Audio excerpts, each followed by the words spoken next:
Don't ever let somebody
Раз, раз.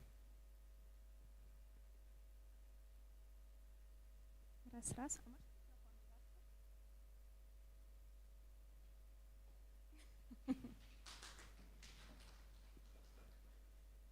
Неофіційний початок.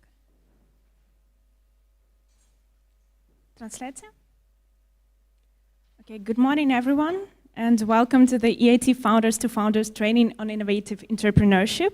And it's my pleasure. My name is Anastasia Lubisheva. I'm from YEP Acceleration and it's my pleasure to welcome you here today in Dnipro. So round of applause to you for being here.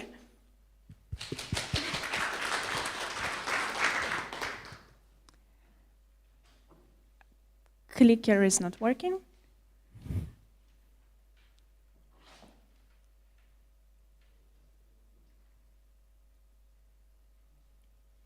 Дякую. So I want to focus a little bit more about telling you how unique the Founders2Founders program is. So first of all, today you're not going to be meeting just random experts. These are people who are founders themselves, who have a lot of entrepreneurial experience, and they know how to scale their businesses abroad. This is the first thing that you need to understand and focus on asking direct questions that can lead you to expansion. So I hope you've prepared, you've been on the preparation session and just think about the questions. You're going to have a group mentoring sessions with them. Also, they'll be available partially on the coffee breaks, so don't miss your chance to meet with the Dnipro experts. Last but not least, here are 12 startups that were selected among all of the startups from Dnipro. And out of 60 accelerated startups that will be on the 5 locations that we have for Founders2Founders, we're going to select 15 startups that are going to pitch on the International Expo Forum Innovation Boost, and 3 of them are gonna win the grant prizes. So we have for the third place 10,000 euro, for the second 20,000 euro, and for the third 30,000 euro. So how are you going to be selected? I will tell you at the very end. So you're going to record a 3-minute pitch in English, and then out of all 60, 15 will be selected, and then we'll notify you that you'll present on the Innovation Forum. So, this event is powered by the EIT community, and today you're going to meet our officer in Ukraine who will present you the EIT opportunities and all the grant opportunities that they have in Ukraine for our startups. And today with you is YEP Tech Acceleration team, me and two of my colleagues, Alina and Alina. So if you have any questions, just please be free to come to us. Also, I want to thank our partners for supporting this amazing project. We have a Ministry of Education and Science of Ukraine, Ministry of Digital Transformation of Ukraine, also Diia City, national project Dія.Бізнес, and YEP Acceleration. I want to dive deeper into some of the vacuum deep tech projects that we had. We are mostly focused on the deep tech innovations. So these are the technologies that are going to disrupt the world, we believe so, and we invest a lot with our partners into developing these innovations. And I want to focus a bit more on one of the projects that we are involved in. Please raise your hand if you heard of Seeds of Bravery project. 1, 2, 3, 4. Okay. So the Seeds of Bravery is an amazing opportunity for Ukrainian startups right now. It's a 20 million euro project funded by the European Union. And it's a unique opportunity for Ukrainian startups to receive not just grants. I will show you some grants later on, what can you apply for, but also receive an information from the 17 partners of consortium and the experts, and they are all around, they're located all around Europe. So what are the opportunities for you here?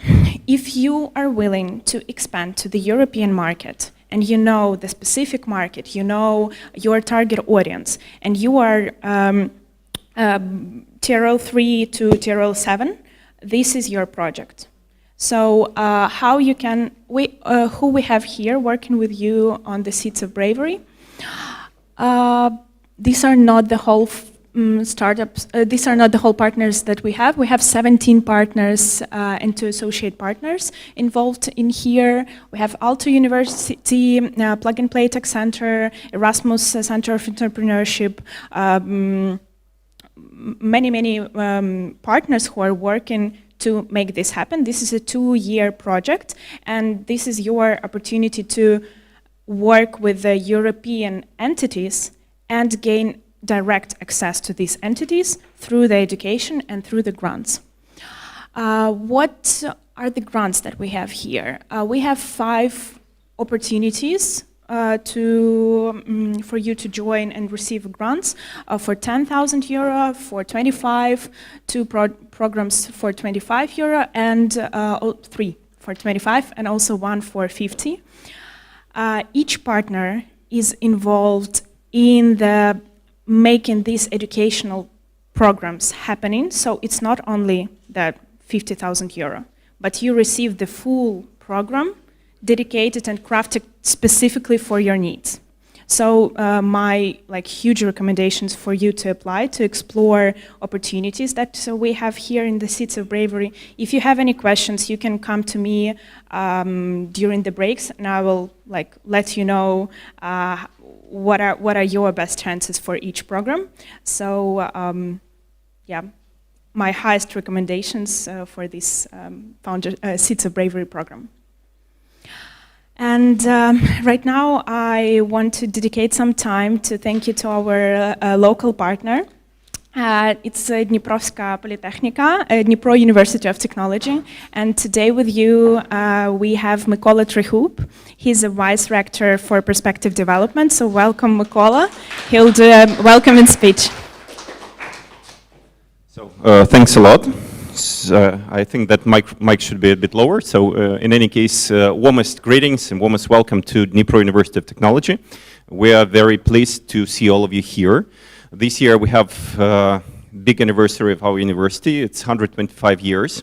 So last week we had many beautiful chances to speak to many talented people. So in any case, this event is just in a row from the other events that we had last week. So we really believe that today you'll have fruitful cooperation among each other. We're very grateful that This event is supported by European Union and supported also by Ministry of Education, Science of Ukraine, Ministry of Digital Transformation. And in any case, this event, we really believe that it will help all of you to increase your capabilities and to become better and better. So it's very good opportunity. We really believe that for all of you that the help with the financial aspects, the help with the law aspects, and the aspects of how to increase the capabilities of entrepreneurship of all of you will make your startups, will make your ideas bigger and bigger. So the startups are also very frequently discovered or delivered at our university, and we have also the different incubation programs. So in any case, this infrastructure is increasing, and using this event, using this opportunity, we'll also try to make our university better. So in any case, have a nice day at our university, and you are all safe here. Because here we have the shelter, and right now you're in our shelter. So in case of emergency situation, you shouldn't go anywhere. So you just stay here. Everything will be okay, definitely. The Anastasia shows that I have time to speak, but I really believe that this day should start with big, great event. Great opportunities to have communication with you, with all of you, and let this day will be the first step or the next step, and all of you will become better and better. And definitely those sums that were on slide there, not so high, but as the first step to deliver, the first step to develop project, it's good opportunity for all of you. So I wish all of you good luck and have a nice day at Dnipro University of Technology. Thank you. Thank you. Thank you so much. Yeah, definitely. I forgot my clicker. Definitely, it's the first step for your amazing journey.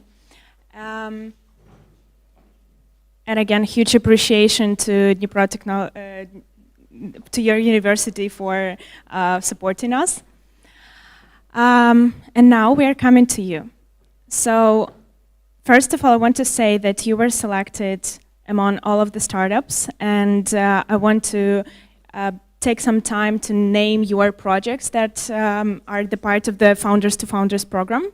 So we have Wildfires UA by Your Air Test, Eve Team, Health Helper, В курсі землі, Lovkotag, Sidenum,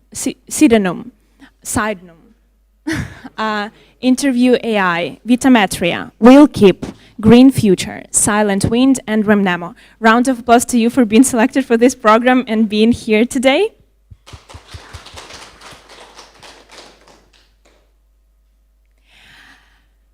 As I promised before, we have crafted our program with amazing experts from Dnipro and around Ukraine. So today we'll work with you Igor Markevich, Artem Plokhy, Alexei Barinov, Katerina Pautova, and Yaroslav Lavrinenko. Some of them are gonna stay for group mentoring sessions. However, for example, Igor Markevich, Katerina Pautova, they will be presenting their topic to you, and then maybe you'll have some time after to ask the questions and to interact personally. So just please notice that these two experts have limited time here today with us. However, with Yaroslav, Artem, and Alexei, you'll have group mentoring sessions, and you'll have a whole hour with each to ask your questions and to work on your stuck points. Okay? Our agenda. For today, we have, it will be easy if we divide it into blocks. First block is a training session. So we'll have 45 minutes for each expert to present their topic. Our topics are effective pitching and product presentation, business strategy including unique selling proposition, marketing and sales, go-to-market and product development, financing including fundraising and external funding, as well as as well as legal aspects and IP and GDPR. And after that, you'll have a mentoring session. So how it's going to be, it will be here. You'll be divided in 3 teams. And with these 3 teams, you'll have one dedicated mentor to each group. And you'll have 1 hour to work with this mentor. Last but not least, at the very end, we'll have an evaluation test. So this test will be conducted in English, and it will be based on the 5 key topics that you'll hear today.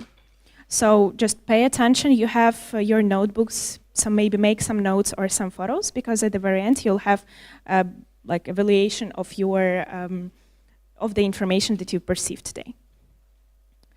And now, without further ado, I would like to introduce you to Ihor Markevich, our first speaker. He's EIT Community Officer of Ukraine, and Ihor will tell you about EIT opportunities, as well as this is a unique chance for you to hear how to present effectively and how to do pitching and product presentation by Ihor Markevich. So round of applause to Ihor.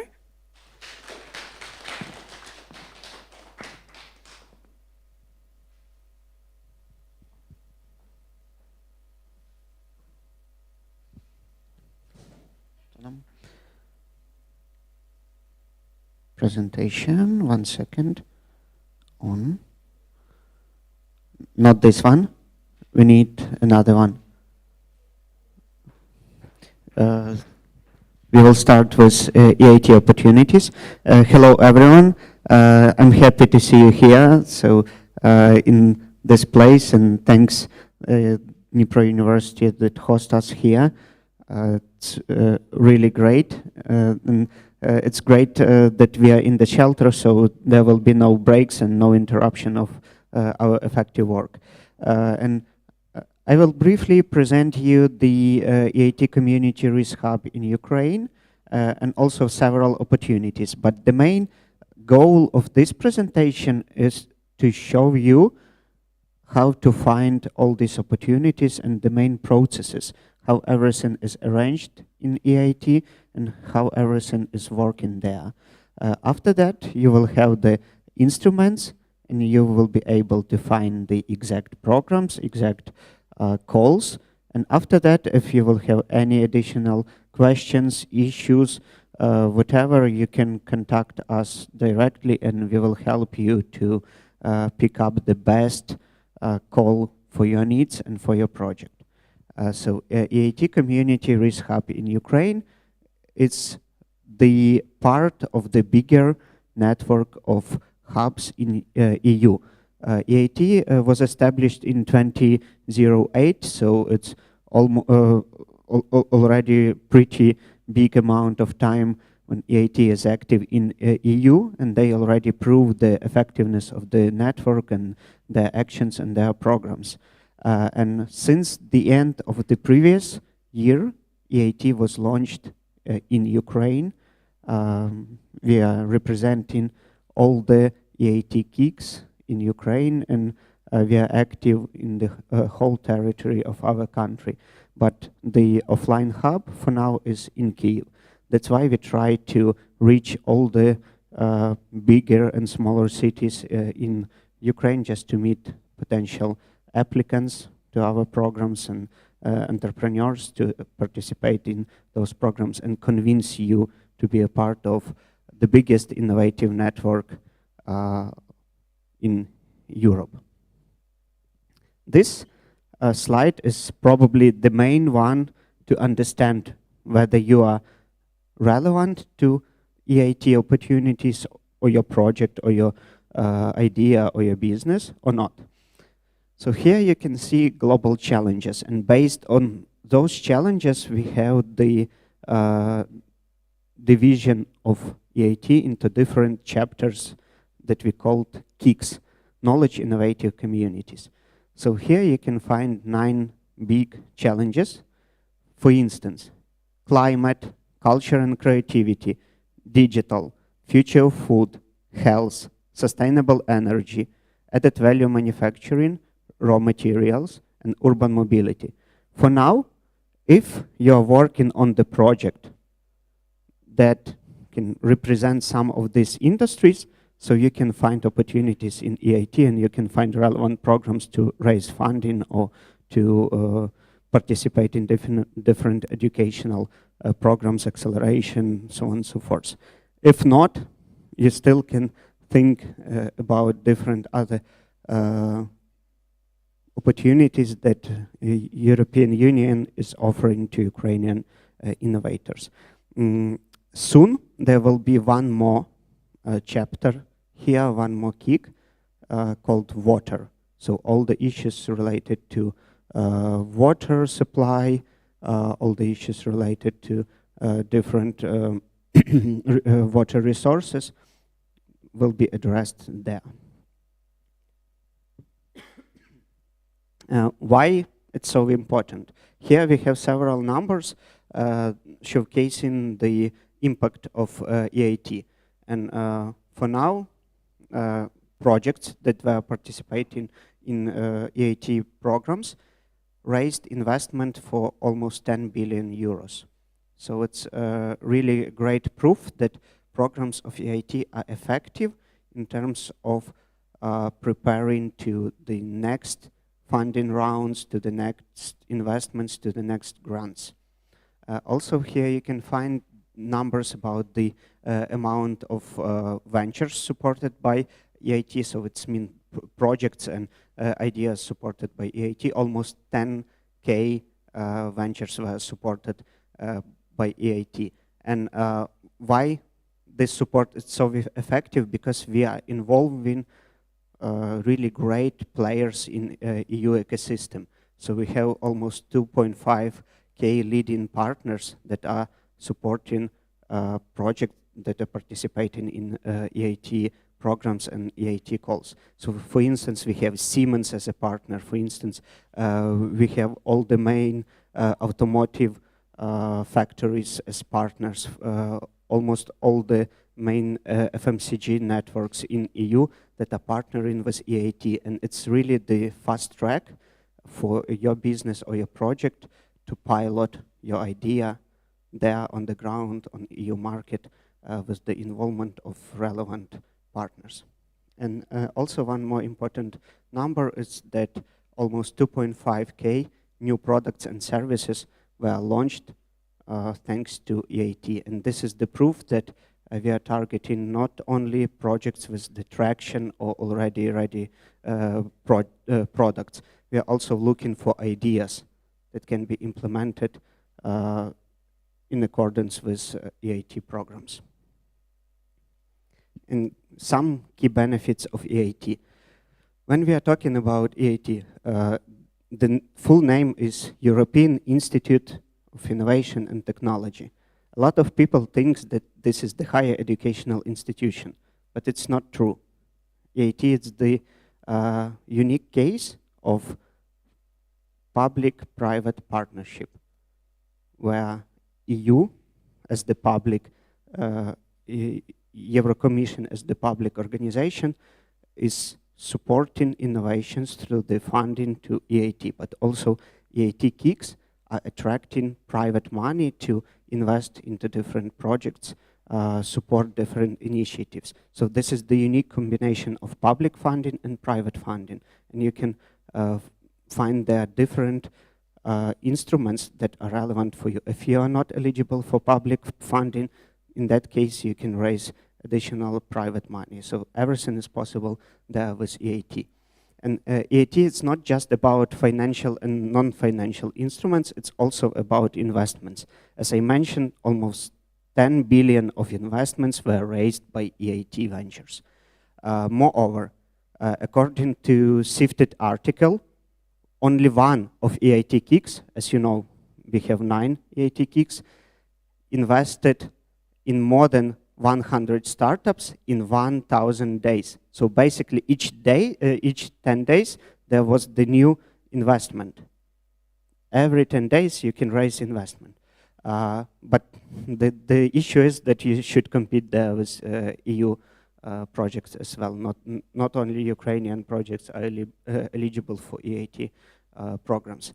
One more thing, EIT ranks 10th place as the best and more an effective accelerator worldwide. So now we are participating here in the program Founders2Founders. It's also one of the pillar of potential acceleration programs of EIT. So now you are participating in the program that is in top 10 accelerators in the world. So it's something that it's really important and we can proud of. One more thing, EIT is providing full degree support. What does it mean? As I mentioned, we are not focusing only on ready products with traction. We are working with ideas and up to the big enterprises and big businesses. So that's why even with the great idea, with no team, with no MVP, you can come to EIT, you can apply to the program, and you can raise your initial amount of money to launch your product, to launch your project. One more thing about Ukraine. In the past 2 years, EIT community has opened more than 50 different business and acceleration programs for Ukrainian entrepreneurs. For instance, EIT Jumpstarter, I know that some projects from Dnipro were participating in EIT Jumpstarter initiative. Red Kalina that will have the final in the end of November in Budapest, as well as EIT Jumpstarter, EIT InfraBooster, and many other different programs. Next year, there will be the new cycle of those programs. So just stay with us, follow our web pages, social media links, and so on, and you will receive all the information about new potential calls and programs. EIT directed more than 4 million euros to Ukrainian economy in 2023. This year, I think the amount will be bigger, and next year we expect even bigger amount to support Ukrainian ecosystem and Ukrainian projects. And one more important thing that, as I also already mentioned, EIT, it's not just for Ukraine, but we have some specific Ukrainian programs. But participating in EIT, you should compete with EU projects, and you should be aligned with the standards of EU and the quality of your pitches, quality of your products, quality of your businesses. What we can offer in EIT. So we can offer grants from 10K to 250K euros, but it's not the maximum. I will present you several programs today that you already can apply, and the amounts are bigger, up to 1 million, even more. So this is about the grants, non-equity grants, but also EIT is offering investments. 1 million, 2 million, 3 million, depends on your project. This is the success story of Ukrainian startup called Beholder. This is the AI startup, and they raised almost 1 million euros from EIT InnoEnergy. This is one of the kicks of EIT. And this is the great story. An Ukrainian startup was supported by EU entity, EIT InnoEnergy. And after this support, they won the prize at Latitude. This is one of the biggest competitions in Estonia. They won 600K euros, and so on and so forth. So now they have several millions of investment. And this investment was kind of a boost. If you receive any support from EIT, if you receive any investment from EIT, you have a kind of label that you are ready to cooperate with EU funding and you are ready to cooperate with EU investors. So it's not only about the amount of money, it's also about the recognition you as the high quality project and that meet the standards of EU. And as I mentioned, here you will find several programs. I will not stop on all of them because you will have the presentation with the QR codes to the direct links to those programs. I will just briefly show you the variety of different programs. So, for instance, this program, capacity building program, is for deep tech healthcare innovations.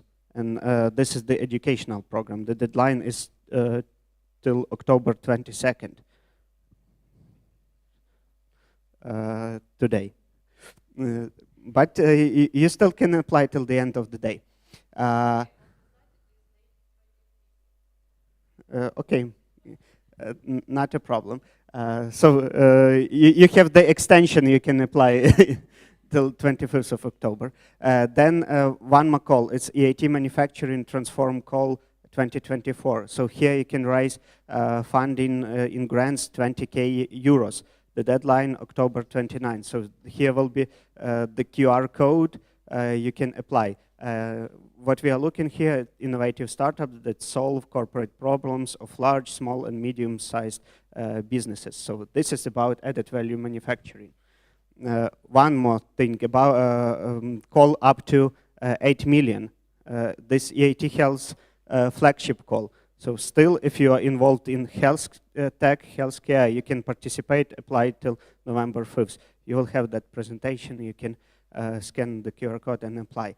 One more, EIT Food. If you are working in food or agriculture, this can be for you. So here about global food system challenges and the environmental impact of those challenges. So here you can raise up to 750k euros per year.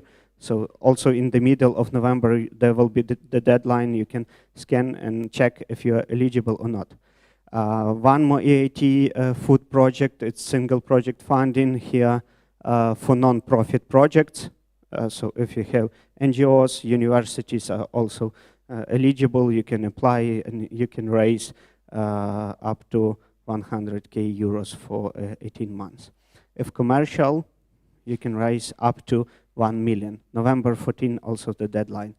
One more EIT Food Fast Track to Market. It's also about additional funding in the form of grants and also the matchmaking with different partners in EIT, EIT Food KIC and food industry. Culture and creativity. This is relatively the new KIC. But in Ukraine, a lot of potential applicants are looking for those opportunities. So they are launching their activities. And now if you are ready to be the expert or you are ready to operate the acceleration program in this field, you can apply till November 30th. One more EIT manufacturing. This is the budget up to 5 million. Here, all the ready businesses like SMEs, startups with ready products, corporations can apply. Here the QR code, you also can check. December 6th is the deadline. One more EIT manufacturing accelerate. This is for the startups with TRL 6. If I'm not mistaken, Founders2Founders is 3.5. So if you will make one step further, you will be eligible here. You can apply and receive $500,000 in December 16. Done. So here just several projects. Normally in EIT we have approximately 200 different programs that are open to apply and to participate. This is our EIT hub in Kyiv at Diia City.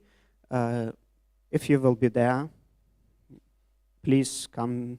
We can discuss your project and find different programs that can be relevant for you. If not, you can email us with your ideas. But here, one proposal. Please look through all the programs, all the websites of EIT. Find their programs that may be relevant for you.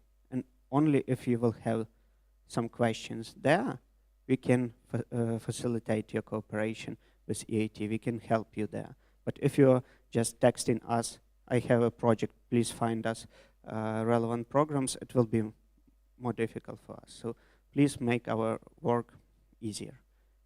Thank you.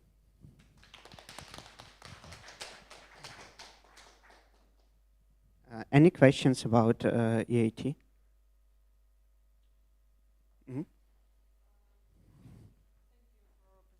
I have a question about how necessary to be for project to be oriented to the European market. If in this stage we are focused in a market for future opportunities, we consider scalability to the Europe, but now it is not a main goal. So is this suit for EIT projects or not? Yeah, so it's not a problem. You focus on Ukrainian market if you plan to expand to a EU market. It also depends on the requirements of the program. Some programs they require to be present in the EU market or already to have the product or first sales. But also there are programs specifically designed for those projects that would like to enter EU market. So if you are working now in Ukraine and you will be ready to enter EU market, that program can be for you. So you can receive additional funding to enter EU market and also valuable contacts and connections with partners. So actually it's one of the main strong sides of EIT, fast track to EU market. So it's one of the fastest way to go there with the strong support of partners that are already there, corporations, different NGOs, different accelerators, different experts in those narrow niches that we have 9 gigs. More questions? Thank you for your presentation, and I have a question about, you said several times about ideas, but the ideas is not enough in my opinion. The programs must have requirements for MVP or a prototype, or ideas is enough? No, as I mentioned, we are working with 360-degree approach, so from idea to enterprise. If you have just an idea, you can also find relevant programs for you. Even next year, we will have the new cycle of EIT Jumpstarter. EIT Jumpstarter is the program specifically designed for the projects launched in that year. So for instance, in 2025, eligible projects will be only those that were launched and established in 2025. So for instance, this year, there was the program designed for 2024 startups. And in Ukraine, we received more than 130 applications that are relevant for those gigs and those industries.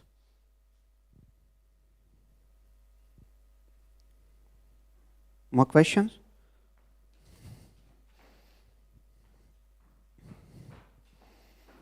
Hi, thank you for your presentation. We are working on B2B SaaS for project-oriented companies, and I read a lot about your programs for manufacturing. So one of our SAP is manufacturing company. It's not the main SAP, but one of our part of our clients. And I'm not sure that our product, our startup could be relevant to these programs, because we are not about manufacturing, but we are making a product for manufacturing. Yeah. So here, we should go deeper in the requirements of the program, but in some cases, if you have use cases with manufacturing companies, it also can be relevant for EIT, because the main idea of EIT is to scale innovative solutions into those industries. So if you will disrupt the manufacturing in EU, so this is the great way to apply. And also you should look at EIT Digital, because it's the most relevant kick for you. And I don't remember when, but in the nearest day we will have the specific info day with EIT Digital. It will be online, so just follow the LinkedIn or Facebook of EIT Community Risk Hub, there will be the announcement of that info day, and EIT Digital will present all the programs that are specifically designed for digital startups, so that they can find also the opportunities for yourself. More questions? If not, I will have one more thing today to deliver the short workshop about pitches and the presentations of your products and projects. And let's go. We do not have a lot of times, but we'll have 3 main chapters. The first one, the bullshit part, which is really crucial for pitches and presentations for now, and this is the chapter we are trying to start with all the time. Then we will have short theoretical part, and then if we will have enough time, we will have the practical part. So let's start from our bullshit part. It will be the short motivational part, and we will have 3 short videos just to rest after my long presentation before. So the first one, this is very famous phrase. Do you know the author of this phrase or the movie where that phrase was used? Don't ever let somebody tell you that you can't do something, not even me. It's a very famous movie, and no.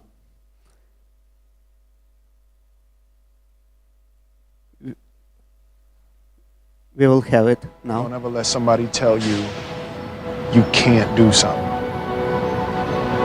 Not even me. All right? All right. You got a dream, you got to protect it. People can't do something themselves. They want to tell you you can't do it.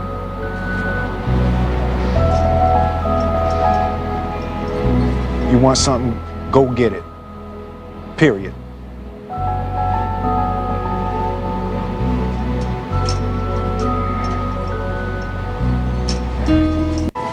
Don't ever let somebody tell you. It was really the short episode of that movie. And the main thing here is that we have a lot of inspirational things in our life and a lot of movies that simplify the situation. And sometimes people, they take the main phrases and are doing a lot of mistakes using them.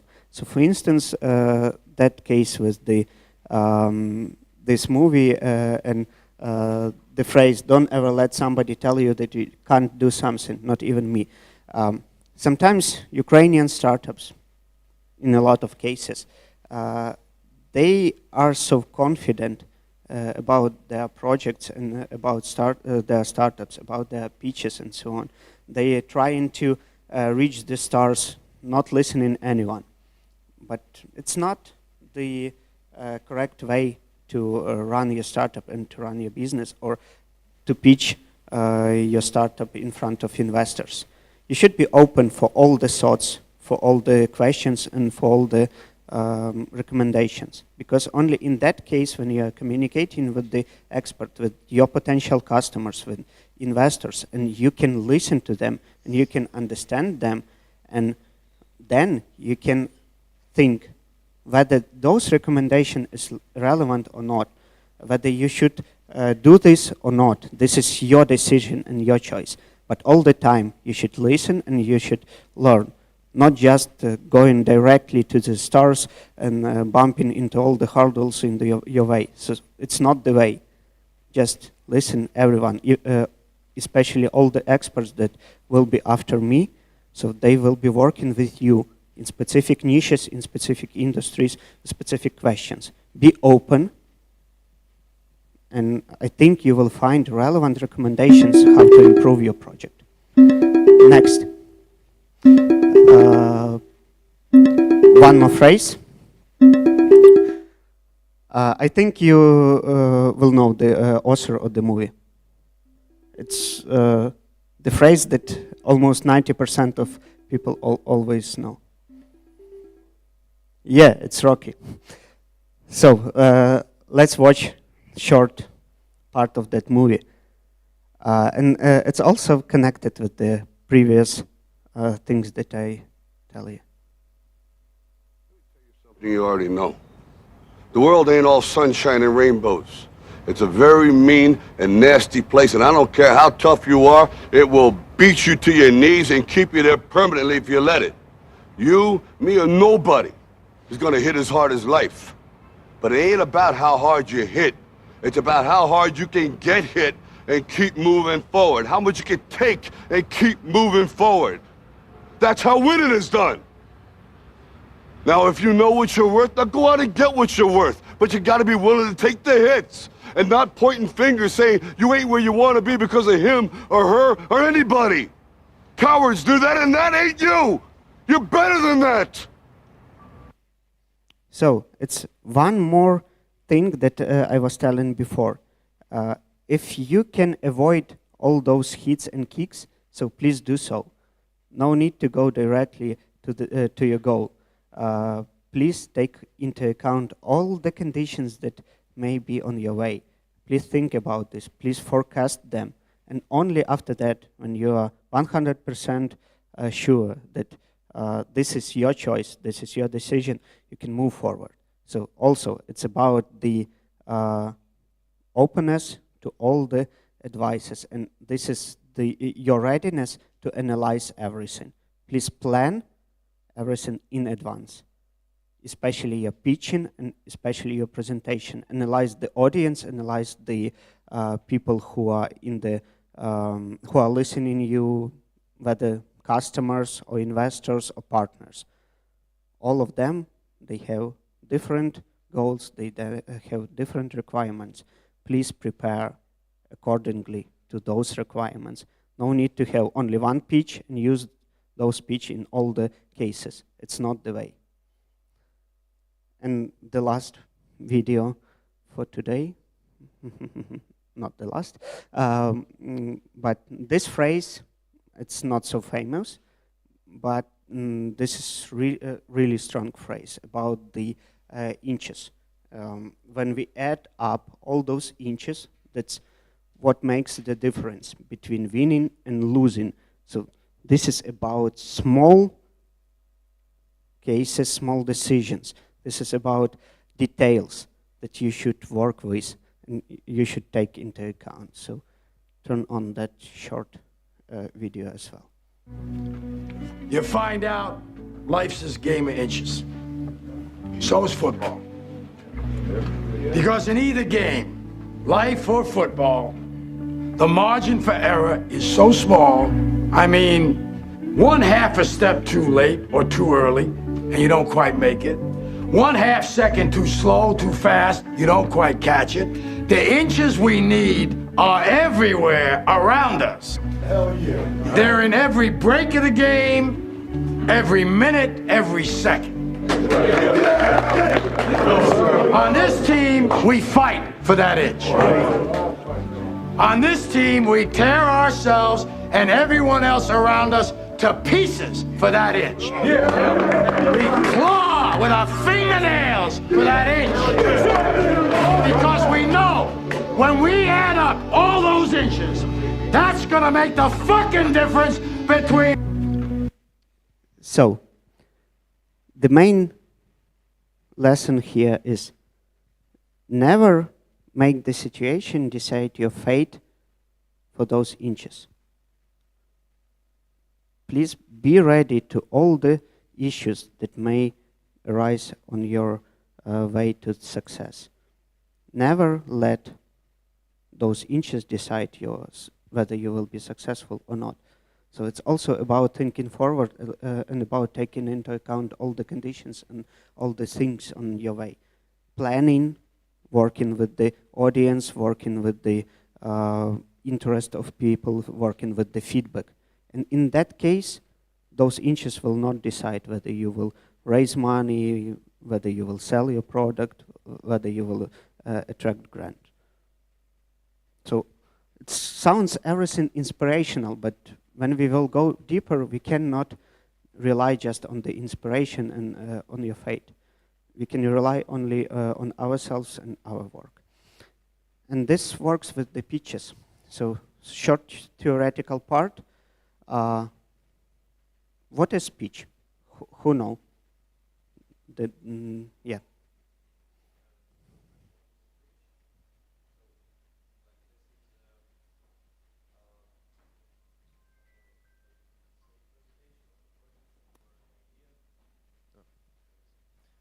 So the pitch is a presentation of a project or an idea in front of an audience, usually. So that's it. Any other ideas? Okay, one more question. Pitch deck is a presentation to show the investors that the idea could be relevant. It's shown the models which will be used. Also, it's shown the problems that have. So it's the presentation which will show you and investors that there is a reason to invest in this project or in this business. Okay, so what is the main difference between presentation and pitch?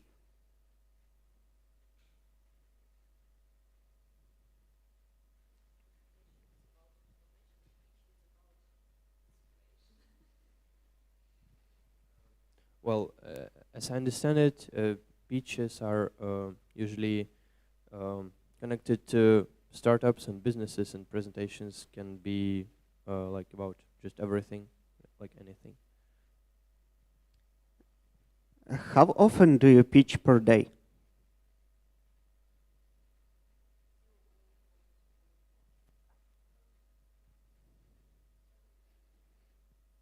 Actually, you are pitching every day. You are pitching even every hour in your normal life. So when you are pitching, you try to convince someone to believe in your idea or to do something that you are offering. So for instance, if you are trying to convince your friends to go to that restaurant, not that restaurant, you will pitch there. If you are arguing with, for instance, your wife or your husband, whether you will go to Georgia or you will go to Ukrainian Carpathian, you also pitch there. And every part of this arguing, they have their own pitches. And in the end, someone wins. It's the life. You cannot go there and there in the same time. One part lose, one part win. So you pitch every day. And the main difference between presentation and pitching is that, next slide, please. That while you're pitching, you present or advertise in a high pressure way. So you try to have your own results that are valuable for you. So you try to convince someone to work with you, and you try to sell your product, you try to raise money. So everything you are doing, it's for your own success. So you try to pressure everyone just to convince to do that you want. In normal life, in business life, trying to pitch your product in front of investors, in front of customers, in front of partners. In those cases, no need to follow the rules, no need to follow the specific templates of presentations. Just keep in mind the way how you do this in your normal life, the way how you do this with friends. If you are good in pitching in front of your friends, you will be good in pitching in front of investors, because this is the same role model. You just need to know more about your product, about your projects, and use that knowledge, and use the same behavioral instruments while you are pitching friends, and the same while you are pitching investors. If you are talking about different types of pitches, so here you can find all the main types. The first one is one-sentence pitch. Almost everyone has that one-sentence pitch called description of the project or something like that. This is the main thing you should work on the initial phase of your project, because everyone is looking on your name and your description of the project. All the list of startups, all the public catalogs, all the platforms, they include only name, logo, and description. So you should use that description to sell your project, to sell your startup, to sell your idea. So this is the main thing. Please spend as much time as you can, brainstorm with the team, hire advisors, I don't know, whatever, just to make that sentence the best one in your life. So it should fit you perfectly. It should be something that illustrates your startup and illustrate your project. The second one is elevator pitch. It's also very crucial to polish that pitch, because that pitch you use frequently on the online events, different online meetings, offline conferences. So this is your chance to attract attention to your project. Not to tell stories about how your product is working there, not to tell deep problems in the industry, not to describe the size of the market, just to attract partner, investor, customer to your product or your project, and then put the interest in his mind to know more about you and to know more about your startup and your product. After that, there was the classic pitch, so it's normal with 3-minute pitch and presentation, and a lot of different other additional types of pitches. Depends on the timing, depends on the graphic presentation, or just wording, or just audio, whatever. But in all the cases, when you are preparing your pitch, you should have several main questions. And just look at the list. The main thing is, what is your audience? Who will be listening you? So this is the main question you should ask yourself, and you should answer when you are preparing your pitch. This is the main. Depends on the category of those who are listening you. You should prepare the specific type of your pitch. If there is the investor, they have another type of thoughts. If this is the partner, they will have another type of your thoughts. If this is the potential user and customer, it's completely another pitch. It's just the public pitch for the big audience. It's also about attractiveness of the attention. It's also another type of the pitch. So first of all, you should think about the audience, and then ask yourself what that audience needs. So if the investor, they would like to invest money and they would like to have the successful exit within 2 or 5 years. If this is the customer, they have own pains, they would like to have the solution. If this is the partner, they would like to have mutual beneficial cooperation. So you should think, what do they need? And only after that, you start presenting yourself. Then you are thinking who you are in front of those people. For investors, you are another person. For partners, you are another person. For users, you are another person. You are still the same, but the way how you are presenting yourself, it's completely different. Then think about your project, the problem and solution. So, and you should describe your problem and solution in the way investors, partners, customers would like to listen about it. So put yourself on their place and just imagine, what would you like to hear here? What would you like to receive as the presentation? Why you are here? Ask yourself those questions, and it will help you to prepare the effective pitch. Several main advices. Make it simple. It's the most frequent advice. Even when the representatives of YC are delivering different workshops about pitching. This is the first thing they stress on. Make it simple. Make it 100% simple. It will be not the something shocking for you, but investors are not experts in your industry. Investors are thinking about money. So make it simple to them to understand that you will deliver value to them. Do not follow the rules, as I mentioned. No need to take the template and blindly follow that template. You know all your strengths, you know all the strong sides, you know what is the weak side, what you need to hide, what you need to show. Design the pitch in the way that you are the best person in the world and your project is the best in the whole universe.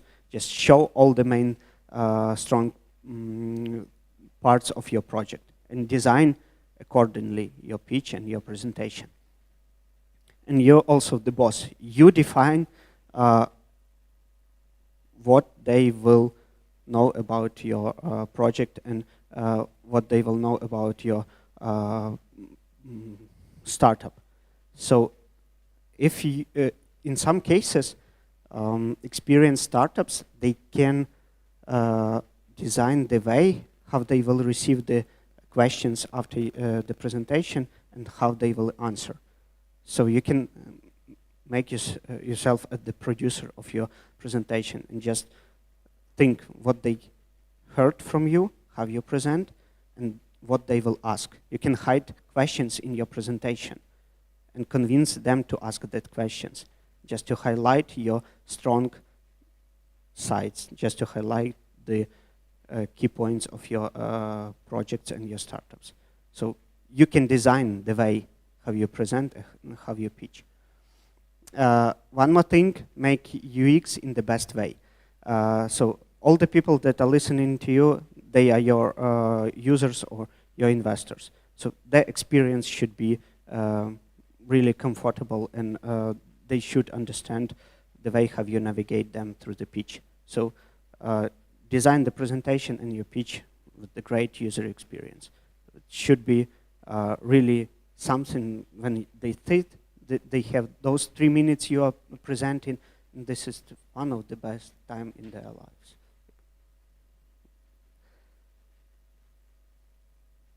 And one more thing, play with the audience. As I mentioned, you should know who is among your audience. If the investor, you should talk all the time about money. If the partner, you should talk all the time about partner and how they will benefit. If the customer, you should talk about your product and how the product will solve the challenges of the customer. And follow up as a crazy, it's not about the pitch itself, but pitch and presentation is nothing. It's the instrument to attract the attention of people that are listening to you. But after that, you should follow up. Follow up all the relevant people in the audience. Follow up investors. 1, 2 times, 5 times. We have the case with Ukrainian startup FinMap. Now they raised like more than 2 million for sure. And the way they raised the first amount of money, it was because of the follow-ups. They were follow-upping investors for 2 years, constantly, every quarter, with their results, with their new decks, with their people that are joining the team. And it works. So follow up all the relevant investors and potential partners. And here you can find the main general structure of your pitch that works for all the accelerators, for all the investors, all the partners. So the main thing is to name your project, then to go to the problem, the way how you are describing the problem. It's on your side, highlight in the best way, focus on your strong sides. You can use storytelling, it's the new trend for the last 2 or 3 years in a row. Then you should go to the solution and find that unique value proposition that you are offering to resolve the problem. Then market and business, it's really crucial because everyone that are listening, they are listening mainly because of the business part.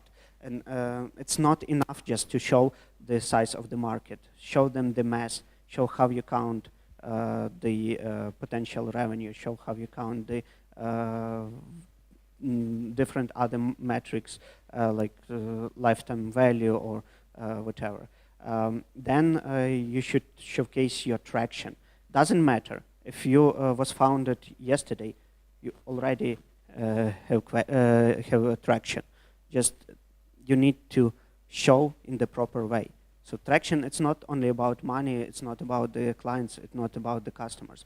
The way how you are working on the project and on your startup is your progress. And if you will show progress every day in the proper way, so it will work. So if someone tell you that you have no traction, bullshit.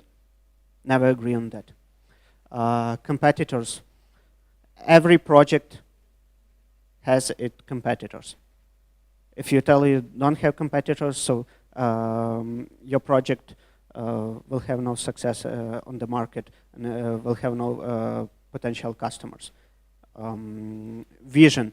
It's really important thing. A lot of startups, they skip this part, but vision is something that investors are looking for. It's not just for now, in this time. It's not enough just to show numbers, show your team. You should show the vision, you should show the impact. You should prove that you know what there will be in 10 years with your project. So it's something that investors are looking for. And also team. After that, you can add different other chapters to your pitch deck. Depends on who is in front of you. If there is the investor, how much you are raising and for what.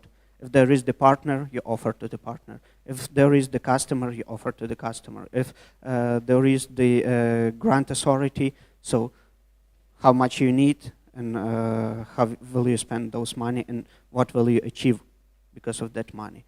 So something that you can add on the top. You will have that presentation and two really great pitch decks just to look through. The pitch deck of Tinder, you will click on the picture and there will be the those pitch deck you can look through.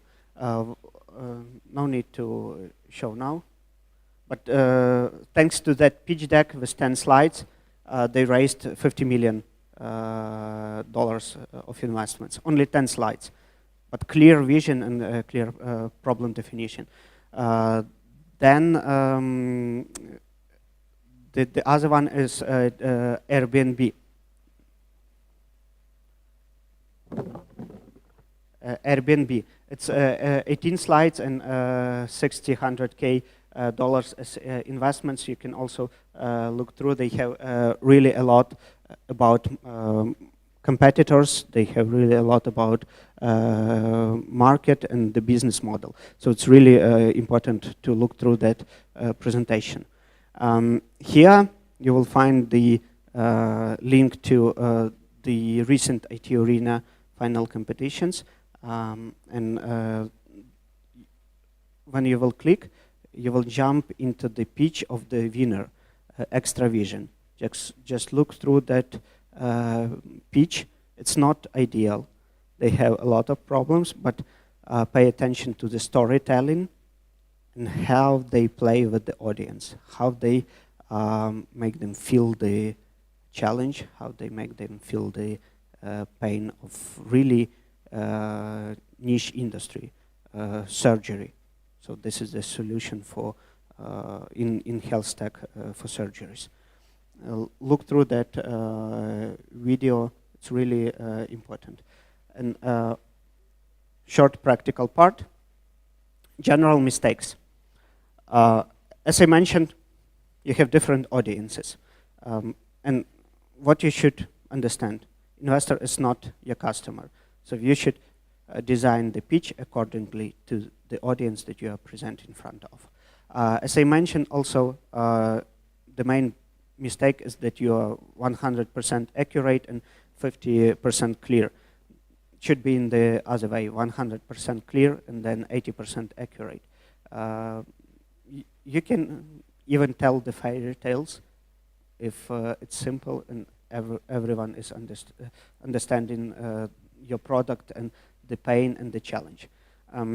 If you are talking about different examples and cases, they cannot be too general. Please go deeper into the pains, into the challenges, and the audience that are listening to you, they should feel that exact case, not just telling that you're fighting with the amount of different unsuccessful subscriptions in your phone. It's not the case. If you are telling about the real pain, you should show the case when someone spent $100 per month because he had 10 different subscriptions on the mobile phone, for instance, those. We are introducing you the product that can solve that problem in that way, in this specific way. So work with the real cases and concrete cases. And also examples not illustrating the problem. When you tell like well-known facts, it's not the case that illustrate the problem.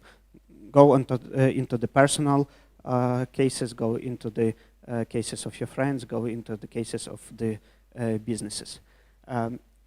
Team mistakes. All the presentations, you should include team. But when you're including team, some startups that they not specify titles of the team members. It's the big mistake because investor or grant authority, they should understand who is responsible for what. If this is CTO, CTO is writing the code. If this is CEO, CEO is attracting money. So please indicate titles. No need just to show pictures. Who cares how everyone looks like? They care about the title and they care about the facts. One exit, one project was working in big corporate and can feel the pain, is experienced there, passed through the acceleration program. So list the facts that are relevant to prove that the team is of high quality. And also, you cannot miss any specific accomplishments. If there is something that people should know, just spend time and showcase this. No need to miss really important facts about your team. Team is one of the main things. Traction mistakes. As I mentioned, all the time you can show traction. It's not only about the money. But when you are showing traction, you should talk about the time frames and time boxes. So for the last months, we grow in this way. For the last months, we have done this. Please show this. This is crucial. Also, when you are working with your startup, for instance, 1 year, and you cannot say anything about traction, like you are presenting in the way, 1 year ago, we started working with our startup. Now we are still working to introduce the MVP. It's not about the traction. You should decomposite this and then to show really great numbers or what features you already finished with your developer team or whatever. So just really cases that can prove that you are still working on your startup and your team still inspired by this work. But still you cannot talk about fake work because after that, even if you will go deeper in the conversation with the investor, they will realize that you are not working on that, and it's not the great way to start working with investors. Investors, they are communicating between each other, and they will know that that startup is not the best startup to invest in. And also, you cannot talk about traction if you don't have those traction. So that's why every day you should work on your startup and you should improve. And only in that case you will have traction and you will have something to share. One more list of mistakes. It's about mistakes related to investors, related to grants and so on. If you are asking something in your presentation, don't afraid to ask money. If you are pitching in front of investor, ask about money. Even if 2 million, better to ask 2 million. Also, you should show the way how you will spend those money, how you will reach the revenue streams, how you will reach different revenue milestones. So indicate this in the ask chapter of your presentation. If there will be the clear milestone, how you will come to the revenue 10K per month, it will be great. Also, no need to mention in the presentation who will you hire. It's unnecessary detail for investor, for partner, and it doesn't matter. It's your main problem to find team. It's not the problem of investor. The problem is to raise, to earn money. And market mistakes. So as I mentioned, if you are talking about market, please show exact mass. No need just to quote different surveys. Like our target market at 2 billion million. So what? How you go to that point? Why you think that your target market is 2 million? Also, when you are talking about markets, sometimes startups, they present in market in the way that they are only one solution on the market in the whole world. It's not the way that you should do this. You should take into account all the competitors, and not just to compare your products or your startups. You should also think, this competitor will run 2 or 3 years more, and he will definitely take one part of the market. Just keep this in mind and illustrate it in your presentation and your pitch. One more thing, here you will have the video with the elevator pitch, which is one of the best elevator pitch in the history. Just look through that short video, 2 minutes, and it will be the great example how you can design your elevator pitch with the stressing on main challenges, main problems, the way how the presenter works with the audience, the way how presenter in the end reach the main goal of his presentation. Done.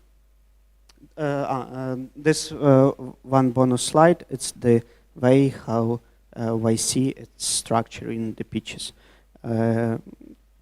YC is the golden standard, so normally for elevator pitches in Ukraine, you can use this approach. Normally in YC, the pitch lasts, before it was 1 minute 20 seconds, now they moved to 60 seconds, so it's about the format of elevator pitch. So you can use this process to pitch in different conferences during networking. Done. Now, short Q&A, or I will be here also. If you will have additional questions, I can answer. Yeah. Any questions? Great. You can watch a lot of videos and you can polish your pitch decks according to those recommendations. But several main remarks. You should know your product in the best way. You are the one who is doing this, so please showcase your strong sides. This is the main. Design your pitch in the way to present your product as the best in the world. And you set up your own rules, and no need to follow all the requirements and no need to follow all the templates. All your pitches cannot immediately raise money for you. All your pitches is just to attract attention. So keep this in mind and keep working with your pitches. Thank you. Thank you so much.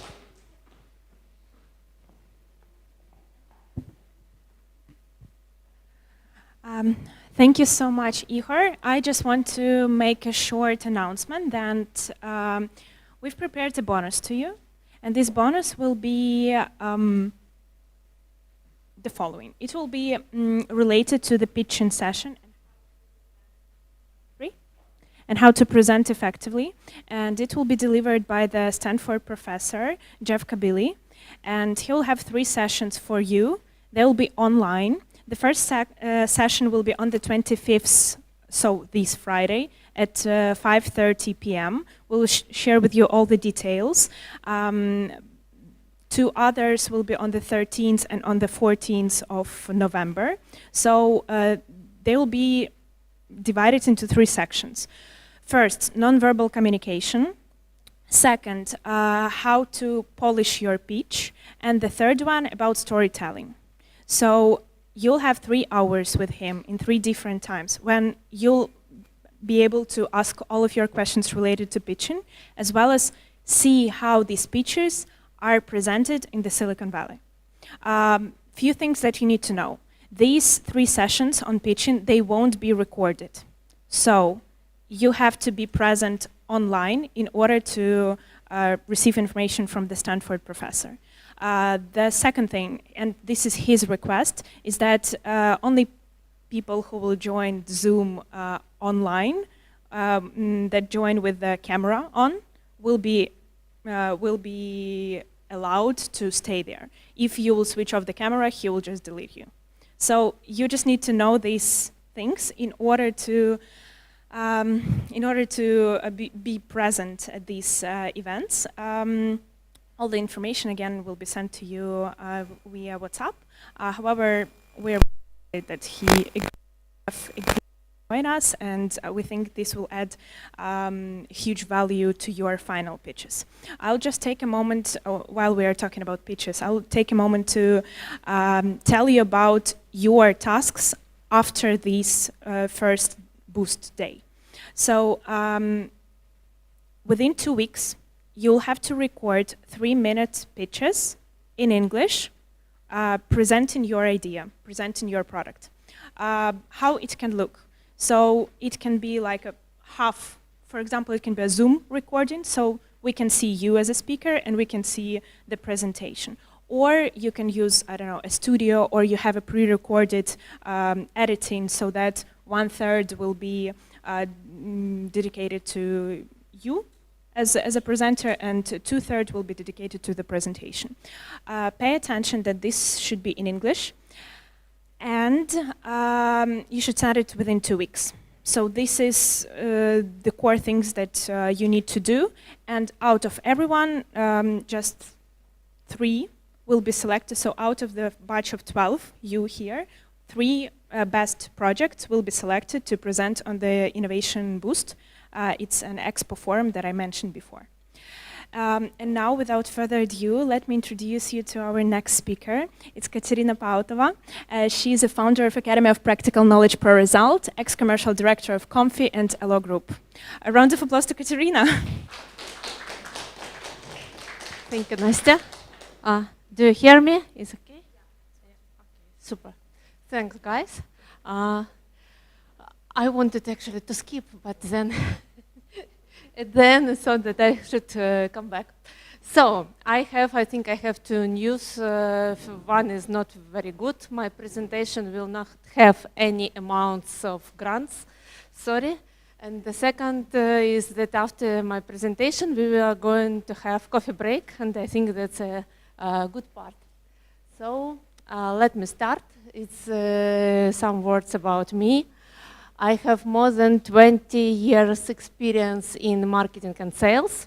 That's why I dare to tell you some words about strategy. Actually, it's one of my favorite topics from these 20 years. So it's not, you shouldn't sum them. It's from these 20 years, more than 10 years, I tried to make better such great companies like Comfy, Alo, and others. I hope at least one from these 2 you know.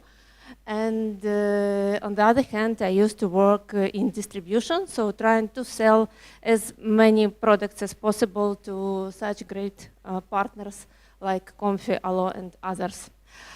I had very small teams of 4 people, and I had quite big team of 100 people, 99 subordinates, so different experience. And I'll try to share my experience in my presentation, that is business strategy for foreign markets. Actually, strategy, I think it's undervalued comparing to tactics. In our life, if some project is successful, business is successful, we think that the tactical steps were right, were done correctly. We praise those who was responsible for these tactical steps. And most of businessmen forget about strategy. And vice versa. If a project is not very successful, then we say, this step was incorrect, here pricing was incorrect, and again we forget about strategy. But strategy is obvious basis for all decisions that should be done by entrepreneur. And I don't think that I should push you too much and motivate to think about strategy, but anyhow, you know that there are enormous quantity of new products, new ideas, new businesses that appears every day, and majority of them, actually according to statistics, 75% of startups go bankrupt the second year, unfortunately, maybe now even more. So let's prepare ourselves for less risks in our startups. And again, understand. And for sure, even not perfect business plan is better than nothing. So let's do, you should do at least some business plan before any of your new iterations. Sheet, it's not mistake, I mean it's white sheet. Because every time when we start something new, we should sit and think how to start. Even if you do presentation for your presentation, you start with white sheet. Yes. Moreover, if you are doing something new about business and want to start your business strategy. And you know, yes, all artists or writers, before they do the new masterpiece, they feel this, they are worried in front of white sheet. So do us. So to support us, to make first step in preparing our strategy, our business plan, I would like to introduce one of the best, I think, templates of strategic business plan, especially for startups. This is Lean Canvas that was developed by Ash Maura. This is one-page clear picture that shows what company does for its clients, what products or what services, and how a company is going to earn money. This is proposal how to fill these 9 boxes that deconstruct your idea. But actually we can start with clients, we can start with the main idea, because most of you have your main idea, or you can start with problems, or all together. So again, it was quite helpful for me, because I had an idea, okay, let's start with, I will show all my ideas I want to share in this Lean Canvas template, and I happily started. Lean Canvas was developed on the basis of just Canvas business model that you can see on the left. It was founded by Alex Osterwalder, and Ash Moria, he changed four boxes from key partners to problems, from key activities to solutions, from key resources to key metrics and customer relationships for unfair advantage. So it becomes more focused on client, more client-oriented, more focused on client's problems, and more suitable for new businesses, more suitable for startups. And because of that, it's named Lean Canvas, so less risky to start our businesses. And let's go from the very beginning. So the first box is our customer, whom we are going to sell our product, our services, our idea, our technology, our application, etc. And the name of the box is customer segments. So not just some mystic typical customer, but we should generally divide them. And classic customer segmentation is based on geographic criteria, social criteria, demographic criteria, behavior, and psychographic criteria. Most well-known, and we hear it everywhere, like SOTS-DEM. I think it's age, it's income, it's education that a person has, or some criteria of a business if your client is a business, but it's not enough. So first three, they are very, very popular, quite easy to understand, but it's not enough, especially now.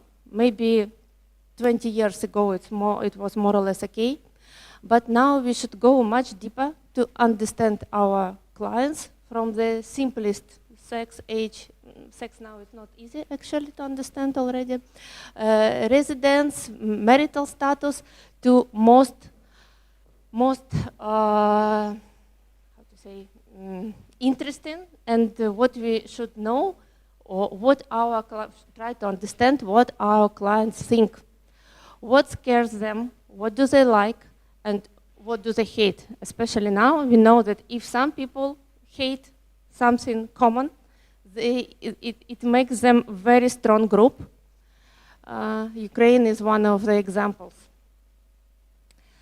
If you do segmentation for B2B, then try to understand. So you can segment your future partners, your clients, on some other criteria, because they are not persons.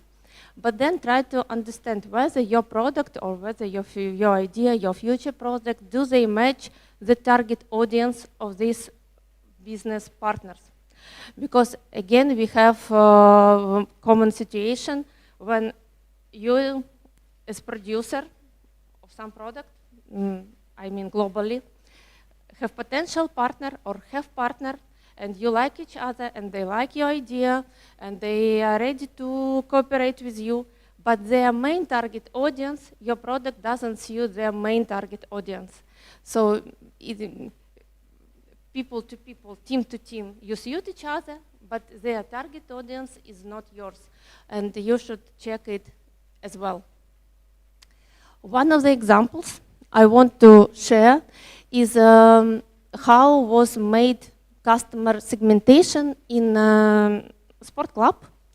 The CEO of this sport club was my student on mentoring program, and they divided all their clients surely, not only for men and women, yes, not only age, but also they made such segments. Golden years, meaning young men with some, let's say, middle plus income, so they can afford themselves any training programs.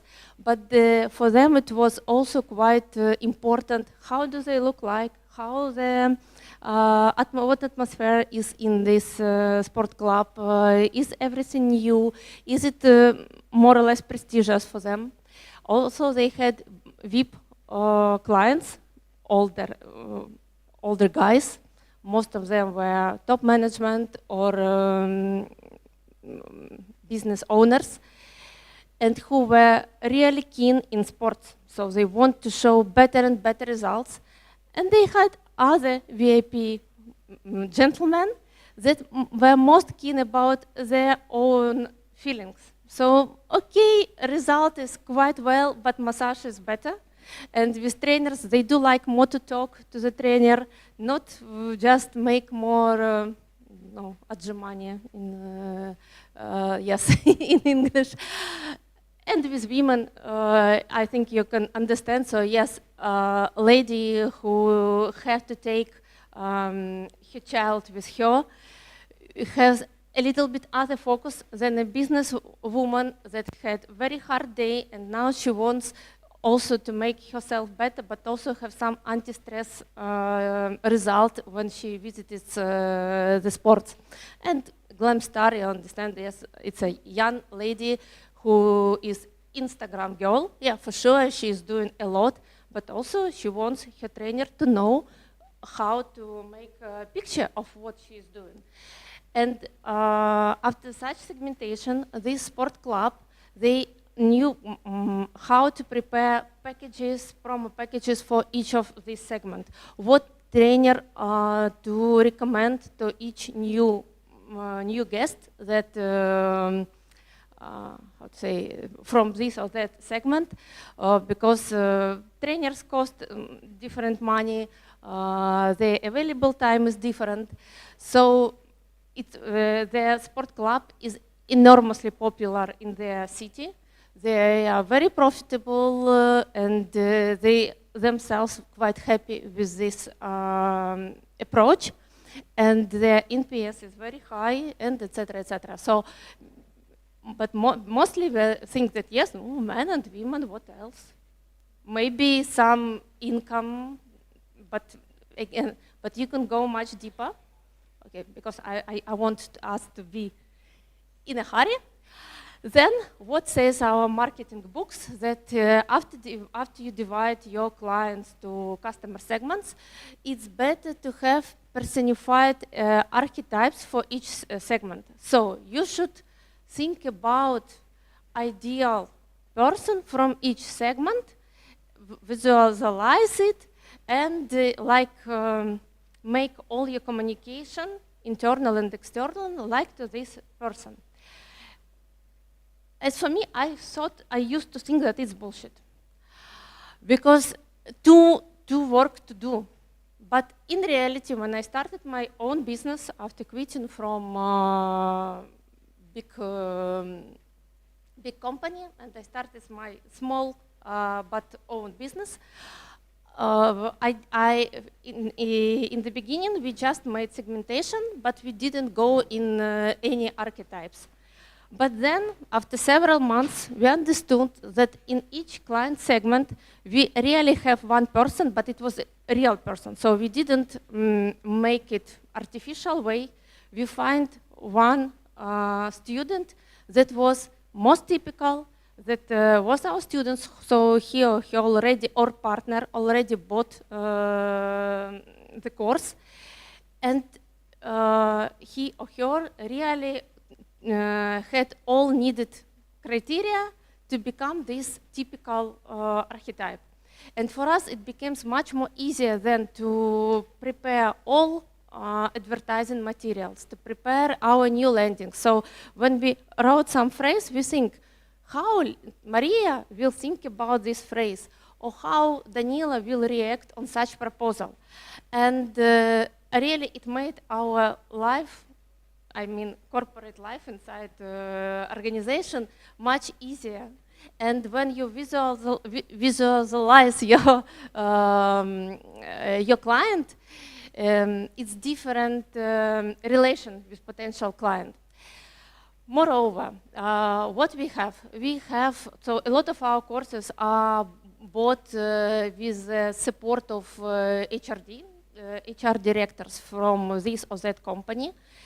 And when we made the person portrait, we understood that right here, I don't need to know her hobbies, what does she think, actually what age she is, because these ladies, they are so professional that they leave all this behind their working position. When they come, so some of them can have cats, another can have dogs. And I know some of them is knitting, another is going in in for sports or like to travel a lot. But when she discusses training program, it doesn't matter at all. On the other hand, and this is our partner, so we should split client from customer.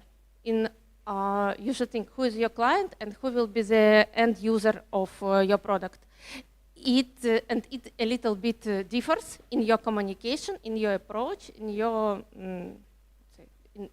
in everything you think how you will deal with this or that client or consumer. This one is both client and consumer. So the manager who will take the training, from time to time such people can buy themselves, then they are client, and every time they will go through training course, and they are consumers. And here I should know what are ambitions of this guy. What do they want from their life?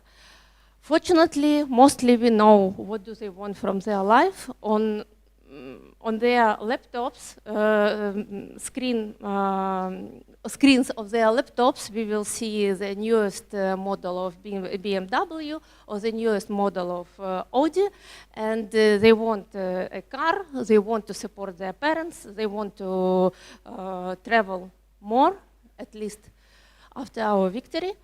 So here, yes, we should know more about consumer, and when we try to sell our courses, the main question we will discuss is, sorry, you don't see the end, how training will react on their life goals.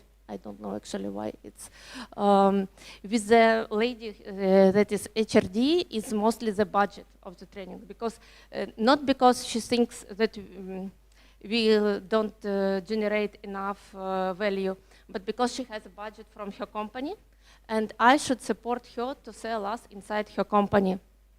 And another guy is the head of such managers, yes? And again, he has his own vision, his own ambitions, his own tasks, his own problems. And you can see them I described. And the training is the same, but our approach for 3 different segments and 3 different archetypes is a little bit different. And we go to the next box in our lean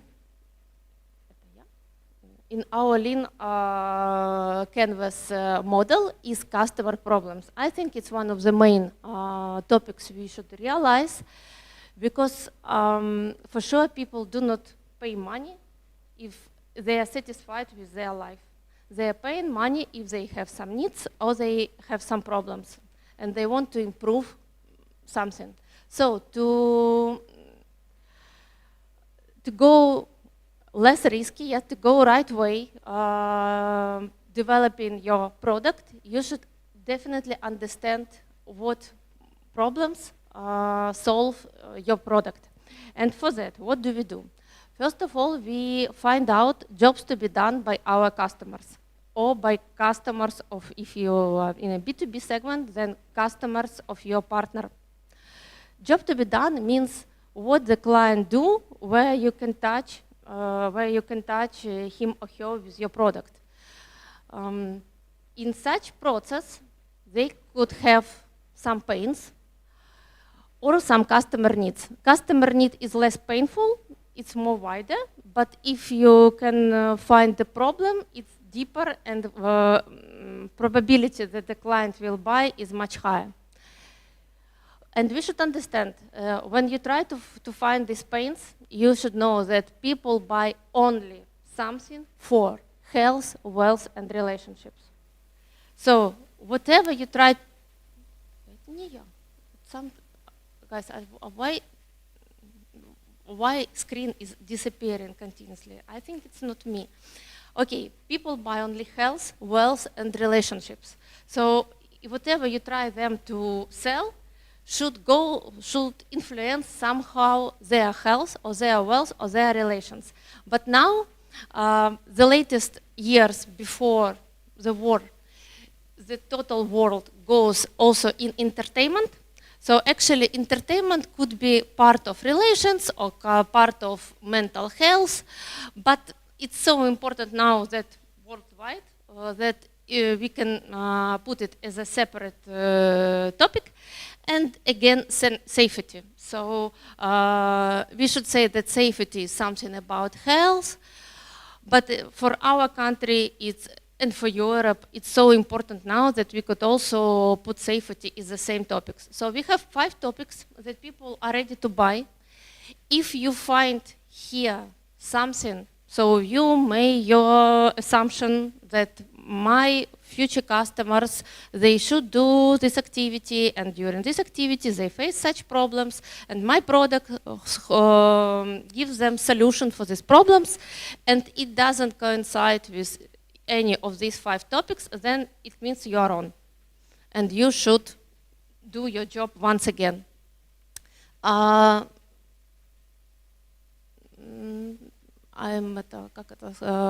very sorry for this not so perfect design, but it's something with different computer разрешения. Sorry. Okay, I would hardly recommend you this book. I just read it second time. Lean Customer Development by Cindy Alvarez. She is the lady from Technic companies.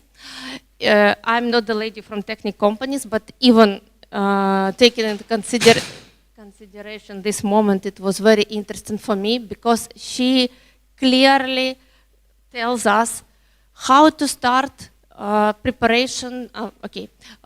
In customer problems, you thought what your clients do, what are their pains, how you can support them, and you should have some hypothesis, and you should go and check your hypothesis or different hypotheses about what exactly clients need, so to be sure that you are not mistaken.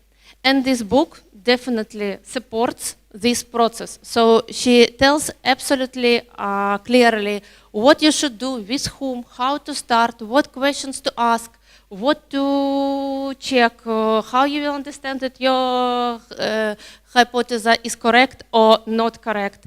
The book is perfect. I know exactly that a lot of experts also recommend Rob Fitzpatrick, the mom test.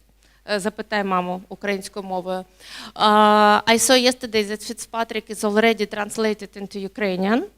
This one, unfortunately, no. So you can find it in some stocks or OLX or from in Russian. Fitzpatrick, you can find already Ukrainian version.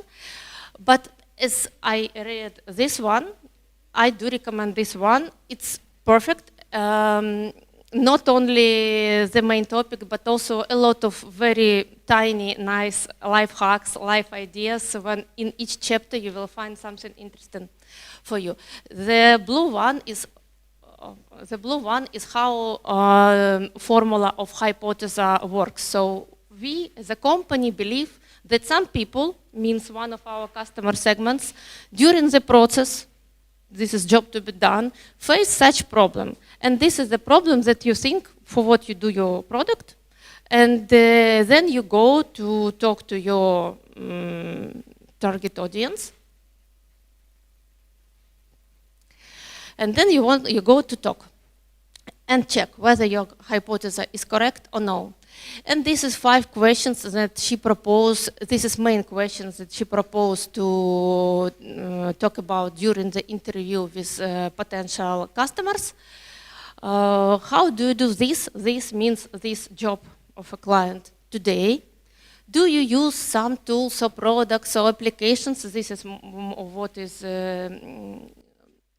relevant for your product. For example, for me, I would ask, do you use any courses for your career development, for example? If you had a magic wand, волшебная палочка. What would you do? Means for the client not to think that something is impossible, because very often people think that it's impossible, and that's why they do not tell you their magic ideas. Fourth question, when you last time did this, again, this means the process that you want to understand, what actions you've done before you start and when you finished. Why such interesting, why such interesting question, number 4? Because please, if you do go to talk to clients, partners, whoever, never ask about future.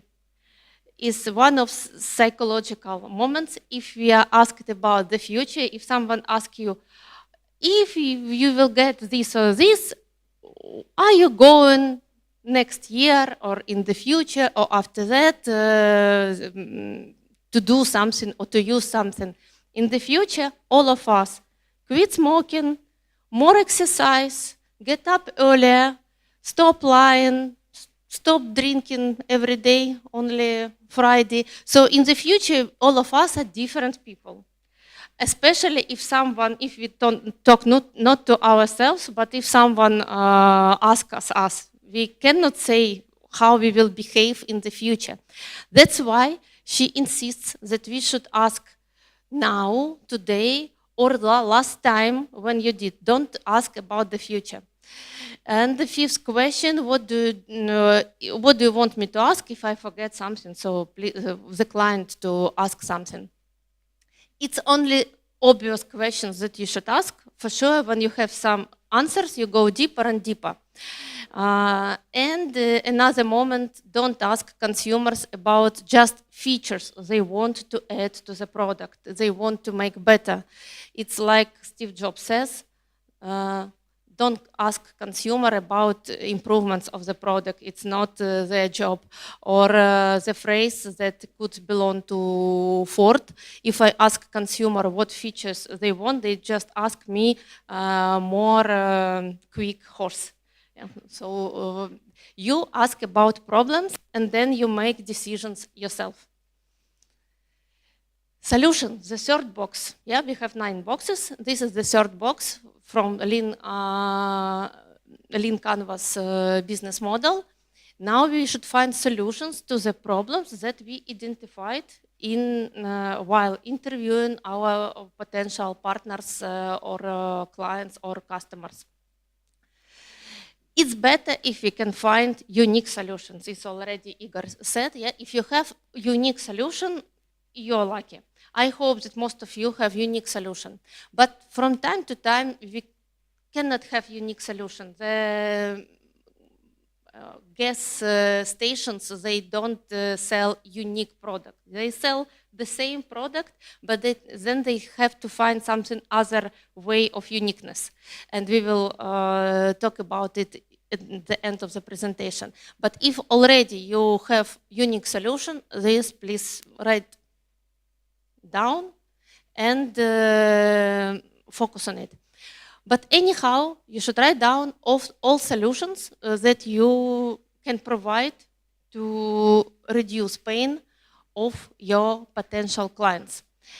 And check existing alternatives. And please take into consideration that alternatives could be direct. So all of us have direct competitors and non-direct competitors. For example, if you want to open taxi,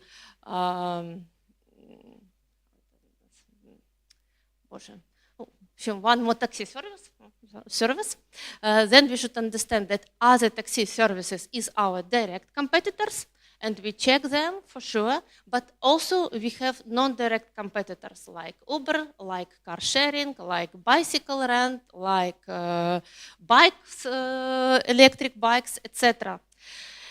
In my previous area, when I was in electronics, most of the products were killed by non-direct competitors.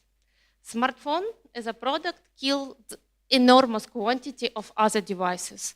I think you should remember compact cameras photo cameras. They were killed not Canon by Kodak by Canon or Kodak by Nikon. So Kodak, the inventor of compact camera, got bankrupt, but not because of direct competitors. Also, jobs killed. MP3 players, navigators, GPS navigators. Now it's only professional service in trucks, but we don't use GPS navigator is a different device, different gadget. We use it, we use it either in smartphone or pre-installed in our car. So it was these big devices were killed not by direct customers. So please pay attention to existing alternatives, direct and non-direct. Also, you should check non-direct competitors, not only when you start, you want to go to other market with your product, but from time to time, let's say once per year, to have a strategic session to tackle main strategic questions, and one of them, what is with my non-direct competitors, because you can also find that they are going weaker. So sometimes you should prepare your business for the further growth if you see that your non-direct competitors' behavior of consumers changed in such type that you can sell them more. And here are two examples of problem and solution. Amazon, like Lean Canvas for Amazon should look like, and the Facebook. Amazon is 1994. So the problem, lack of online bookstores, hard to select books in offline stores, no rating, recommendations, hard to find the book, etc. Do any of you read some books about Jeff Bezos, about Amazon? Very good books. Yeah, thanks. Here he describes deeply how he investigated Barnes and Nobles. It was the biggest offline bookstore, developed chain, enormous assortment, but to find something there was impossible. So it was one of the pains of the clients. Not only lack of assortment, but also even book was existing, but in 3 or 4 floors, it was impossible to find. And solution, built an online bookstore with millions of titles. Facebook. Problem, Harvard University online network is very limited in functionality and not fun. Students want a solution to communicate online. Who sees the films knows that just they wanted also to try dates. They want to find more girls. And the solution, we know, like Facebook, mostly like we have now. Okay. The box number 4, our value proposition. Really one of the main, maybe the heart of the whole Lean Canvas business model. So we already know who could be our customers, what problems they should face. We think we have our hypothesis, we checked it, and we have already our solutions. Now we are ready to prepare the value proposition. But please take into consideration once again that people don't care what you are selling. What is your product? What is technology of your product? What features has your product? What they want to know is how your product relieves their pain, what result of the usage you can give, what emotions can have people when they use result or when they have result of the usage of your product. And the first moment, please think on what market you are working with your product. What means on what market? You remember what people buy: health, wealth, relations, entertainment, and safety. But it's very big topics. But market you are working in is less. For example, I have training academy. I work on a market of career development. So I don't sell knowledge, I sell improvement, speed up of career of my students. Yeah, I say to them that if you go through this course, if you go through this program, first you will have better results, and your next step in the big organization will be sooner than without my training. One more example I find in the morning, I have silk pillowcase. What market do you think it is?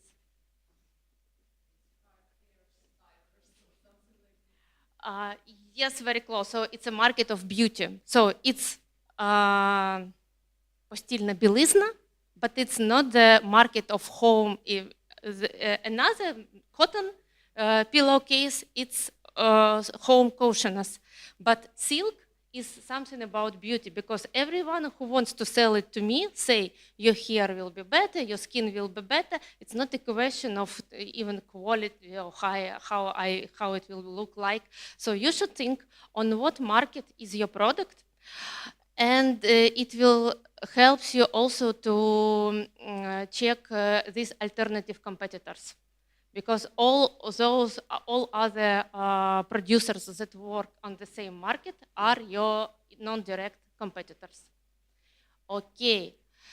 And USP, unique selling proposition or unique selling point. We see it here the first time, but we will talk about this once again.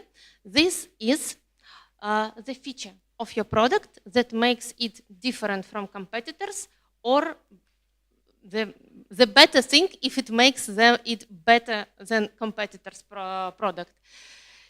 It's very good if you have it. Try to find it. Because actually, if someone buys your product, definitely you have it. From time to time, I face another situation when some company thinks that they don't have USP. And then I say, guys, but you have a lot of clients. It means that you have it. They choose you, you have it, but you don't know exactly. You should find it. And to support you, to prepare deeply this value proposition, I will show you another template. This is template by Alex Osterwalder. So this is Canvas value proposition template. Also in the last slide of my presentation, you will have several useful, как его, зараз загадаю, посилання. And one of them will be the website of Alex Osterwalder agency, and there are interesting articles on his site, so you can also check for yourself. And here is proposal of how to prepare value proposition using on his site. For sure, he shows how to make this value proposition from his Canvas business model. He says you have already customer segments, please put it here, and you have your value proposition, put it here, and he will describe how to operate with all areas. But we are looking for lean canvas, not for Alex Osterwalder, so we already have solutions, we will use them, and we have problems, we will use them as well. Let's see. Не работает. Ага, работает. So this is template from this site, Strategizer by Alex Osterwalder. And here I tried.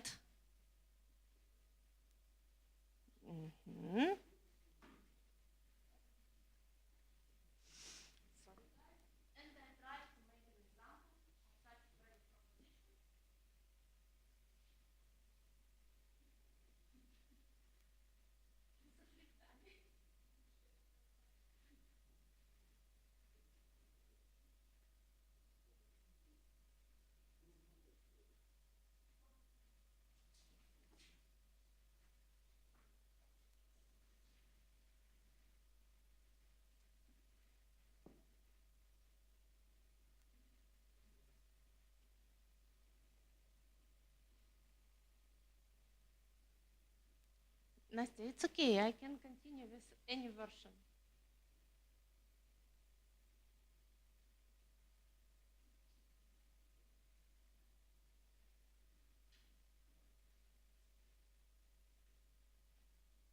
Yeah, okay, thanks.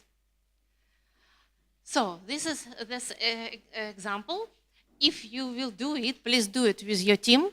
You can just make big Vatmans, A1 Vatmans in such positions, name them as customer jobs, so job to be done, what your customer should do, in what process you want to get him or her, define pains, so when they do this, they can face these problems.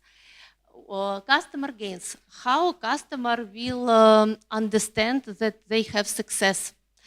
And then you just make a lot of stickers. If you do a brainstorm with your team, you put all the stickers to the relevant topics and then see the final picture. For example, I am Eco product online and offline retail chain. I want to have only Eco products, huge assortment, foods and cosmetics.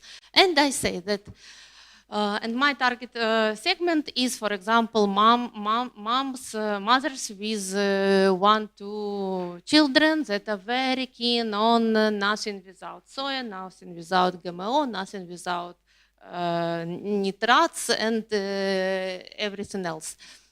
Gluten, gluten-free, etc. So I say they cook what they do, what the process. They cook healthy food. They use eco-friendly products. What problems they face? They say to me that no wide choice of eco-cosmetics in mass market. So they go to mass market and they either find nothing or they should spend a lot of time to try to analyze ingredients, and it's very painful for them. No, and the same with food. So with food a little bit better, but again, too much time, or from time to time they should to face a lot of websites, a lot of stores, not to take anything in one place. And customer gain. So if okay, how they think that the situation is okay. All eco products could be bought in one place. Wide choice of eco products: sugar, gluten, nitrates, glutamate free, foods and cosmetics with natural ingredients and fresh. Yeah, because in mass markets they are not sure about freshness of these products. This is about the customer. You have this. This is your box number 1. This is your box number 3. And this is additional, so we didn't discuss in Lean Canvas how they value what is the good situation. And then you go to your product, and you should mark pain reliefs. So here is pain, how you minimize the pain or solve it at all, better actually. And I say, I have more than 2,000 SKU of eco foods and cosmetics in my assortment.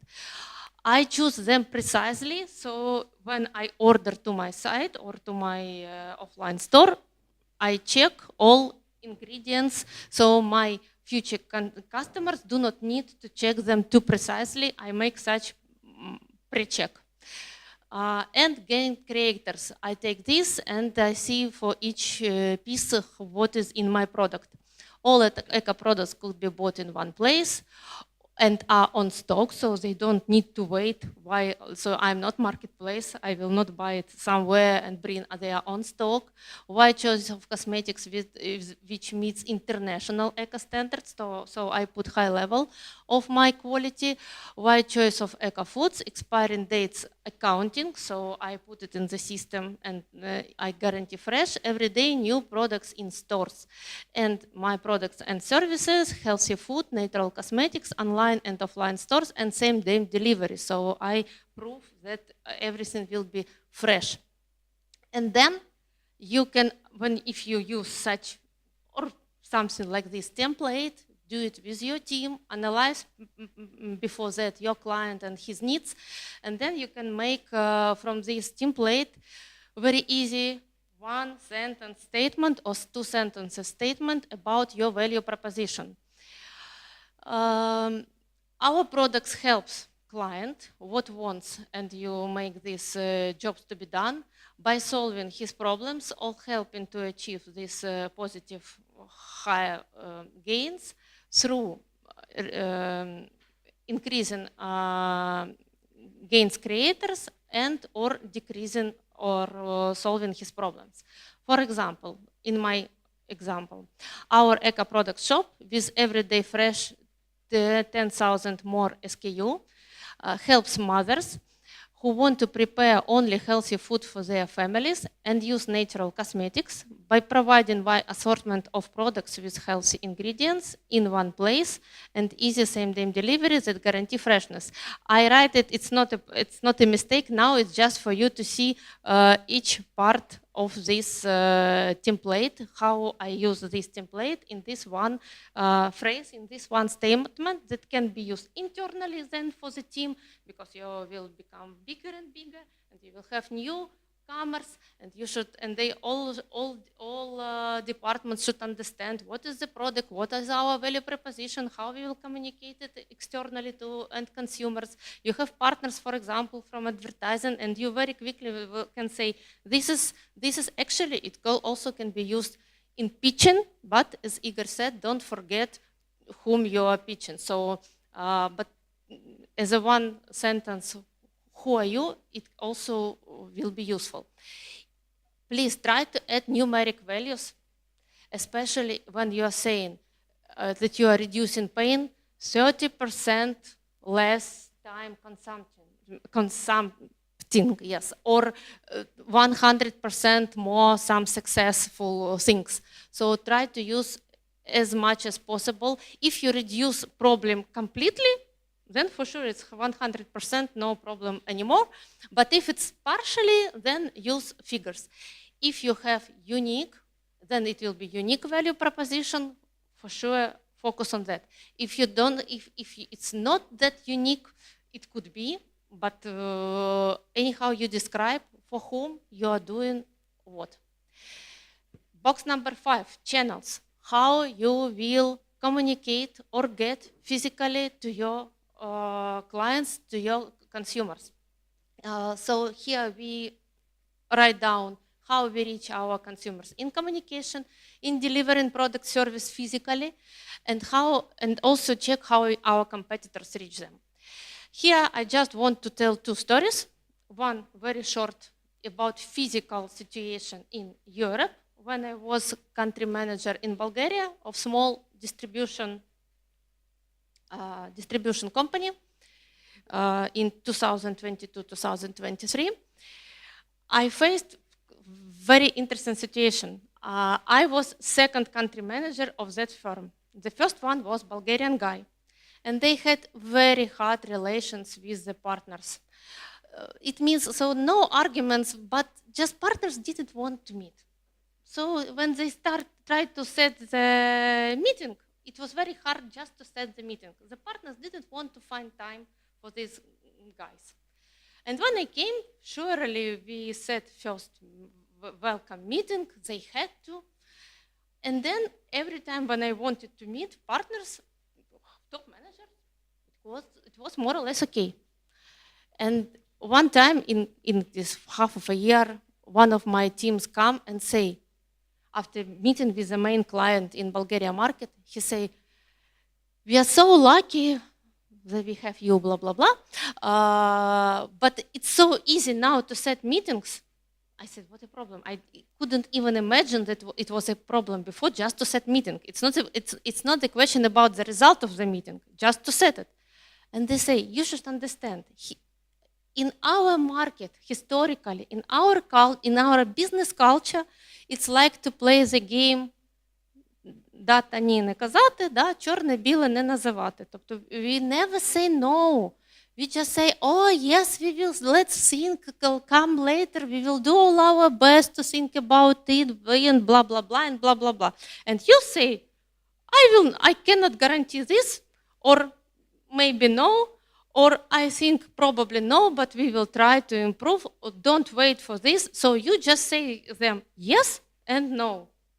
From a Ukrainian perspective of business culture, it's absolutely okay to save time of your partner and save your own time, and just to make any promises. It's not a question about promises, it's a question about some димка, да? Ну, тобто, не казати конкретно, вибачаю, що я перейшла, але це emotional thing, да? So, what I want to say with this example, if you go to European countries, and I think like Kazakhstan, Georgia is more or less the same typical culture, just know that they are partly different, and they can value positively we don't have time actually.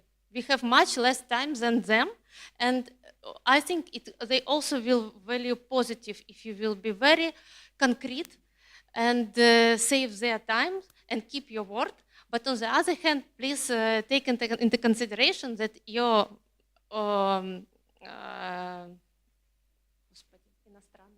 foreign new partners could be different from us in a business culture. And another story about the channel. So it's about physical, if you physically will meet, and also about people. If you have to set the team in new countries, it's better to have some people from local office. You definitely will have to have team from the local office, local team from the country of new destination, but also if you can set someone from Ukrainian loyal employees, please do. And the best way is to have this synergy of Ukrainian team and local team. And this one I want to emphasize is LinkedIn for business.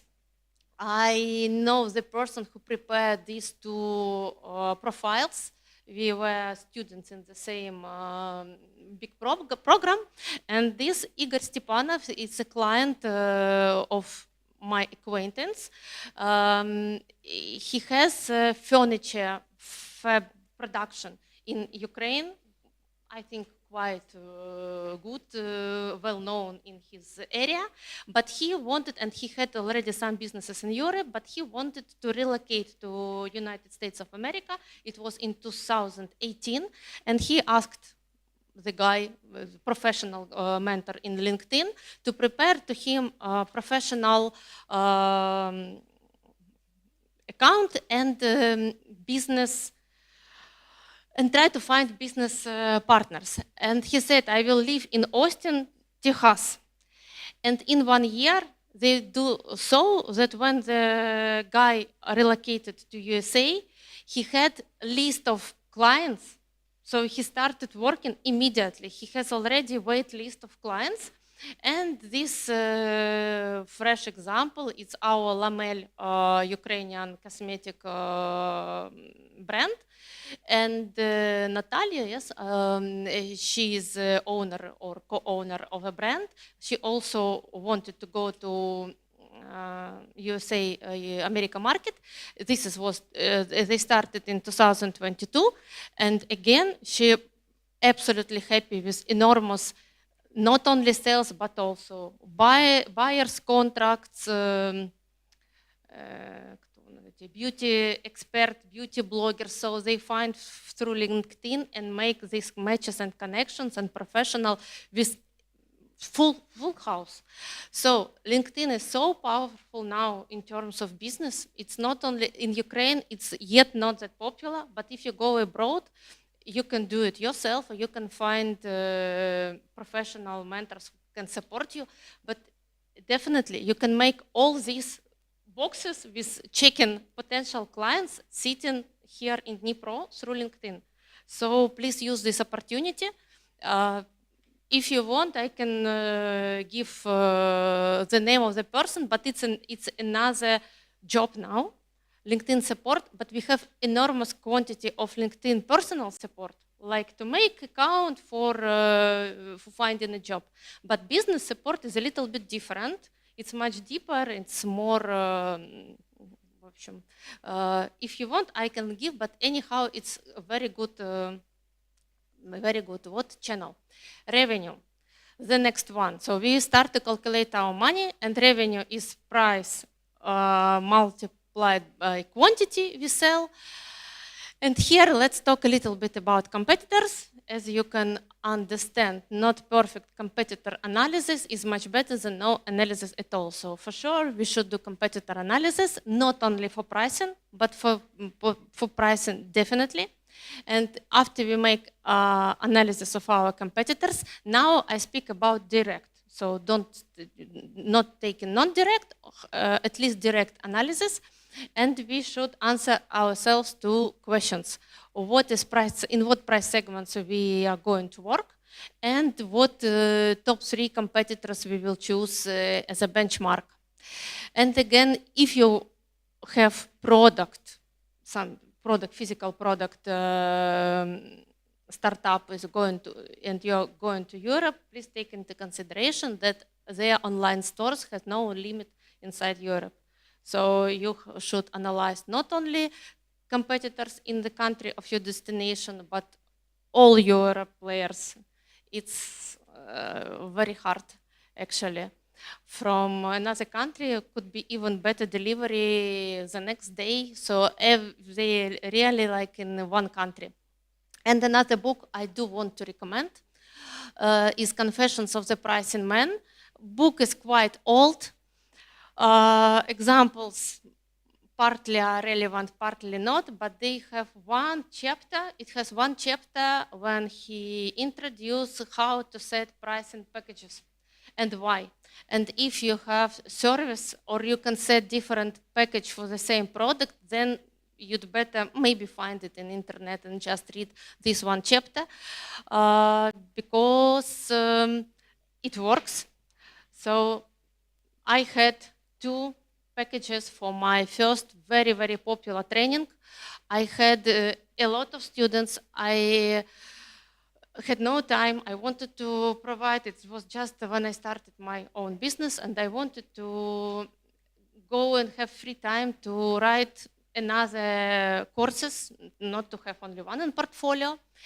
And at that time I have a mentor, for business mentor, and she said to me, you should introduce the first VIP package.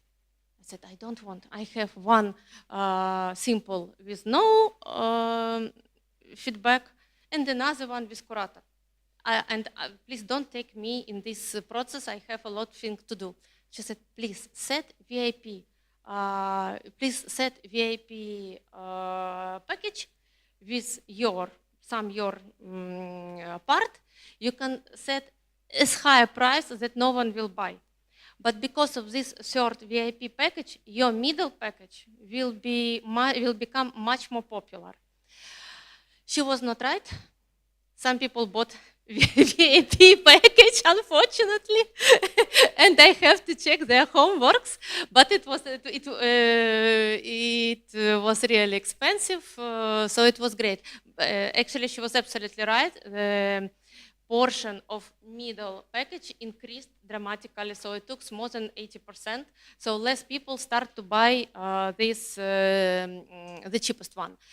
So if you, because for example, for my previous business, when we just have retail and we check Allo checks Comfy checks Foxtrot checks Eldorado, it's a little bit not about this. But if you are your own kind of service, then for sure, and this in this book, one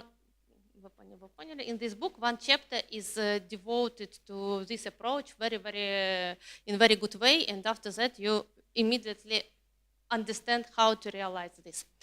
Okay, the 7th one, cost structure. This is the part where I have no private stories, so just you should put your cost structure. Just remember that reality is always worse than Excel. And if you go to other countries, check taxes and then check taxes once again, because it could be unpleasant surprises. Box number 8. We are almost at the end. This is unfair advantage. So this is something that couldn't be very quickly copied or bought by your competitors. So it's unique. It's actually about your USP, unique selling point. And here, once again, about competitor analysis, I give you my version of template of competitor analysis is any template, you need it only to start. Then you will change it up to you, take out some parts, add another parts, but it's much easier to start if you have template than if you have a white sheet. So at the end, there will be template of competitor analysis, and if you do it, you will find you can go deeply in product, in price, in brand, and communication. I will not read it all of this now, but it will give you some insights about all of these topics. And benchmarking, another one. If you find competitors that you really think that they are great in something, surely best top 3 in your area, then you'd better to go in benchmarking, both company to company and or product to product if you need. And such process is better to do at least once per year. And then you have full picture where your competitors are great, so what part you have to be great, what in another part you can be great and better than them. And what I said, so if you cannot be unique in the product, then you can be, you can be unique in some features of your product, that's great, or in your technology, but if it's not possible, then you can be unique in location, in service, in branding, in atmosphere you provide to your client, and in emotions that your client have. And actually, in Osterwalder Canvas template was box partners.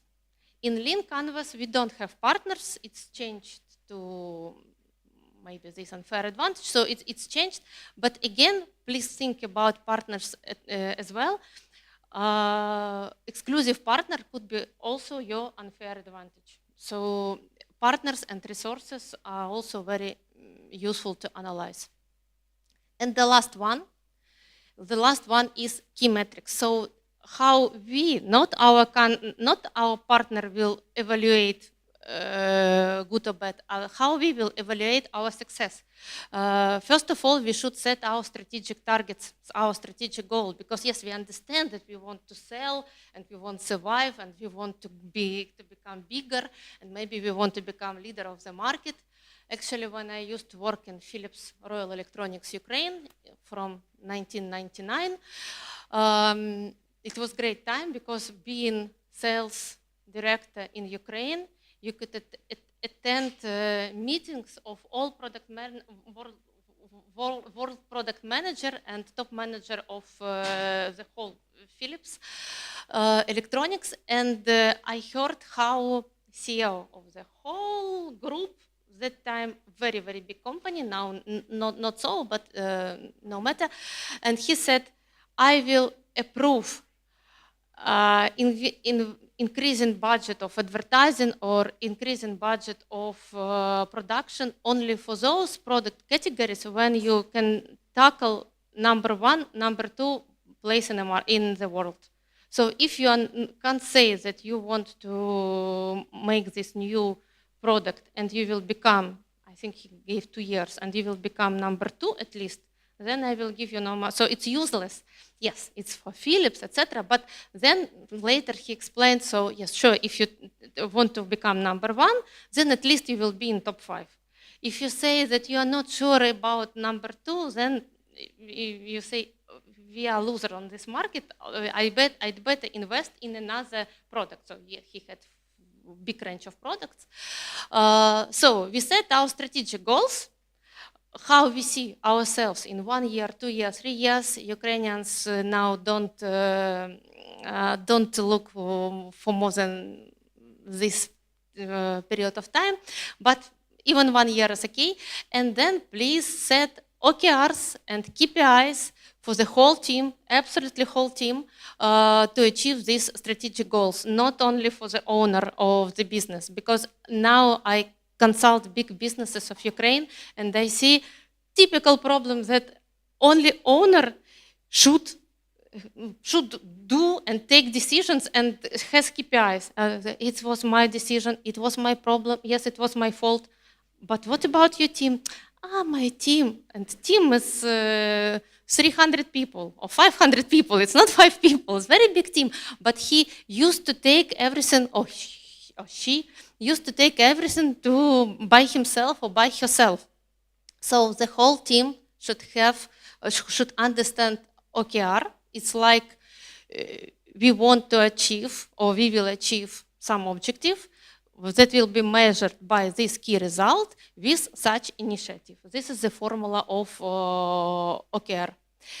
And actually, these initiatives is again like key activities in a business model of Lean Canvas by Osterwalder. Okay, and then, for example, my OKR, we want to launch an updated product line to become the best provider in the adult education niche in commerce or for retailers, for example. So my initiative, launch updated product line. My strategic goal, become the best provider in adult education in commerce. And key results, 4 new courses, 120,000 euro revenue from new students, and NPS more than 85%. So this is example how could be the OKR for освітній бізнес, Тренінг Academy. And then these ones we can set for more precise KPIs for the whole team. So for 4 new courses, who should do that and how we can value it smart way. For 120,000 euro revenue, what I should do, what price, what quantity of the students, who is responsible, etc., etc. Guys, this is all for part of Lean Canvas strategy template. I do hope it will help you to go through this template. I also will give you where to find, but you can do it everything like on a big board. And I have one more example about strategy. If you have time, I don't know actually. I need 3 minutes more, I think, or 5 minutes more to show from my another experience when I worked for a big company as a law group.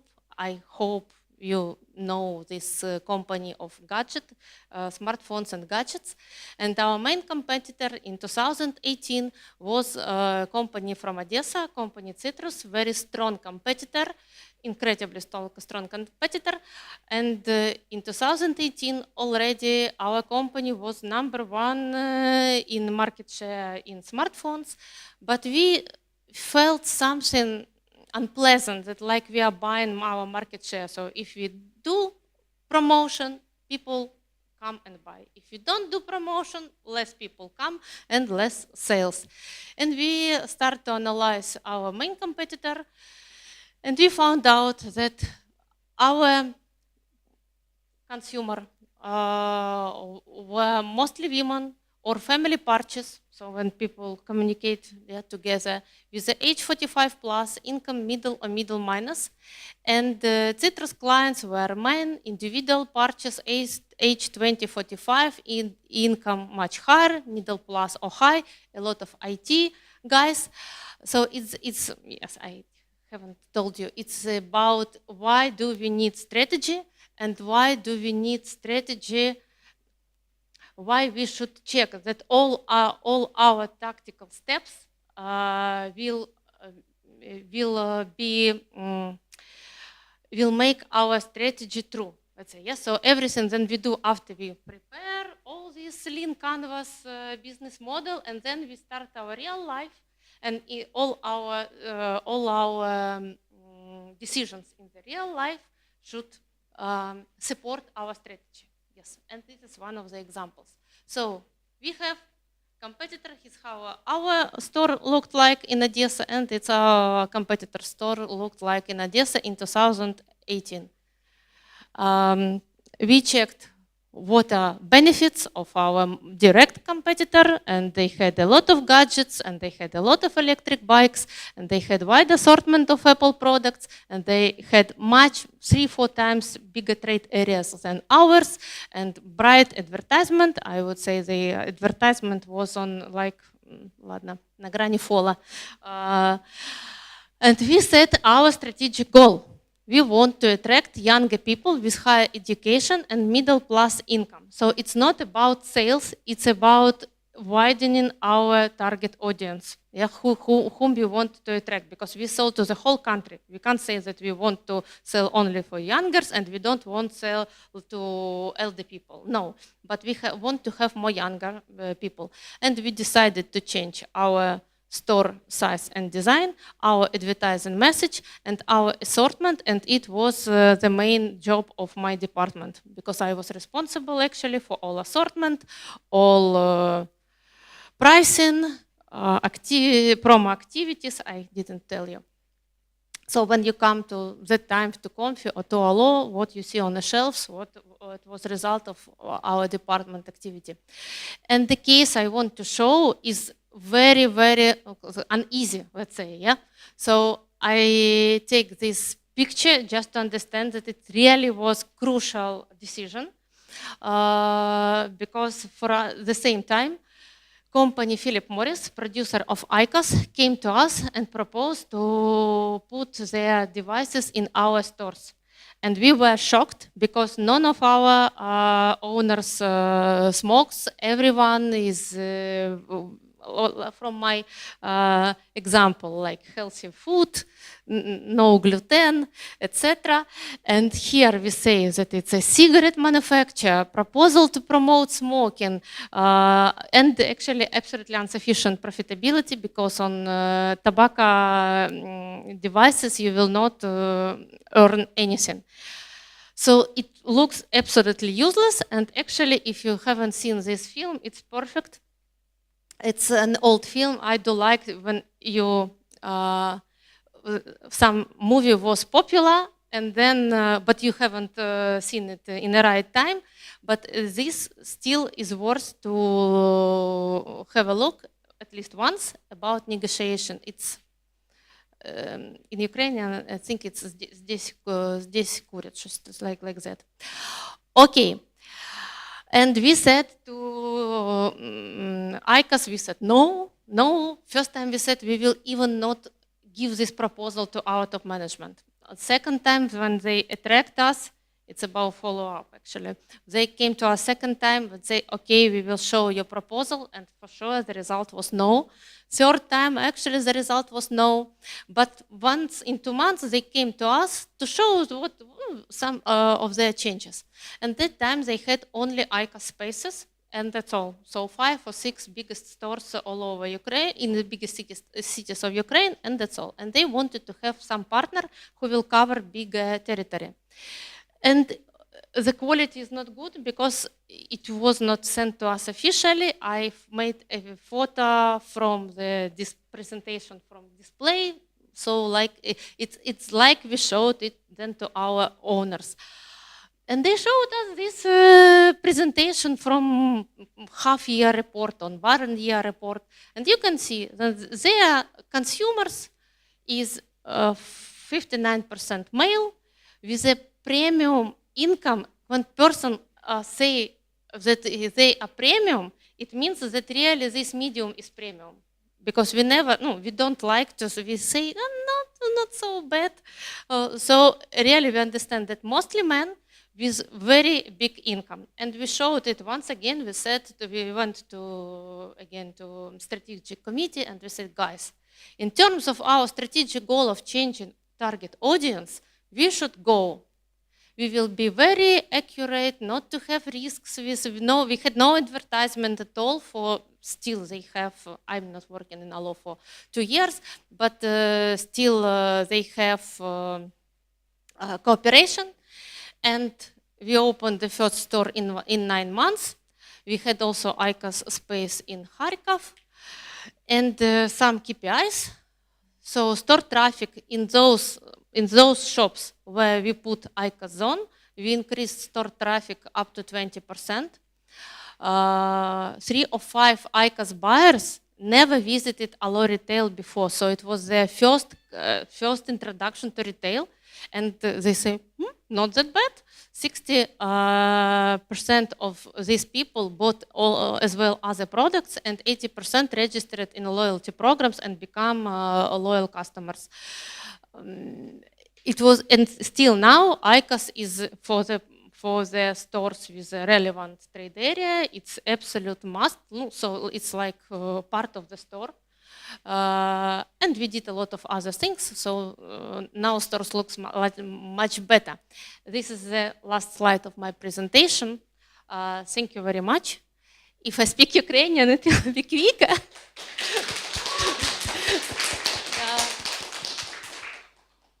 The next one is thank you.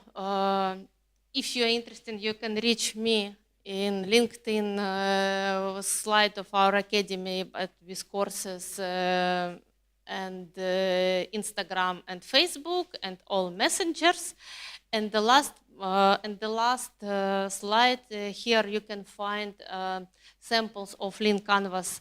Actually, I like for sure Canva. Yes, you can have template and make Canvas or Lean Canvas, but I like the first one much more. So free of charge, very easy registration. You can do your you can organize your business model even without registration. But if you want to save, you have to register. But that's all very user-friendly.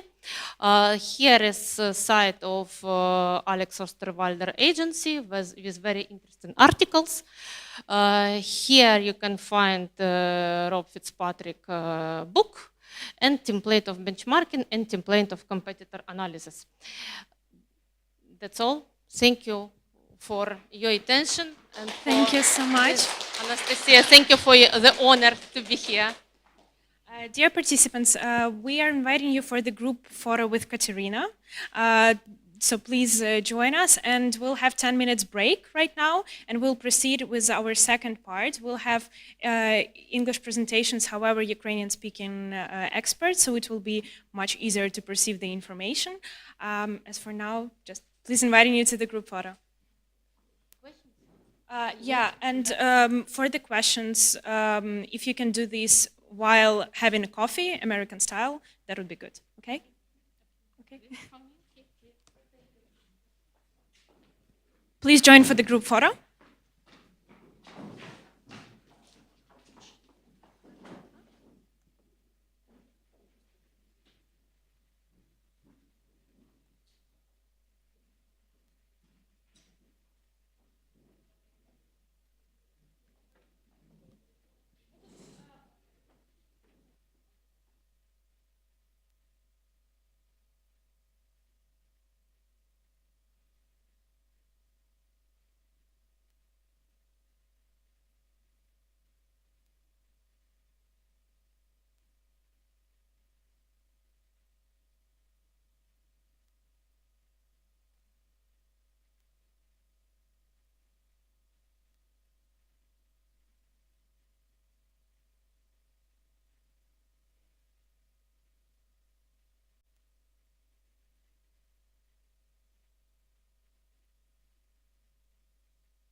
Раз, два, раз, два, раз, два, раз, два, раз, два. Кликер? Нет. Раз, раз. Раз, раз, раз, раз, раз. Чек.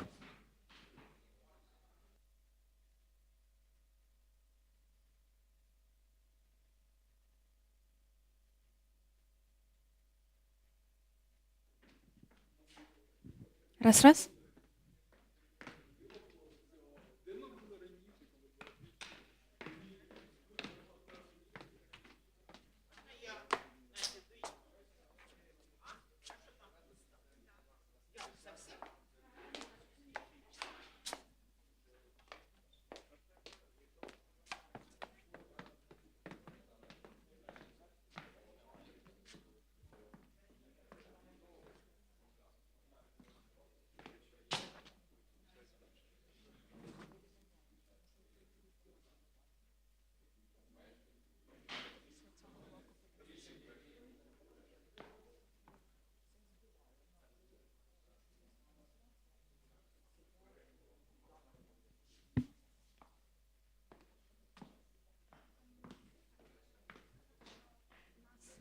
Люди в офлайні і 5 команд в онлайні.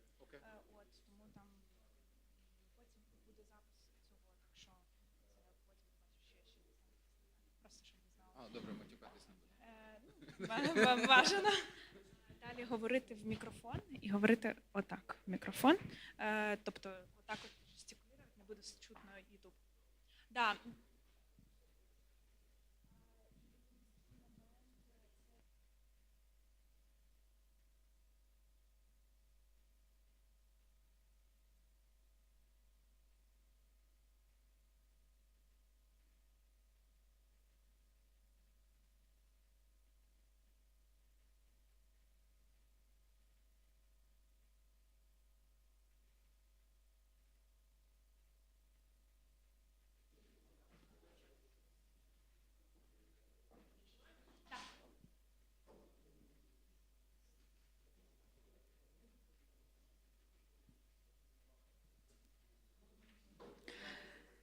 Dear Founders2Founders participants, it's my pleasure to move forward and introduce you with our next expert.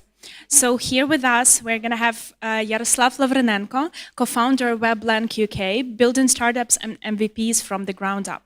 And he'll be presenting the topic dedicated to go-to-market and product development. Round of applause to Yaroslav.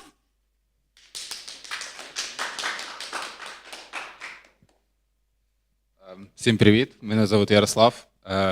Я вже багато років, мабуть, десь 12 років створював свою студію, і ми створювали різні стартапи. І ось з 2022 року ми вийшли до такої якоїсь стадії, коли ми робили тільки свої стартапи, і зараз ми більше займаємося такими стартапами, там, к нам приходять, шукають інвестицію, або треба там упаковку зробити, і все таке. В мене не буде там якісь дуже багато метрик, або ще щось. Це більше про те, як це створюється на практиці, ніж у теорії, тому що ми так більше практики, і ми без всілякої теорії просто намагалися відкрити двері з ноги і йти далі. Так, це чим я займаюсь взагалі на посадах. Це там Art Direction, візуальний концепт, це Product Design, два рази Product Design, це таке Mobile and Web Design, і це те, що ми 12 років, в чому я є експерт. Це одразу приклад того, з ким ми співпрацювали, кому продавалися. Це конкретно WAG Group Берлін, і це ми робили для них таке додаток, котрий допомагає продавати автівки і допомагає їм продавати з такою, як при допомогою того, що ти можеш реально її орендувати, поїздити, і це деякий такий каршерінг, котрий допомагає. Потім тут такий був прикол, що воно насамперед ти повинен був повернути машину у автосалоні Porsche, Audi або Volkswagen, і це такий прикол маркетинговий був, котрий ми там покращили продажі насамперед, але користувач мог такий, типу, спробувати цю автівку і поїздити на ній. З чого все починалося? Насамперед, зараз це гарна картинка, і це робилося там 5 років тому, але починалося це з цього. Тому що у нас був там стартап, були якісь намальовки, і була вже створена апка із реальним каршерінгом. Воно дуже примітивне, дуже максимальне, і потім один із фаундерів попросив нас, знайдіть, кому ми можемо продатися. І так от якось ми вийшли на вак-групу, і із цього там вийшло те, що ви бачили. Так, мої основні принципи, як ми діємо у команді, як ми будуємо продукт, як ми взагалі це з чого починаємо. Там, learn, think, create і repeat. Там ще є Fatboy Slim, це така відсилка до його пісень. Ну, це насамперед, колись я в Британії зустрівся з Карім Рашидом, і Карім Рашид це такий величайший дизайнер, тільки він такий більше у архітектор чи продакт-дизайнер, і він завжди каже, по-перше, дизайнер ніколи не встигає у сроки, а по-друге, вся перша твоя ідея – це гімно. І це, типу, думай далі. Тому ми... Я нічого не робив. Є? Окей. Да, можна включати музику. Потім ми кожен раз, я це повторюю, що коли ви щось придумали, щось зробили якийсь концепт, ви зупинитися треба і реально поміркувати, переспати з цією ідеєю, подумати, тому що у нас у команді ми дуже часто генеруємо ідеї там усіляких стартапів, усіляких там виходів на інші ринки, і потім ми зранку такі, це ідея, вона точно не за ідея, реально бред. І потім ми далі цю ідею розвивали, і там получалося дуже круто. Що далі я вам розповім, що вам треба з початку стартапу. На мою думку, скільки стартапів не було в нас, скільки ми не створювали, поки ви legal статус не набудете, то це все поки що таке ефемерне і нічого воно не коштує, як на мене. Тому що legal статус, він дає якусь таку дуже потужну штуку, коли кожен з вас розуміє, що ви вже юридично оформлені і вам потрібно вже двигати далі цей процес. Потім проблема. Проблема – це, у нас багато стартапів намагаються вирішити проблеми, котрої немає. І ви реально треба зробити каздев, зібрати людей, котрим реально це потрібно. І спитайте в них, яка це реальна їх проблема чи ні. Тому що якщо це нереальна проблема, ви створюєте для себе проблеми, тому що ви це не зможете продати нікому, ви не зможете знайти під це інвестицію, і і просто немає цієї проблеми. Тому будуйте свій стартап від проблеми. Створюйте ком'юніті. Моя така порада дуже гарна, це ніколи не завлікайте і створюйте ком'юніті з ранньої стадії. Якщо у вас буде 3 людини в чатику, це круто. Навіть 3 людини, вони реально можуть вам допомогти з тим, щоб вам покращити ваш продукт, знайти проблему, покращити її вирішення. Money or hands. Вам потрібні реально для старту це гроші або руки. Ви або грошима можете закрити цю проблему, або своїми руками. Тому що без цього ви теж не зможете зробити нормальний MVP. Тому що ми пройшли цей з 2000 року до 2002 був такий бум стартапів, коли Y Combinator, якийсь умовний, він давав на старті пресіду 500 тисяч доларів, 300, все. Такого немає. На пресідах дуже зараз складно, і треба розуміти, поки у вас не буде якоїсь реальної виручки, реальних користувачів, ви далі цей процес не реально здвинути. Солюшени, рішення – це вже про те, як ви це вирішите своїми руками, які технології зробите і тому далі.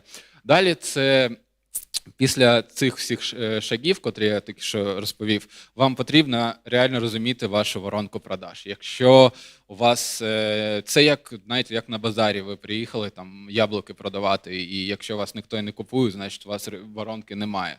Тому це дуже банально і дуже принципово важливо, коли у вас є воронка продаж, і коли ви розумієте, кому ви це все будете продавати. Тому що якщо ви не розумієте, кому ви це продавати будете, то це реальна проблема для вас, для інвесторів і для монетизації взагалі. Тому що воронка продаж, ми, як приклад, в нас був такий стартап, котрий прийшов до нас друг і каже, хочу там соціальну якусь мережу для автомобільних тематики на автомобіль. Ми йому відмалювали, потратили реально кругленьку суму на це все. А все це нікому не було потрібно. Воронки продажі взагалі ми не розуміли, де це взяти. І потім все це звузилось до того, що це просто дискаунтер по тому, що ми можемо заливати топливо в машину. Тобто ми сколаборувалися з Вогом, БВСом, компанії, котрі там заправки володіємо, і просто робили там якусь скидку для таксистів, просто для таксопарків. Ми прийшли і кажемо, ми можемо вам заливати для вашого водії там бензин дешевше, а з різниці вже забирав цей стартап. Тому воронка продаж – це дуже важливо для вашого бізнесу і для того, щоб ви взагалі були успішні. Як її побудувати? Це, до речі, цей стартап, це зліва, це який він був, і на фоні там є з фігми скріншот. Там дуже багато було, взагалі нереальна там кількість екранів було намальовано, і це ще MVP, типу, ми думали. А потім справа, це вже 2023 рік, і як це все звузилося до того, що ми можемо просто брати там мийки, пальне, запчастини, це все скидки, і вони це все працює, і там зараз там типу 3000 користувачів, і це типу працює, росте своїм життям, і прикольно. Так, коли ви робите бізнес, мені це один дуже там відомий бізнесмен цього навчив, і теж я коли був у Британії, у нас був такий там типу сешн з Бренстоном, і він дуже класну штуку сказав. Він сказав, чуваки, типу, думайте за те, що як вийти з цього. Коли ви будуєте бізнес, як ви з нього будете виходити? Тому що тоді я ще не розумів цього, тому що ми взагалі просто будували стартапи, ми будували якісь там проекти. А з точки зору бізнесу я взагалі цього не поняв. А потім згодом, коли ми там продали перший стартап, другий, третій, я зрозумів, що коли ви будуєте свій стартап, розумієте, кому ви його будете продавати. Тому що від цього будується уся сфера, як ви получите інвестицію, як ви будете продавати і за скільки, і кому. Тому що якщо ви будете там умовно, не знаю, там запчастини продавати там екофермі, то це типу не ок. Реально. Тому вам треба розуміти, як ви будете виходити з цього бізнесу. Коли к вам прийде інвестор, він спитає, скільки, це не так там прямо він спитає, але вам треба розуміти, скільки ви відсотків можете віддати йому, як це повинно працювати, як ви повинні заходити в холдинг. І я цього всього не розповім, тому що я дизайнер, а не legal, но це там окрема тема за гроші. Так. Метрики. Коли ви будуєте дизайн, це зараз дещо про дизайн піде. Коли ви будуєте дизайн, вам потрібно взагалі розуміти, як працювати з метриками. Тому що багато фаундерів, котрі приходили до мене, і вони намагалися все одно побудувати дизайн для себе. Ніколи не будуйте дизайн для себе. Це ви можете там обрати колір, ви можете обрати якісь форми для себе, але вам потрібно слухати вашого користувача.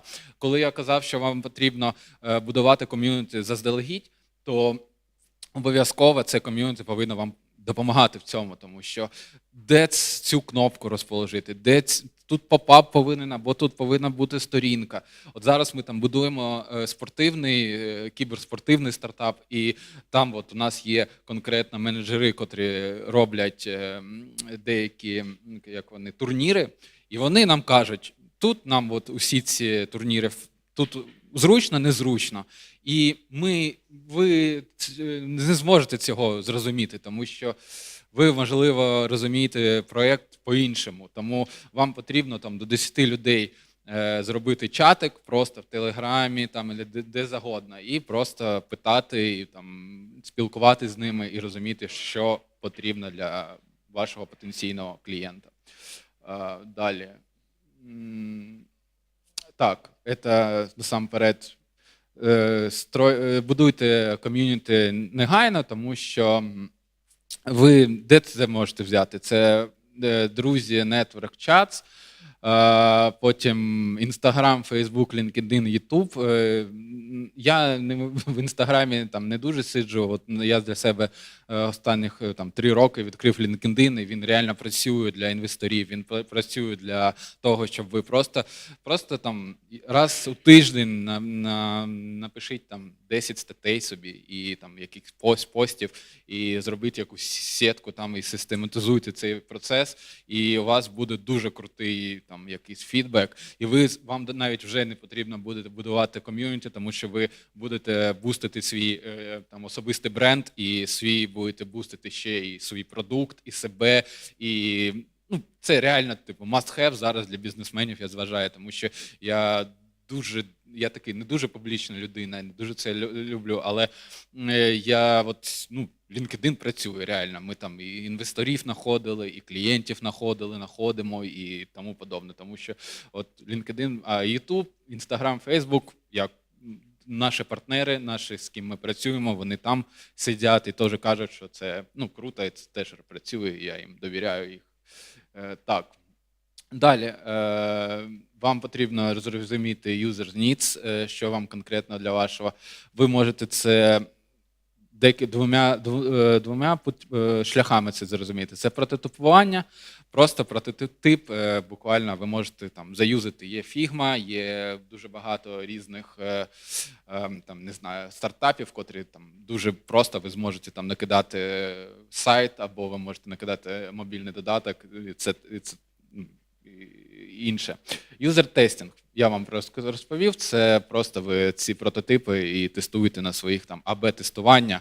АБ-тестування там зробили так, показали там якось там голосування, зробили в Телеграмі, все там, зрозуміли, куди вам йти. Market research,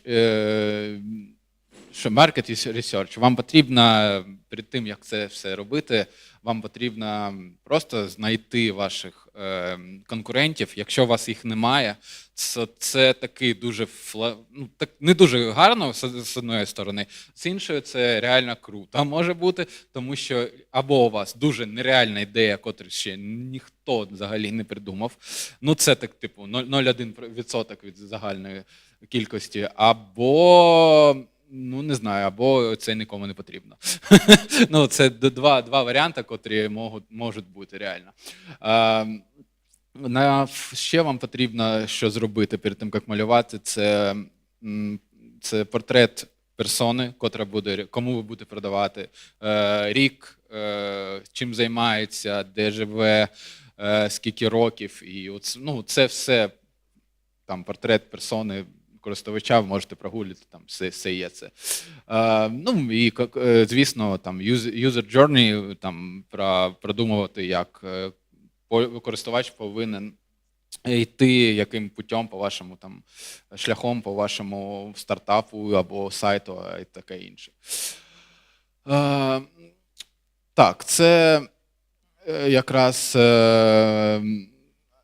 це про те, не обов'язково там робити нереально там гарний дизайн. Тут найпростіший дизайн, найпростіший, котрий вивірений з користувачами Audi і там у всьому світі, так? І от для них це типу норм.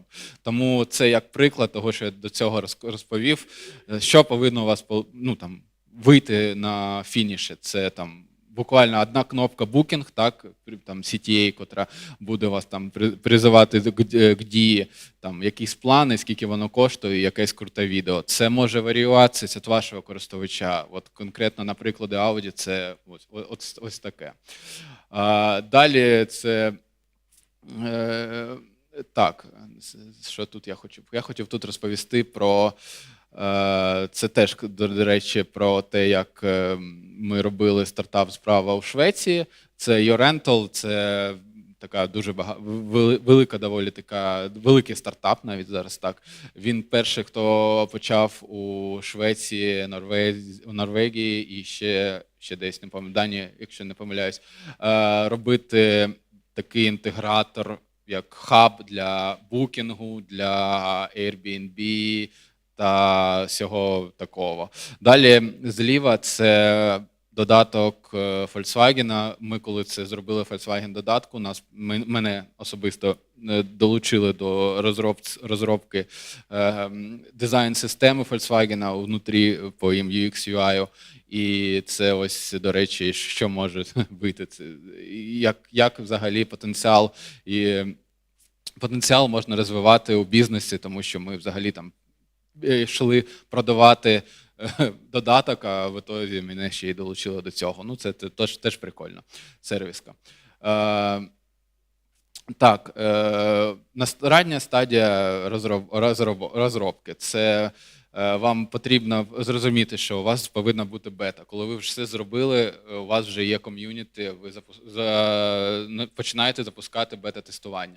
Бета-тестування, воно не може проходити типу, просто так, воно не може, типу, у вас ще ці 100 користувачів, 1000, потрібно обов'язково отримати якийсь лоялті. Лоялті програми – це...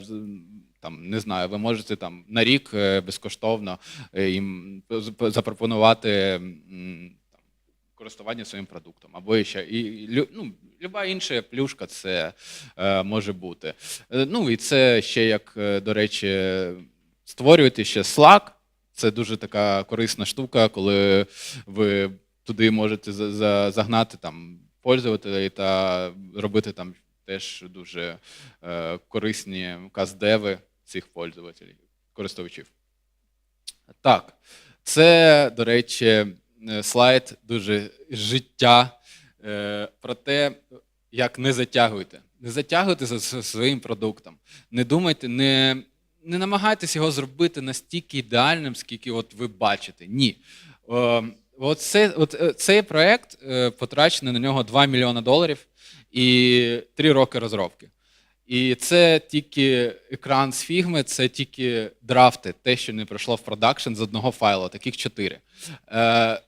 Фаундер хотів довести там до нереального просто проєкт. Суть проєкту, це мета проєкту, це там зібрати всі туристичні місця і показувати, давати їм скидки, робити там якісь аудіогіди для цього.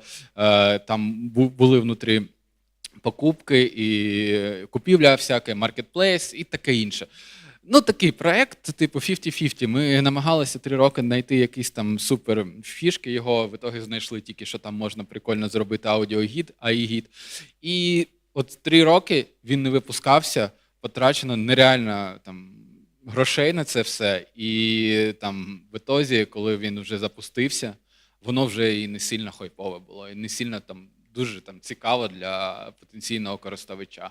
І ми йому завжди казали там: дядя, ну вже якось там вже пора би там запуститись фідбек для... Всі вигорали. Вся команда просто взяла і розвернулася і вийшли. Там залишилося 2 людини, розробників на підтримці. Всі дуже там втомилися від цього, тому що коли проєкт не запускається, коли немає навіть негативного респонсу від нього, то всі втомлюються. Одно і те ж, там щось там, кнопку змінити або щось. Тому там запускайтесь.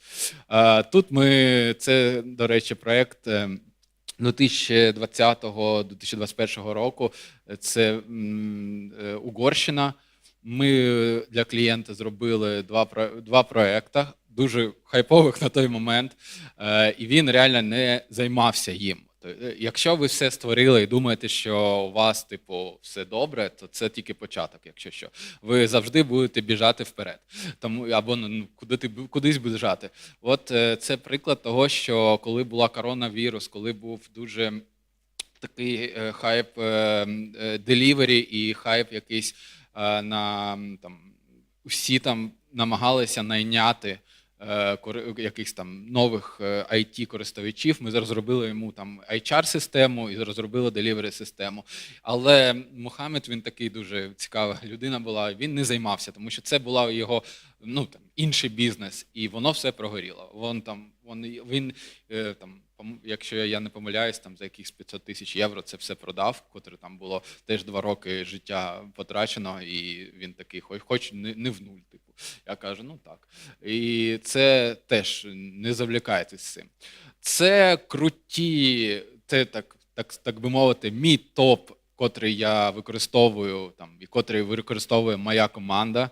Це топ таких сервісів, котрі будуть дуже корисні вам в роботі. Це Typeform.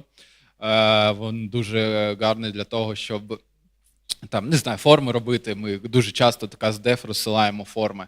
User Interviews – це платформа, щоб ви могли знайти, хто буде конкретно там цей фідбек робити, CastDev робити.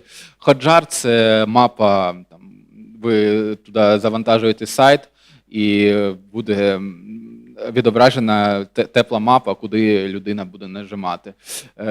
CrazyX – те ж саме. Airtable – дуже така потужна штука, ми його використовуємо як база даних, ми інтегруємо з тайпформами, і коли тайпформи і Airtable інтегруються, то ми просто розуміємо, як там датабази і як ці користувачі, вони є там, і ми можемо там розрахувати якийсь там відповідь або ще щось. Beta-list – це те ж саме, що user interviews, тільки дещо інше. Optimizely – це те ж саме, user testing – те ж саме. Це взагалі ми 4 платформи, котрі ми юзаємо для різних там тестингів юзерів, для тестингу. Якщо в нас немає часу для створення якогось там спільноти, то це не проблема, ви можете реально там заюзати якийсь із цих тулзов, і це буде дуже корисно. Так, зараз, 24 рік, є 3 тулзи, котрі можуть вам дуже спростити життя на максимум, як на мене. Webflow. Webflow – це фронтенд, і ви там можете створити сайт і не вкладувати туди там $10,000 або 20. Webflow дуже крутий, гарний, і ми навіть там його використовуємо для більш складних задач. Xano – це, якщо вам треба бекенд написати, вам не треба теж там винайняти там 5 розробників, ви можете взяти Xano одного розробника і створити там, в принципі, інтеграцію з усім, чим можна. Flutterflow – нове покоління, коли Flutterflow там 5.0 вийшов, це якраз, якщо вам треба додати якийсь там маркетплейс або взагалі що завгодно, ви можете взяти теж цей розробника одного, котрий ці 3 тулзи знає, і він вам зробить там умовно дуже крутий продукт, і він нічим не буде відрізнятися від якоїсь там традиційної розробки, але ви дуже багато грошей зекономите з цим. Так, продажі. Як продавати? Так, продавати ви, типу, все створили, у вас є якийсь там профіт з ваших продуктів, у вас є користувачі, ви вже що знаєте і можете там показати якийсь, не знаю, якийсь value вашого там продукту. Тут, що вам потрібно для інвесторів? Це такий, теж моя підборка, те, що працює, те, з чим ми ходимо, те, що там ми дуже багато набили там гуль з цим, але те, що є. Проблема, користувачі, крутий дизайн або упаковка і рішення для проблеми. Це не все насамперед. Ми так ходили декілька років, і у нас нічого не виходило. Тому ми потім пішли далі, і якщо слайд... Що потрібно дуже важливо ще? clear offer. Ну, вам потрібно дати зрозуміти інвестору, що конкретно ви хочете від нього. Гроші, що ви за це готові віддати, і що інвестор получить за це. Гарний піч.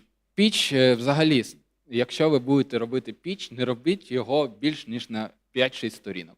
Ніхто не буде там читати, видивлятись ваші пічі, ваші технології нереальні. Інвестору це, ну, типу, по барабану, якщо чесно. Типу, взагалі не цікаво.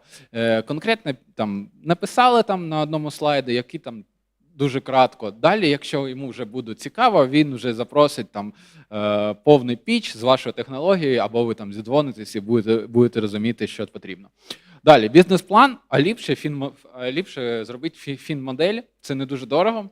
Ви можете там взяти якогось фрілансера, він це зробить, тому що ми коли почали проекти продивлятися скрізь цифри, і це взагалі інший експірієнс. Це експірієнс, коли ти розумієш, що ось тут в тебе ти провалюєшся, а тут ти навпаки. Тому бізнес-план і фінмодель – це must have. Скейлінг. Вам потрібно для інвестора показати, куди ви будете рости. Ну, навіщо вам це? Які будуть нові локалізації? Може, ви зможете локалізувати, якщо у вас це бізнес, котрий ви там, ну, не знаю, офлайн, і ви там створюєте там дрони, наприклад. Як ви можете там ці дрони локалізувати своє производство там на його території? Це дуже важливо. Тому оці 9 пунктів, вони дуже важливі для того, що, ну, не знаю, може хтось ще інше використовує, але в нас працює це і дуже гарно працює. Пітчі ми робимо дуже там класно і дуже швидко, і там буквально на 5 сторінок, тому що ми от пітч, це була наша дуже така проблема. Ми як на максималі робили там нереально там багато, 20 сторін гарних, там все розписано. Ну, по-перше, є такий фактор, що вас можуть це банально там вкрасти, комусь ви покажете свою технологію, о, прикольно, дякую. І це таке в нас було, і не раз було, коли там ми, це ж наша технологія. Ну да, ну так вона ж вся розписана в пічі. Тому робіть такий дуже краткий, як загальну основу ви повинні робити на цифрах, скільки вам потрібно потратити, скільки вам потрібно взяти, і скільки він получить через якийсь там N кількість років. Це не тривожте Річарда, він зайнятий. Це такий теж наш особистий приклад, коли ми намагалися продати усюди, взагалі усюди, усім там пихали свої там різні стартапи, якщо, ну, взагалі різні фонди. Обирайте по тематиці. Це найліпше. Якщо ваш фонд буде займатися условно озелененням, а ви продаєте там автівки, це не працює. Потрібно вам реально теж фонд, який займається автівками. Ми шукаємо ці фонди у нетворку. Social Networks – це LinkedIn, ще AngelList. AngelList – дуже крута штука. Раджу там ознайомитись і подивитися, що там. Якщо у вас є англійська мова, якщо у вас є гарна англійська мова, ви можете вийти в офлайн або в онлайн з нею і поспілкуватися, юзайте AngelList, це реально дуже така потужна штука. Ну все, це я, 2024.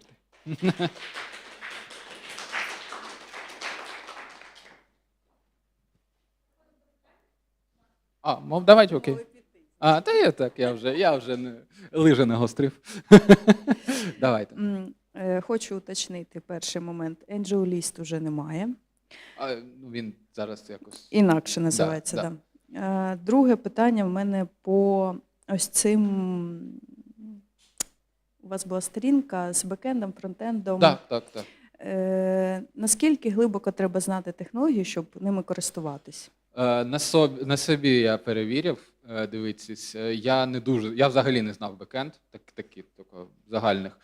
Ну, я подивився десь тиждень там по вечорам уроки на англійській мові, і все, і GPT, і все. Ну, я дизайнер, я не бекендер.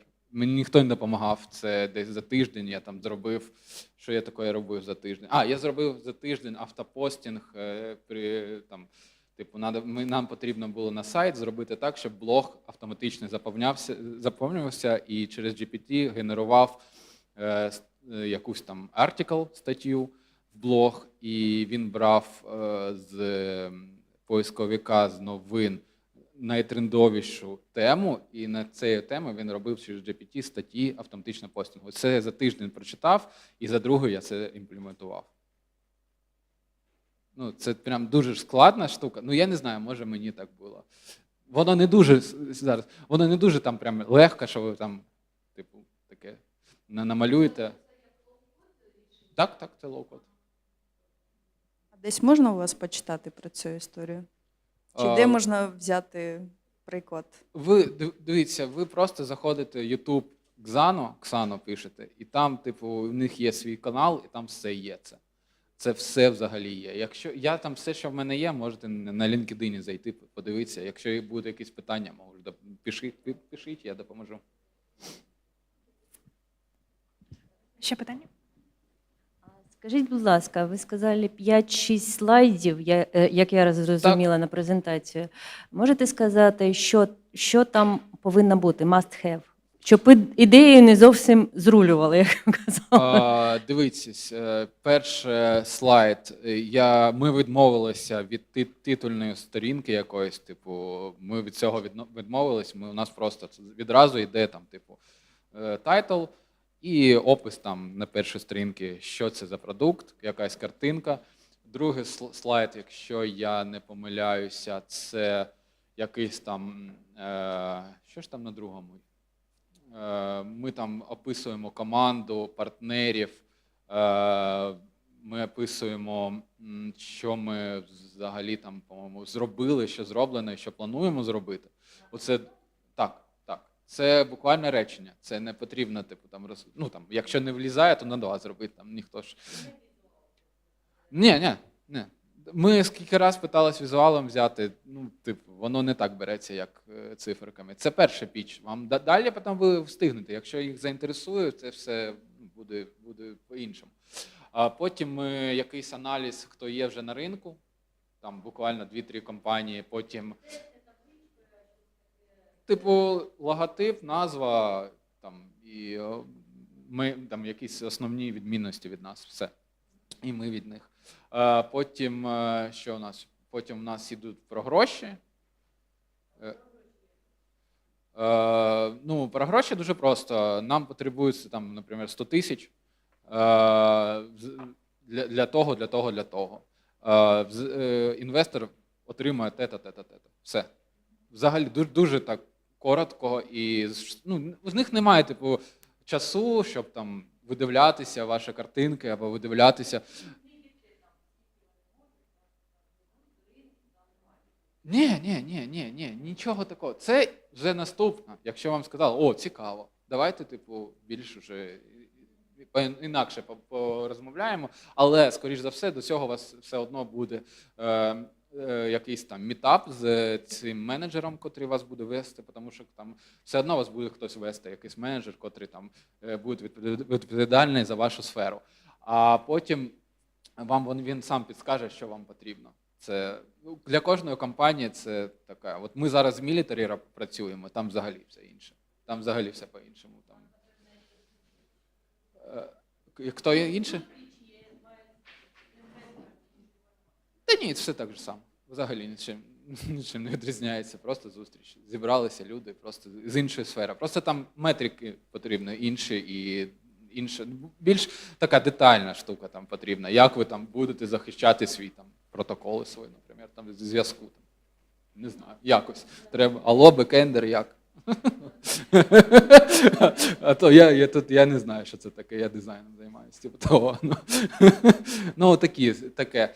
І про гроші, іноді ще якийсь там SWOT-аналіз робимо, це не я роблю, ви можете почитати, це вже.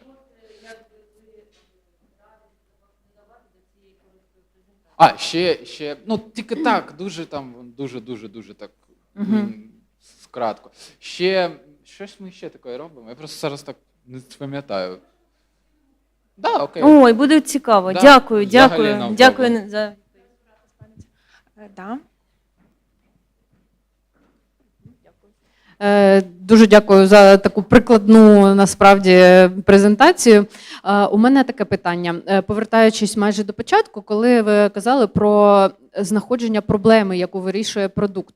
От можна приклад, як ви формулювали проблему для ось цього додатку, самого першого, з якого ви починали, з машинами, Так. і як ви перевіряли наявність цієї проблеми? Дуже просто лендінг-пейдж, здамо машину в оренду. Взагалі без додатку, без нічого. І добре налаштований SEO, усе. Ну і типу, у нас там група людей там із 50 чоловік, хто там працював над проєктом, скинь своєму другу. Все. Одному. І Це, скільки прийшло до вас на цей лендінг? Я вже тоді пам'ятаю, це був 16 або 17 рік, початок. Ну там нормально, там більше половини, типу, кому ми скинули, там більше половиною такі, о, прикольно, типу, каршерінг зараз в моді, я би, типу, от закористувався. Ми такі, о, а якщо так? Ну, так теж прикольно. Типу, а якщо це буде, типу, не каршерінг там від фірми, а якщо від людини. Там спочатку була ідея того, що от у вас є там 3-4 машини, і ви уїхали в відпустку, то ви там потенційно можете одну з них, типу, здати тому, хто приїхав там на відпустку в ваше місто, інша людина. Airbnb, тільки Так, типу, така була ідея, не дуже. Ну, вона не дуже насамперед працьовита, тому що вона не працювала. Ми люди, котрі дуже любимо своє. Ми не як там в Америці, в Європі. Ми такі дуже любимо. Ми не любимо віддавати своє. І це не спрацювало в нас. Ну, десь спрацювало. А от повертаючись все ж таки до формулювання проблеми, ну, можливо, на той момент це не було так актуально, але мені от більше це цікавить з точки зору пітчингу, презентації, і щоб донести людині важливість цієї історії, особливо коли продукт не стільки як знеболювальний, скільки вітамін, от як коректно сформулювати цю проблему, ну, от, і, можливо, як от ви для свого цього стартапу її сформулювали? Як ми сформулюємо проблему? Це прикольне питання, тому що насамперед кожен раз типу, по-різному. Зараз ми, типу, я сиджу вдома, воно бахкає. Ми такі, о, давай зробимо якесь ППО наше. Давай. Ну, типу, а як ми можемо зробити? Ну, давай там візьмемо найдешевше. Ну, давай як? Ну, давай дронами. А як далі? А давай тут так, а тут автоматизуємо, а тут налаштуємо, а тут це. І так же само, це все з життя береться. Я практик, я там не в теорію. Мене там щось не подобається, там, мене так, я ще коли там спортом займався, то мені щось не подобалось, я звик це вирішувати. Ну, типу, треба, там, нас, наприклад, я не знаю, що ще з такої з проєктів, там, по туризму. Прийшов, дядька каже, хочу якусь там рулетку, туристичну. Ми, що за бред? Він каже, ну як ти крутиш барабани, якісь типу штуки вилітають? Я кажу, ну фігня повна, ну типу нереальний кейс. Він каже, ну а що ви можете пропонувати? Ну ми почали вивчати сферу вже з аналітиками, вже так більше детально, що можна там запропонувати. Конкретно з нашого ще таких з прикладів, котрі я можу. Ми от є, наприклад, такий, що ми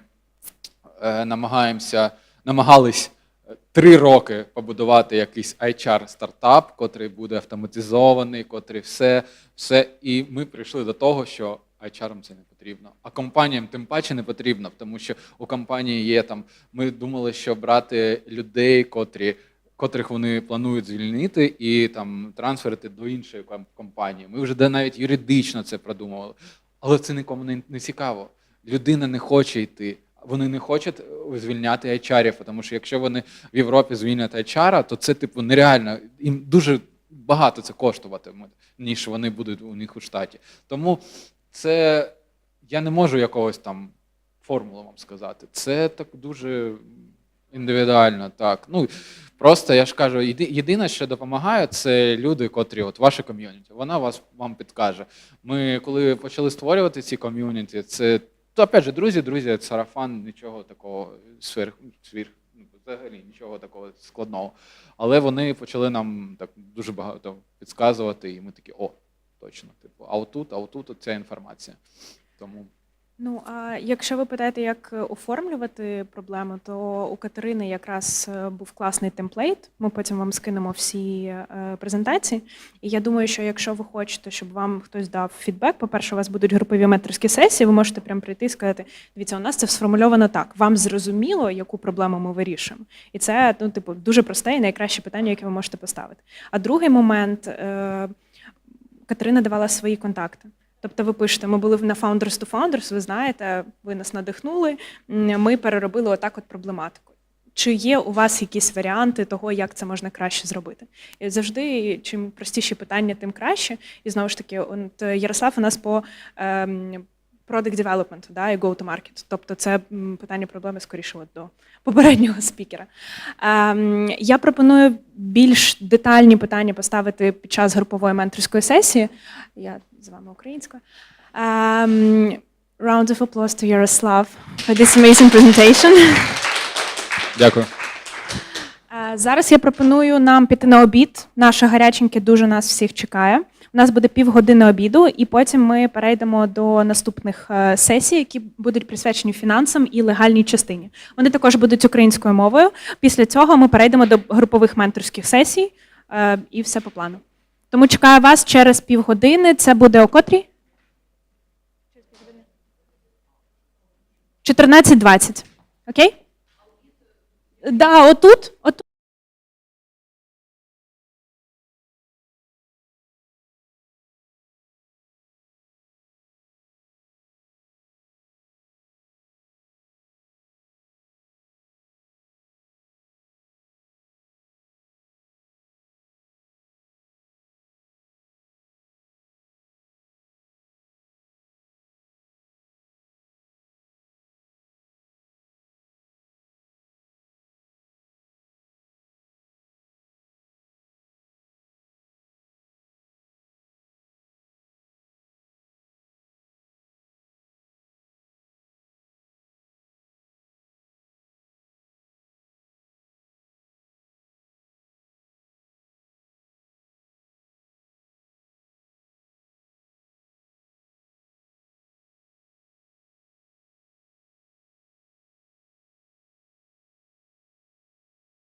Dear ladies and gentlemen, we are starting our next edition of training sessions. And first of all, we'll have Alexey Barinov. He'll be presenting conducting the training about financing, including fundraising and external funding. It will be held in Ukrainian as well.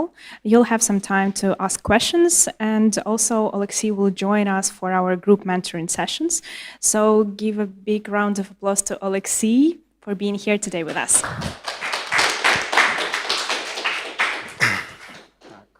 Буду початися по ходу, так? Ага. Вітаю. Так, ім'я вже побачили. Трошки про себе. Я в фінансах з 2000 року, з 2009-го працюю фінансовим директором. Це зазвичай були підприємства великі виробничі, тут в Дніпрі. А десь у 2019-му я свідчився фінансовим директором в ІТ і після того вже займався консультуванням. Різні проекти через себе пропустив. І останній рік я закохався в цю історію зі стартапами і спочатку пішов в Genesis School of Digital Business, пройшов, а потім це був стартап School by Startup Depot. Ось, тому трошки про те, що розмовляю, про ваші болі трошки знаю і сподіваюся, те, що поділюсь, буде корисним.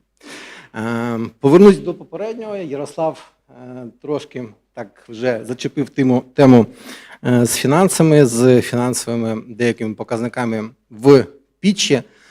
І насправді так, пітчі, вони є різні. Там, я сподіваюся, вам розповідали, з пітчі є elevator pitch, да, там 30 секунд, головне досить стислу ідею донести. Це, мабуть, може бути навіть щось, як казав Ярослав, Airbnb для чогось там. Ось, можуть бути пітчі досить детальні для інвесторів, вже, щоб інвестор спокійно міг сісти, почитати. І, скоріш за все, от в таких пітчах 100% фінансова частина буде детально розписана. Починаючи від монетизації. Отже, йдемо сюди. Фінанси, фандрейзинг, external funding, financial model. Для чого люди роблять бізнес? Ну, так. Ні, 100%. На якомусь етапі це може бути, як Ярослав розказував, сидять там, спілкуються друзі між собою про щось, якась ідея, давай зробимо, і пофіг це збитково, не збитково, давай спробуємо, вже потім починають рахувати. Але зазвичай, коли вже починають думати про бізнес свідомо, все ж таки думають про гроші. І тут про гроші треба думати з двох сторін. Перше, де їх взяти, ось, а потім, як їх заробити. Да? Ось. І з точки зору стартапу, на початку, насправді, інвестиції – це не тільки гроші, а зазвичай це ваш час, перш за все. І тому, коли ти йдеш в стартап-інкубатор колись, чи кудись чи в школу, тобі кажуть, в тебе є рік фултайм часу займатися стартапом. І це, одне з питань, яке дає розуміння інтерв'єру, на що ти готовий, щоб пожертвувати, чим готовий пожертвувати. Тобто час, гроші, ваші, друзів, з іншого бізнесу, гранти та все таке інше. Звичайно, люди, тому що зазвичай стартапи роблять в якійсь сфері, яка дотична до того, що ви робили до того. Тобто це ваш досвід. І досвід ваших колег, яких ви берете в команду. І це важливо, це теж інвестиція. Це потенційні якісь гроші, які ви могли б заробити, працюючи професіоналом та таке інше. Ось. Але стартап – це просто етап розвитку будь-якого бізнесу. Він може перетворитися в бізнес, може не перетворитися в бізнес. І це вже інше питання. Від Пола Грема, візуалізація від цього одного із співзасновників Y Combinator, про такий емоційний стан людини під час створення стартапу. І, скоріш за все, захоплені своєю ідеєю, думаємо, як її розвивати, шукаємо гроші. Попереду дуже багато цікавого, насправді, тому що попереду ітерації. Да? Скоріш за все, емоційний стан буде падати, підніматись, падати, підніматись. Ви будете щось пробувати, буде не виходити, змінювати свою історію, пробувати інше. І з іншого боку, це важко, з одного боку важко, з іншого це насправді дуже цікаво. І це слово «півотінг» – це, мабуть, таке щось, що мусить сприйматись дуже спокійно. Тобто ви можете заходити в стартап з однією ідеєю, а після проходження деяких етапів зрозуміти, що ви будете фокусуватись зовсім на іншому. І це саме про ітерації, про спілкування з клієнтами. І з того, що навчали, і, мабуть, мені що найбільше подобається, це Customer Discovery, чи як ця фаза. Да. І книга, яку радили прочитати, теж дуже сподобалась, «Mom's Test». Хто читав, хто не читав, дуже раджу. Вона кайфова, реально легко читається, і вона про практичні речі. Які питання задавати з клієнтами. Тобто, вони точно не мусять бути закритими типу «да, ні». З відповіді «да, ні». Да? Це цікаво, складно, але це шлях. Зрозумів. Дякую. Так. Колись ви дійдете до того етапу, коли воно працює, а може, дехто з вас, до речі, може вже і дійшов. Так, тому що ви тут всі на різних етапах насправді знаходитесь. Дехто вже залучав гранти, дехто вже там впевнено MVP має, дехто слабенький і, мабуть, ще й не MVP навіть, а прототип все ж таки. До речі, з того, що я подивився, в ваших пічах, не всі пічі, до речі, є там, десь 33% не мають взагалі нічого в пічі про фінанси, про фандрейзинг, да? Навіщо вам гроші. Ой, вибачте, 33% тільки мають, тобто 2/3 не мають цієї інформації в своєму пічі. Половина з вас, я так зрозумів, планує працювати за підпискою, і це цікава історія, там більш перетинається з тим, куди я дивився і дивлюсь. Отже, рухаємося далі. Про що це? Ну, воронки, вони навколо нас. Да? У будь-чому. Да? Там, і у тому ж числі тут у інкубаторі. Да? Там, ви проходите воронку. Подача заявки, заапрували, прийшли сюди, виграли до наступного етапу. Вам дали грант. Це про те, скільки компаній від сід-етапу до юнікорну доходили. 1%. Ось. Це один із показників. Така ж сама історія є і в зворотньому боці у інвесторів. Тобто інвестори шукають стартапи по всьому світу, там, в тому числі і в Україні, вкладають кошти, але вистрілюють насправді десь отак ось. 1% або навіть менше. Тому ця зацікавленість у спілкуванні як у вас, так і у інвесторів також є. Там їм потрібно виявляти цікаві ідеї, але насправді досить часто інвестори, з того, що я знаю, інвестують в команди. І там цікаві історії чув, коли там команди факаплять, роблять там якісь там стартапи, які падають, але в них продовжують інвестувати, тому що бачать, що команда розуміє, що вона робить, вона навчається, вона отримує досвід і готова рухатися далі. Але також спілкувався з Ярославом і також чую цю історію, що, мабуть, найближчим часом ми дійдемо до того, що там ми отримуємо першу мільярдну компанію, створену одною людиною. За рахунок лоу-код рішень, за рахунок чат-GPT і прочим всім сутностям, які дозволяють, в принципі, автоматизувати багато чого і навчатися дуже швидко. Найголовніше. І робити швидко експерименти. Це також відома історія з Десофелі, з Вікіпедії, старий слайд такий. Да. І всі ви тут сидите, мабуть, з однією цілею. Пройти цей етап. Так? Вийти на якийсь product market fit, отримати беззбитковість, потестити ідею. І саме на цьому етапі це залучення коштів від друзів, гранти, ангельські інвестори.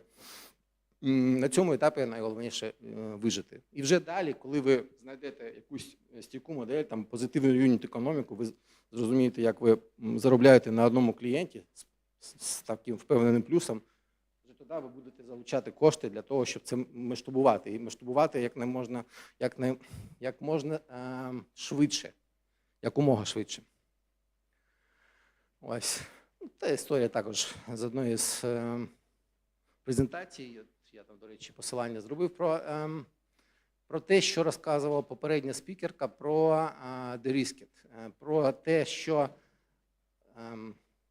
valuation, оцінка компанії, її вартість і інтерес інвесторів зростає по мірі того, як ви прибираєте ризики, по мірі того, як ви розумієте свій продукт, своїх клієнтів, як ви навчаєтеся. Одне із досліджень доволі свіже 2024 року про стартапи в Східній Європі. Як бачите, Україна на досить непоганому місці. Це показник відсотка стартапів, які стають юнікорнами. Ось. І це добра історія. Насправді в нас стартапів не так багато, як в таких країнах, як Естонія та деяких інших в Європі, але, мабуть, за рахунок людського капіталу все ж таки є шанс, що вийде щось добре. Ця історія також в цьому дослідженні посилання є про те, що так, ми зараз в стані війни, і, на жаль, багато компаній релокували стартапів, вони провели релокацію в інші країни, це UK, США, там інші країни Європи. Але, тим не менш, кількість стартапів в Україні, вона досить висока, і це обнадійливо. Тож, про залучення коштів, які в нас є варіанти. Свої гроші, там, зарплату та таке інше, ви, мабуть, так не залучаєте, це добре, коли є гранти, так? Так, ви пішли за грантами, і з грантами, з будь-якими інвестиціями, як я і казав на початку, найголовніше розуміти, що це воронка. Тобто, якщо ви подаєтесь там на один грант, це не дуже гарна історія, дивіться на всі, подавайтеся на всі. Тому що є вірогідність, що ви не все отримаєте, ну, не всі гранти отримаєте, звичайно. Да, там, щоб збільшити вірогідність того, що ви отримаєте якісь кошти, цим потрібно займатися. І щодо наступних етапів інвестицій, так, до речі, я повернуся, да, вибачте. Що ми тут можемо проговорити? Да, тут є власний капітал, про який ми показали, зовнішній, це підписочний, який там впливає на вашу долю в бізнесі, і гранти, які вашу долю не розмиває. От на цьому слайді я взяв його з презентації попереднього спікера. Тут історія про те, що залучення інвестицій – це часто повноцінна фултайм робота одного із топ-менеджерів, або SEO, або там овнера, або там CFO, якщо він є. Скоріше за все, нема. В стартапі нема CFO. Ось. І чому? Тому що, якщо ви подаєте, наприклад, 40 заявок на гранти, на інвестиції і над ними працюєте, це спілкування, підготовка цих документів, це багато часу займає. І цей графік про те, що це про спілкування. Тобто мало буде відіслати ці запити на гранти, на інвестиції, ще буде багато зустрічей, і цим потрібно займатися. Особливо далі на наступних стадіях от з цього слайду, коли ви вже пройшли там ангельські інвестиції, гранти і вже є щось, що можна масштабувати, це буде справді окрема робота, тому що між залученням інвестицій може пройти рік. Вам цей рік треба прожити. Якщо ви побудували там бізнес і він вже прибутковий, звичайно, ви можете рости з власних коштів. Багато, насправді, не стартапів, а бізнесів там взагалі виросли без залучення інвестицій, наприклад, як це не Zipper, Zapier, дуже відомий, наприклад, додаток для поєднання для поєднання різних додатків між собою, науково платформа, вона виросла до величезних масштабів без залучення інвестицій. Це найкращий варіант, звичайно. І якщо це можливо, це найкращий варіант, тому що ви не будете втрачати свою долю. А доля – це важлива історія насправді. Тому що коли ви на ранньому етапі залучаєте кошти і віддаєте, умовно кажучи, 50%, і вирогідність вашого стартапу вибуху вона велика, то ви втрачаєте 50% від дуже великої долі. Тому також до цього треба відноситися дуже свідомо. Ось. Так, про що ще я хотів розказати? Так. Далі. Так. І, наприклад, як одна із історій з Genesis, там про Facebook розповідали, і вона відома, мабуть, років 10 Facebook був збитковим, майже до самого IPO, тобто до виходу на біржі. Чому? В нього потенційно була позитивна юніт-економіка, але він вбухував кошти в залучення цих людей, аудиторії. Він ріс. Тобто, зазвичай кошти потрібні для того, щоб зрости, особливо платформу. І це цілком нормально, що компанія збиткова. Тобто, прибуткова юніт-економіка, але збиткова компанія. У такому випадку ви залучаєте кошти, ви їх тупо спалюєте на розвиток компанії і ви дивитесь вперед, і що у вас є. У вас є команда, витрати, кошти згорають. Вам потрібно комусь в команді, потрібно думати, а хто нам дасть кошти, звідки ми їх візьмемо. Або ми не зростаємо, припиняємо ріст і інвестуємо в команду розробку, або ми зростаємо і залучаємо нові кошти. Тому це постійний процес, насправді, для зрілої компанії. Так, Deal Flow, але так, я додав також з презентації, це, мабуть, більше там юрист розказує про це. Цей слайд теж з презентації попередньої спікерки, яка розказувала про фінанси. Насправді, наприклад, на деяких людей з цієї фотографії я навіть зсилаюся тут в слайдах, і деякі є спікерами в YEP, які теж є частиною, партнери цього акселератора. Тому на цій фотці можете бути і ви. Що далі? Про фінансову модель. Що там? Що не можемо? За 30? Так я теж, історію Макдональдс вже бачили, він теж там десь 50 там. 50 до 50, да, там 50 до 50. Нормально. Це теж ок. Я теж планую там бути. Так. Фраза, яка мені подобається: don't make a financial model for investors, make it for yourself. Чому? От уявіть собі, ви їдете в автівці, там, наприклад, ви ніколи не були в Буковелі. Як ви туди доїдете без навігатора? Ви, скоріш за все, запустите на телефоні навігатор, відмітите і поїдете. Правильно? Ні? Це екстремальний досвід. Я думаю, не всі готові його проходити. На.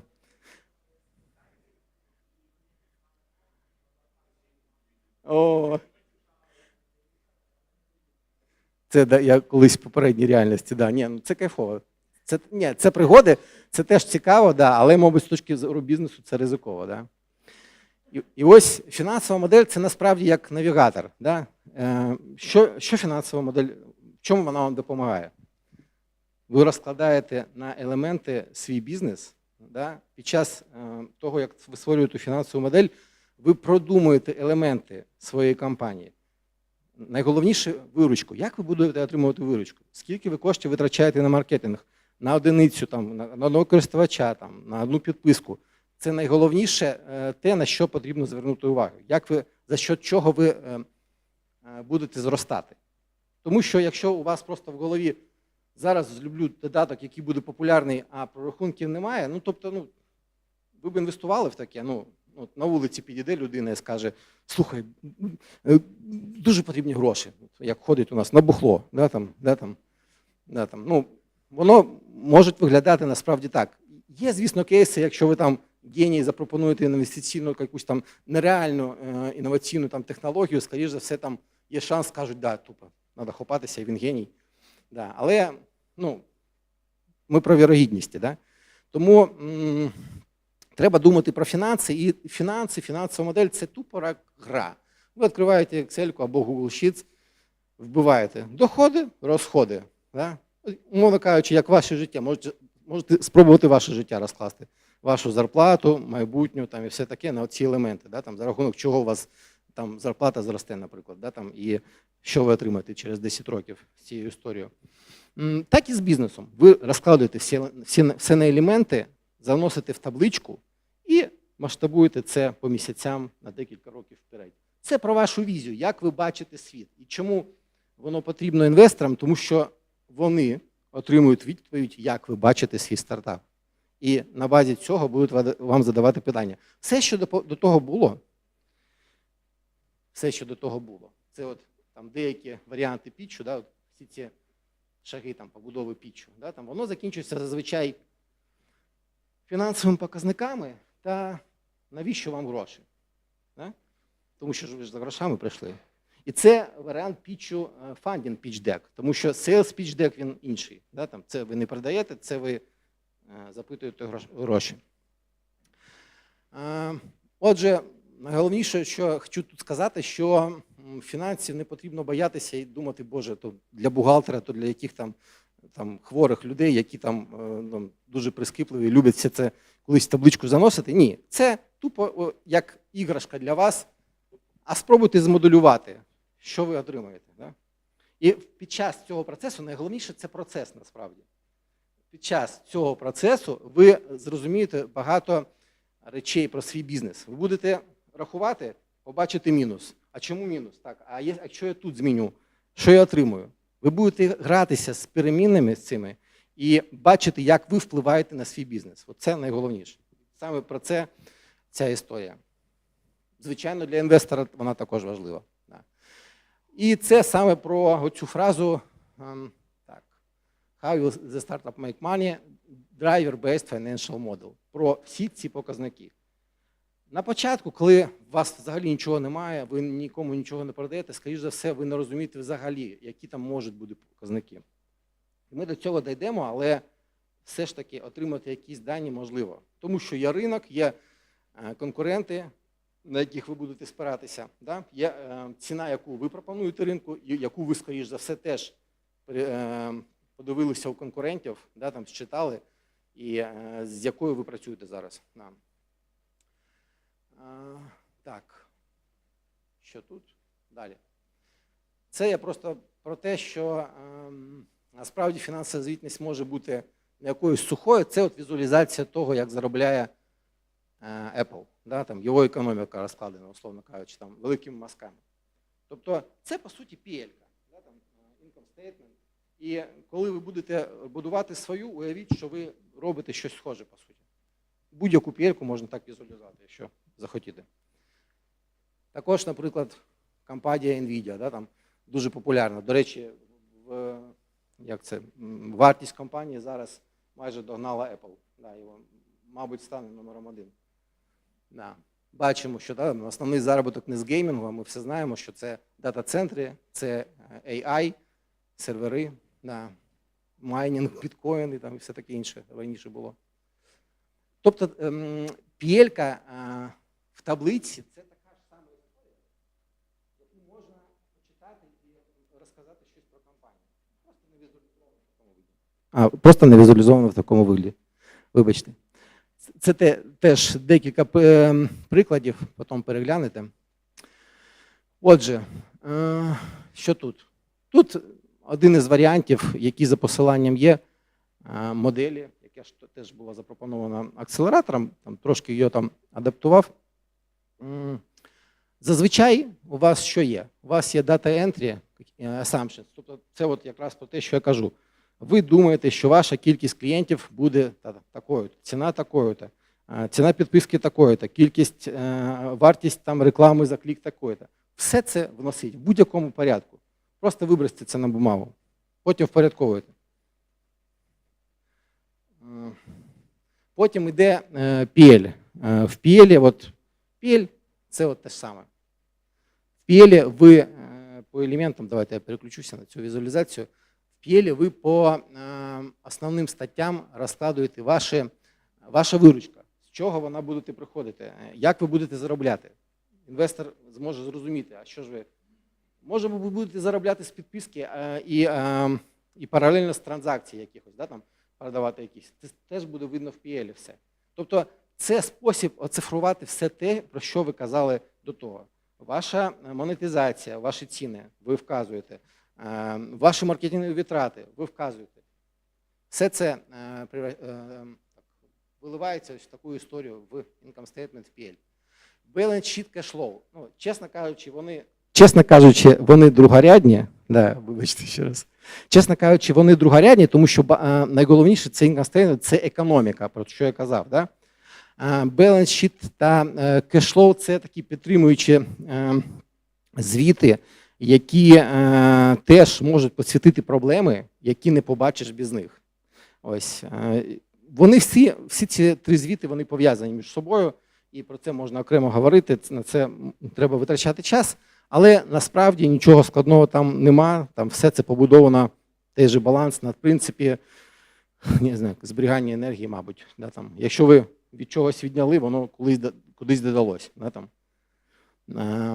Вся оця історія. Кешфлоу і, чесно кажучи, буде непогано, якщо в кінці ви додасте якусь візуалізацію. Я це тут для прикладу зробив так. Це Data Entry так виглядає, наприклад.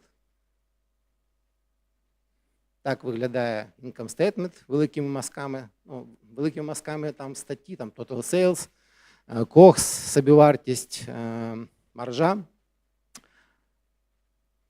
Баланс там, де ви бачите, наприклад, там невиплачені зарплати, капітал, бачите, там залучений та невитрачений грант, це все тут. І кешфлоу, де ви бачите, умовно кажучи, звіт з Монобанку. Да, там, у вас перелік транзакцій, все це потенційно може стати кешфлоу. І деякі візуалізації найпростіші, які ви можете зробити для себе. Тому що візуалізації дозволяють теж виявляти аномалії, які зазвичай в цифрах побачити важко. Тому прості графіки, які показують, як між місяцями щось змінюється. Також, про що розповідала спікерка з фінансів попередня, я чув, це про, наприклад, про історію СКАК. Так, особливо в СaaS. Для SaaS це як, не знаю, не нормою, а як ціллю виглядає співвідношення LTV до CAC 3 до 1, да, там, типа, мовно кажучи, це як ціль, до чого потрібно прийти. І це, ну, якби не те, з чого зазвичай починають. Це може бути історія взагалі, коли там CAC більше, ніж вартість, що дають клієнти приносять, ніж те, що ви отримуєте у вигляді доходів від клієнтів. Але те, на що треба орієнтуватися, те, над чим треба пропрацювати. Чому фокус на CAC, на вартість залучення клієнтів? Тому що зазвичай драйвер ваших продажів – це маркетинг. CAC payback період менше 12 місяців, це мається на увазі, вони пов'язані з LTV та CAC, цим співвідношенням. Це про те, що ваші маркетингові інвестиції повинні окупитися, умовно кажучи, там, буде добре, якщо вони окупяться за рік. Gross margin 70%, теж така історія, там, це цільова. Там, якщо у вас там маркетингові витрати, умовно кажучи, 30%, 20% прибутку, то десь 70% автоматично так станеться, що у вас мусить бути маржа. Тобто, що хотів сказати, для чого воно потрібно? Щоб покрити розробку, щоб покрити ваші витрати на маркетинг та якийсь прибуток вам згенерувати біля 20%. Тобто це ціль, точно не те, з чого ви почнете. Runway 18 місяців – це про те, що я казав про залучення інвестицій. Тобто це запас коштів. От, як, наприклад, ви живете, ви звільнилися. Скільки у вас коштів? Ви витрачаєте щомісяця на життя, наприклад, $1000. умовно кажучи, в цьому сенсі у вас на 18 тисяч доларів повинно бути в кармані.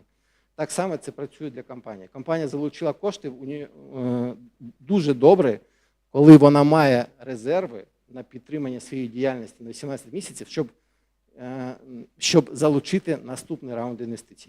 Тобто це така сейф-позиція. Rule of 40 – це такий теж термін, який використовується, але не на вашій стадії, це зазвичай на більш пізніх. Але вона дуже цікава, це правило, тому що сума вашої прибутковості та темпу росту, вони повинні бути не менше 40. Тобто або ви прибуткові і ви оптимізуєтесь, ви заробляєте кошти прямо зараз, або ви вкладаєте всі гроші, інвестуєте в майбутній ріст, і це також можливо, і це добре. Тобто ви можете збитковим, умовно кажучи, у вас може бути збитковість мінус 5, темп росту 45, rule of 40, of 40 буде 40. Це ок. Ну і, мабуть, все, ми дійшли до кінця. Це малюнок, мабуть, про те, що ви дослухали до кінця, і ви щасливі, що воно закінчиться, да, вже. Або, мабуть, просто ви отримали грант, наступний. Але пам'ятайте про те, що залучення інвестицій у вашому випадку, в моєму випадку також, тому що також планую долучитися до ваших лав і теж залучати гранти. Це робота, їй потрібно займатися на постійній основі. Так, створюйте цю воронку, шукайте всі гранти, подавайте туди заявки, шукайте інвестиції, розвивайте свій бізнес. Дякую. Ми готові до питань. У мене питання щодо Фейсбуку. Ви казали, 10 років вони були неприбутковими. А що ж тоді назвати прибутковою компанією? От, наприклад, Фейсбук, да, є ще WeWork. Знаєте таку компанію, да? Так. Вони дуже активно розвивались. І фільм зняли про них, так. І вони дуже активно розвивались, там, розвивали продукти, але були абсолютно убиточними. Що ж тоді успішний стартап? Ні, він же мог бути успішний. Але десь інвестори профакапили, умовно кажучи, не додивилися до якості активів, які вони купували. Да?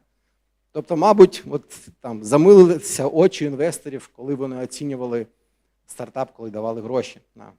Там же історія про погані активи, да? Про фейкові сподівання. Да? Тому всі роблять помилки, і, мабуть, ви 100% чули, що інвестор вкладає кошти в 100 стартапів, 99 прогоряє, один відстрілює, і ефект цього перекриває всі збитки інвестора. Тому це про те, що це ж воронка для інвестора також. Так. Венчурні інвестори, вони це розуміють. Вони розуміють, що можуть бути збитки. Дякую за доповідь. У мене декілька запитань. Перше, основне, напевне, які критерії підбору в команду зовнішнього фінансового директора? На що треба звертати увагу, перш за все? Стартапу не потрібен фінансовий директор. Стартап може використовувати фінансового директора на аутсорсі. Тобто, як ви платите, як його обрати? А? Як його обрати? Як обирати? Як ви обираєте будь-що. Наприклад, як ви обираєте якийсь продукт. Ви почули відгуки людини якоїсь, да, там, умовно кажучи. Наприклад, поради від колег. Да? Тобто це нетворкінг. Взагалі нетворкінг – це окрема тема, тому що це доступ до даних. І я не знаю, я тут десь на слайді в мене, здається, було. Чи я видалив? Звідки брати взагалі інформацію? Ось.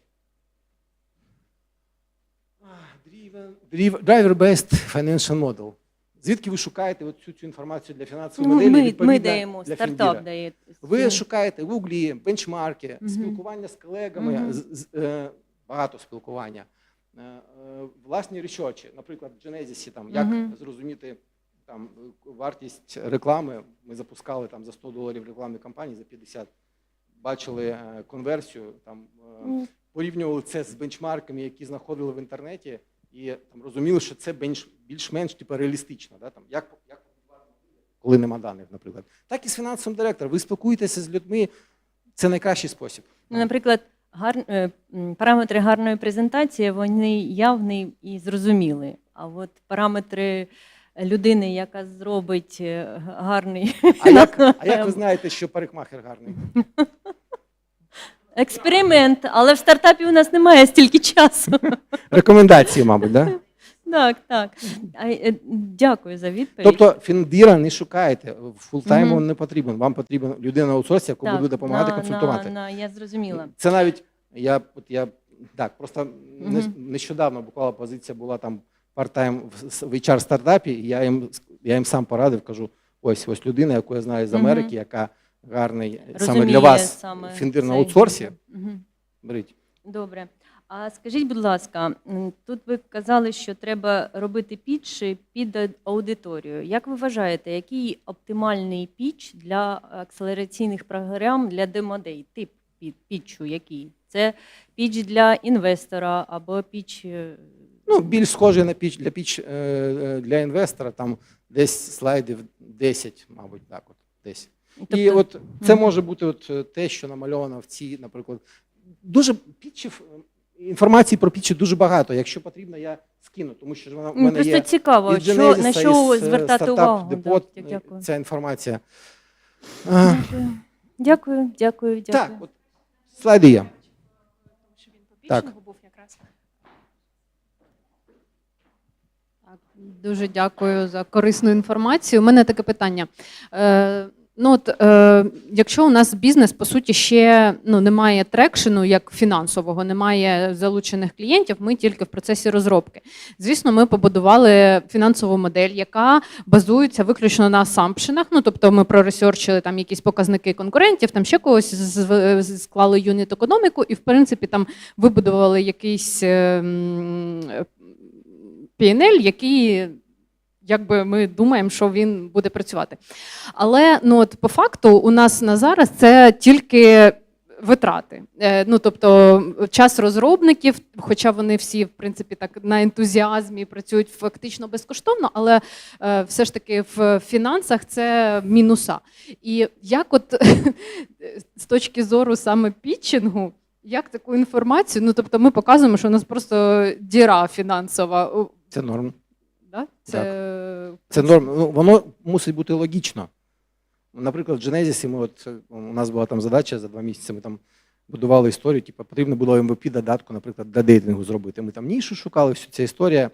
І також саме, там, умовно кажучи, там десь як мінімум рік там він був збитковий стартап, потім ми знаходили позитивну юніт-економіку, потім зростали до моменту, коли виходили, наприклад, на там таргетований прибутковий ревеню, там $2 мільйони в місяць, ось, і потім вже це заливали маркетингом.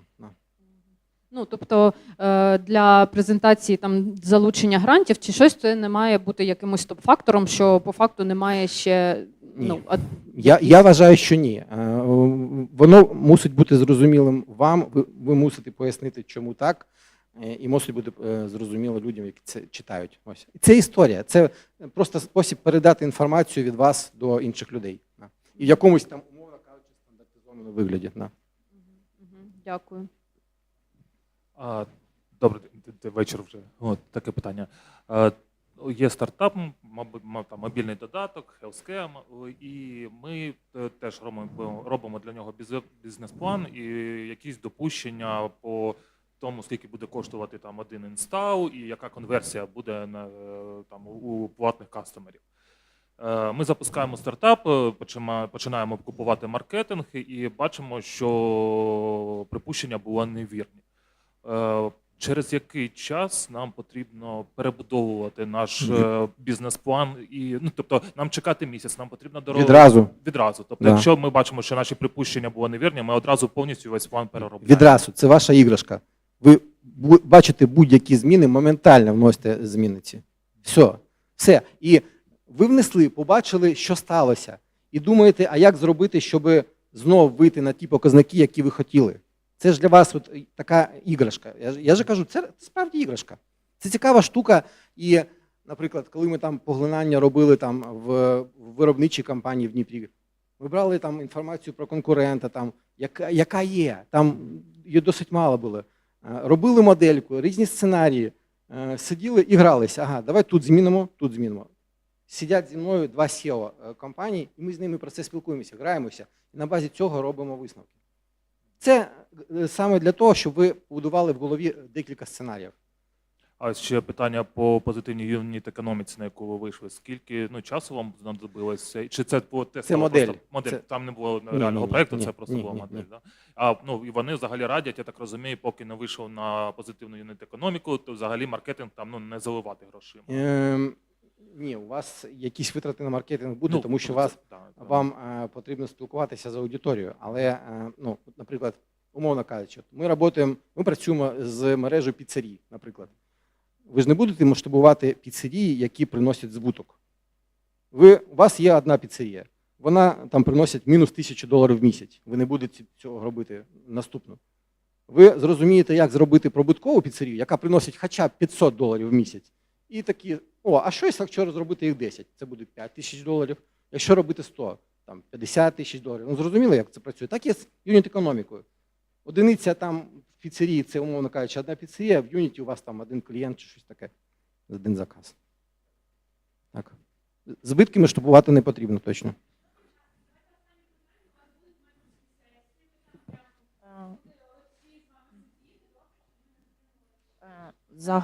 Загальне останнє таке питання.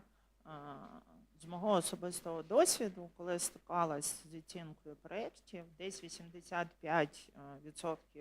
від загальної кількості проєктів мають проблеми саме з фінансовою складовою. Коли ми кажемо про інновації, виклики наукові, то науковці вони там в своїх інноваціях, ідеях, гіпотезах, а гроші – це стадія після того, як ми перевірили наукову гіпотезу, ми починаємо рахувати фінансову модель. І тут виникають труднощі.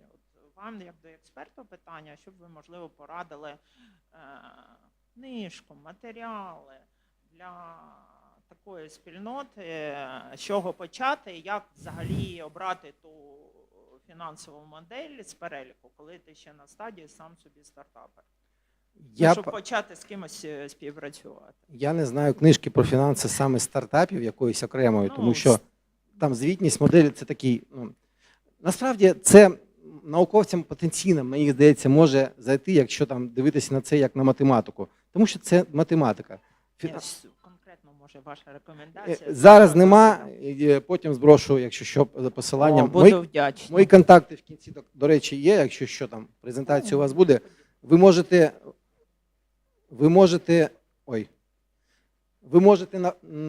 написати в LinkedIn або в Telegram будь-які питання стосовно ваших фінансів. І знову ж таки, менторські сесії у нас будуть, і всі матеріали ми надсилаємо в кінці всіх програм.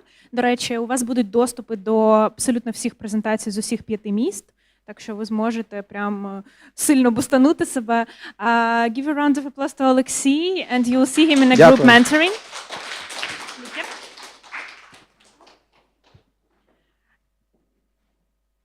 We already had a lunch break. And now it's my pleasure, 1, 2, 3. It's my pleasure to introduce you our next and the last speaker for today. It's Artem Plekhy. He's a legal advisor, founder of SLG, and co-founder and CEO of Form Sniper. And he will be able to present the topic that's called legal requirements, including IPR, GDPR, and investment documents. So round of applause to Artem.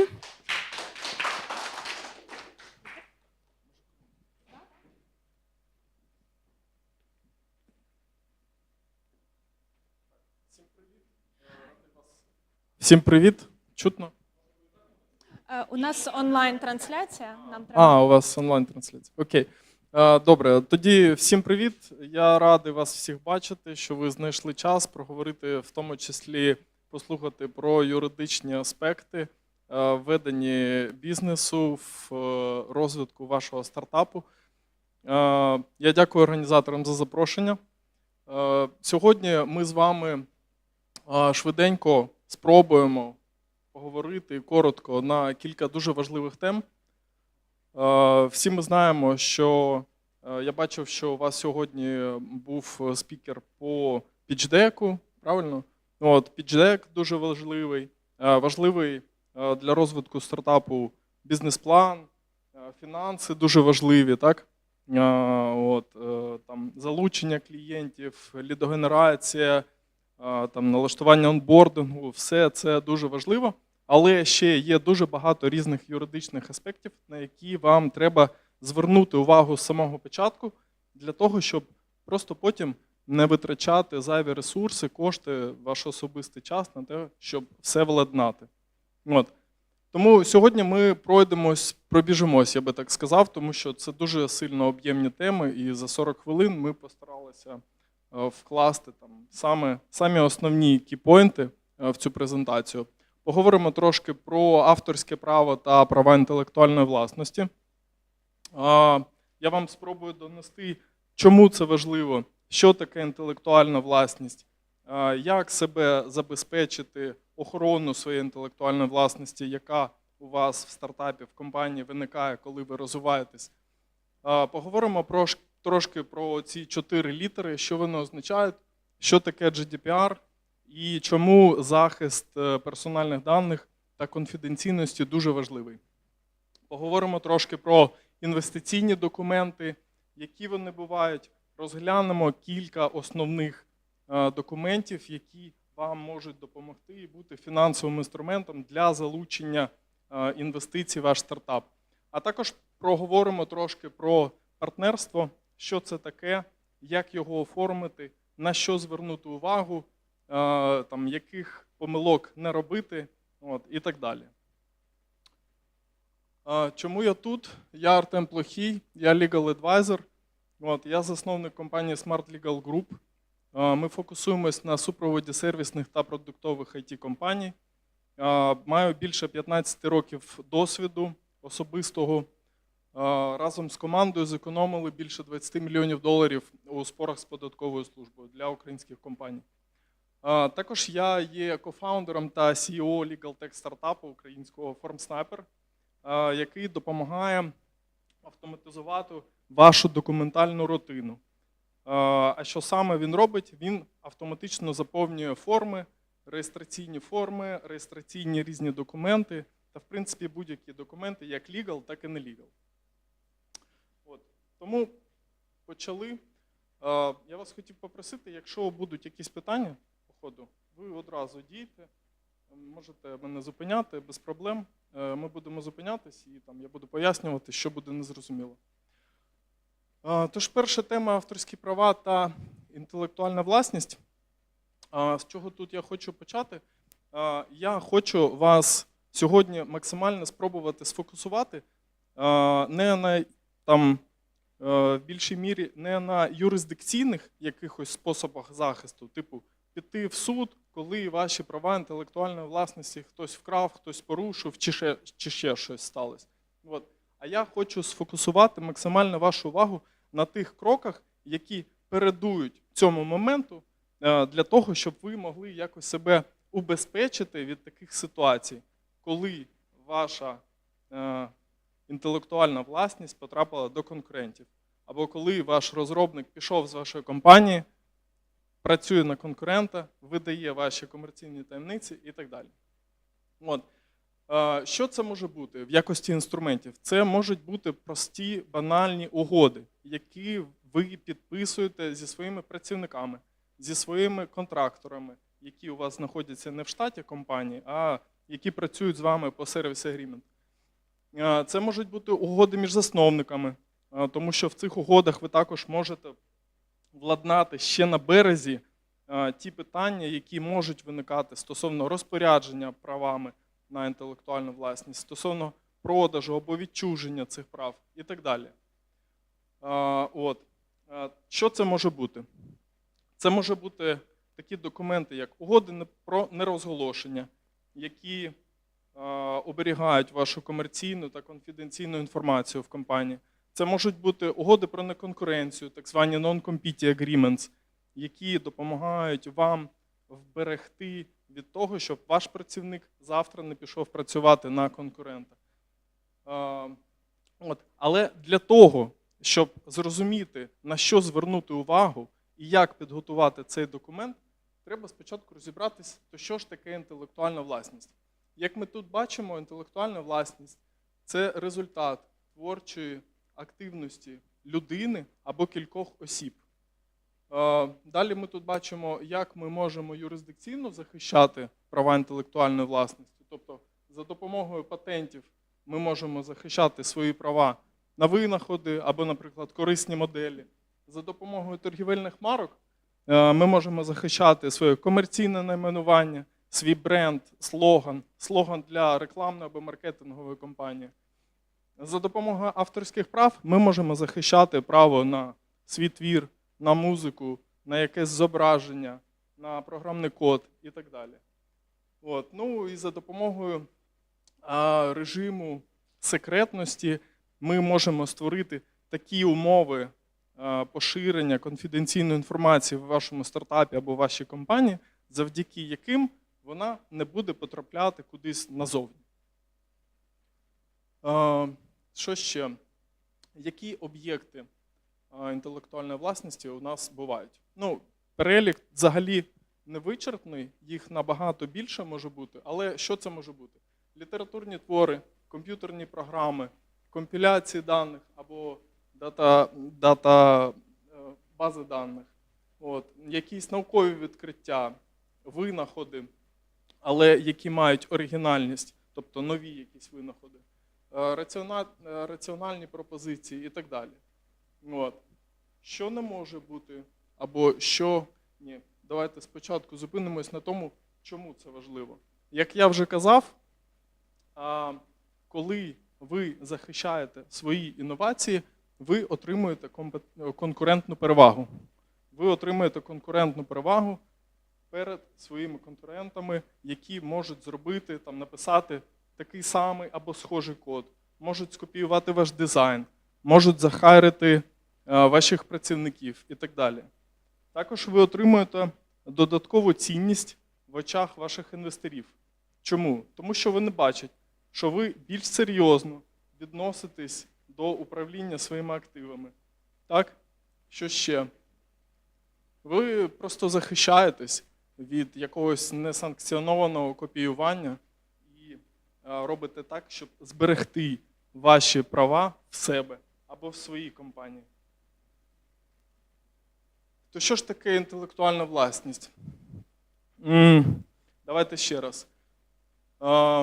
Твори в галузі літератури, науки та мистецтва, виражені в об'єктивній формі, можуть отримати охорону, якщо вони є результатом творчої діяльності людини і є оригінальними. Тобто тут ми маємо кілька основних складових. Тобто створений людиною, оригінальний і виражений в об'єктивній формі. Наприклад, чого концепцію не можна отримати охорону на якусь концепцію, якщо вона у когось в голові. Тому що вона просто ніде не написана, не зафіксована, тобто її не існує. Тому що у нас в світі купа ідей, купа людей можуть їх зробити, але той, хто перший зареєстрував цю ідею, тобто якось її описав, щось зробив, то той і є першим. І той може отримати охорону і забороняти іншим використовувати цю ідею як продукт. Не можемо отримати охорону на такі об'єкти, як державні знаки, державні символи, неоригінальні фотографії, акти, тут помилка, 3, 4, акти та проєкти якихось законів державних органів, розклади, принципи, теорії, ідеї, методи і концепти. На це ми не можемо отримати протекцію від державних органів. Трошки зупинимось на тому, хто є первинним суб'єктом авторського права. Просто, щоб ви розуміли, це дуже важливо. Первинним суб'єктом авторського права є автор. Це людина. Тобто, якщо у вас є розробники, коли розробник написав програмний код, він автоматично став автором. І автоматично набув, ще є така штука, як майнові і немайнові права. Як тільки ваш розробник написав код для вашої програми, він автоматично став автором цієї програми. Так? він автоматично набув немайнові права. Тобто бути визнаним як автор, претендувати на те, щоб ви не змінювали код і так далі. І от уявімо ситуацію. Він написав цей код, попрацював у вас в 24-му році, а в 25-му році пішов працювати в інше місце. Так? Ну, таке може бути. А в 26-му році до вас прийшов інвестор. От, і каже: Артем, в тебе написана програма. Хто є її автором? Я кажу: я. От, а він каже: чому? Ти вмієш кодити, писати щось вмієш? Я кажу: ні. Я найняв людину, яка працювала і пішла. От. І інвестор мені в 26-му році каже: то ця програма належить цій людині. От. Коли таке трапляється, зазвичай треба дуже швидко оформити документи, знайти людину, переконати, щоб вона підписала ці документи. Так? А якщо людина бачить, що ви класно розвиваєтесь, що ви робите оцю штуку, яку всі хочуть, так? Клюшку, от, то людина що вам скаже? Вибачай, це моя програма. Заплати мені. Заплати мені за 12 місяців роботи, я підмахну і все, і окей по рукам. От. Так буває.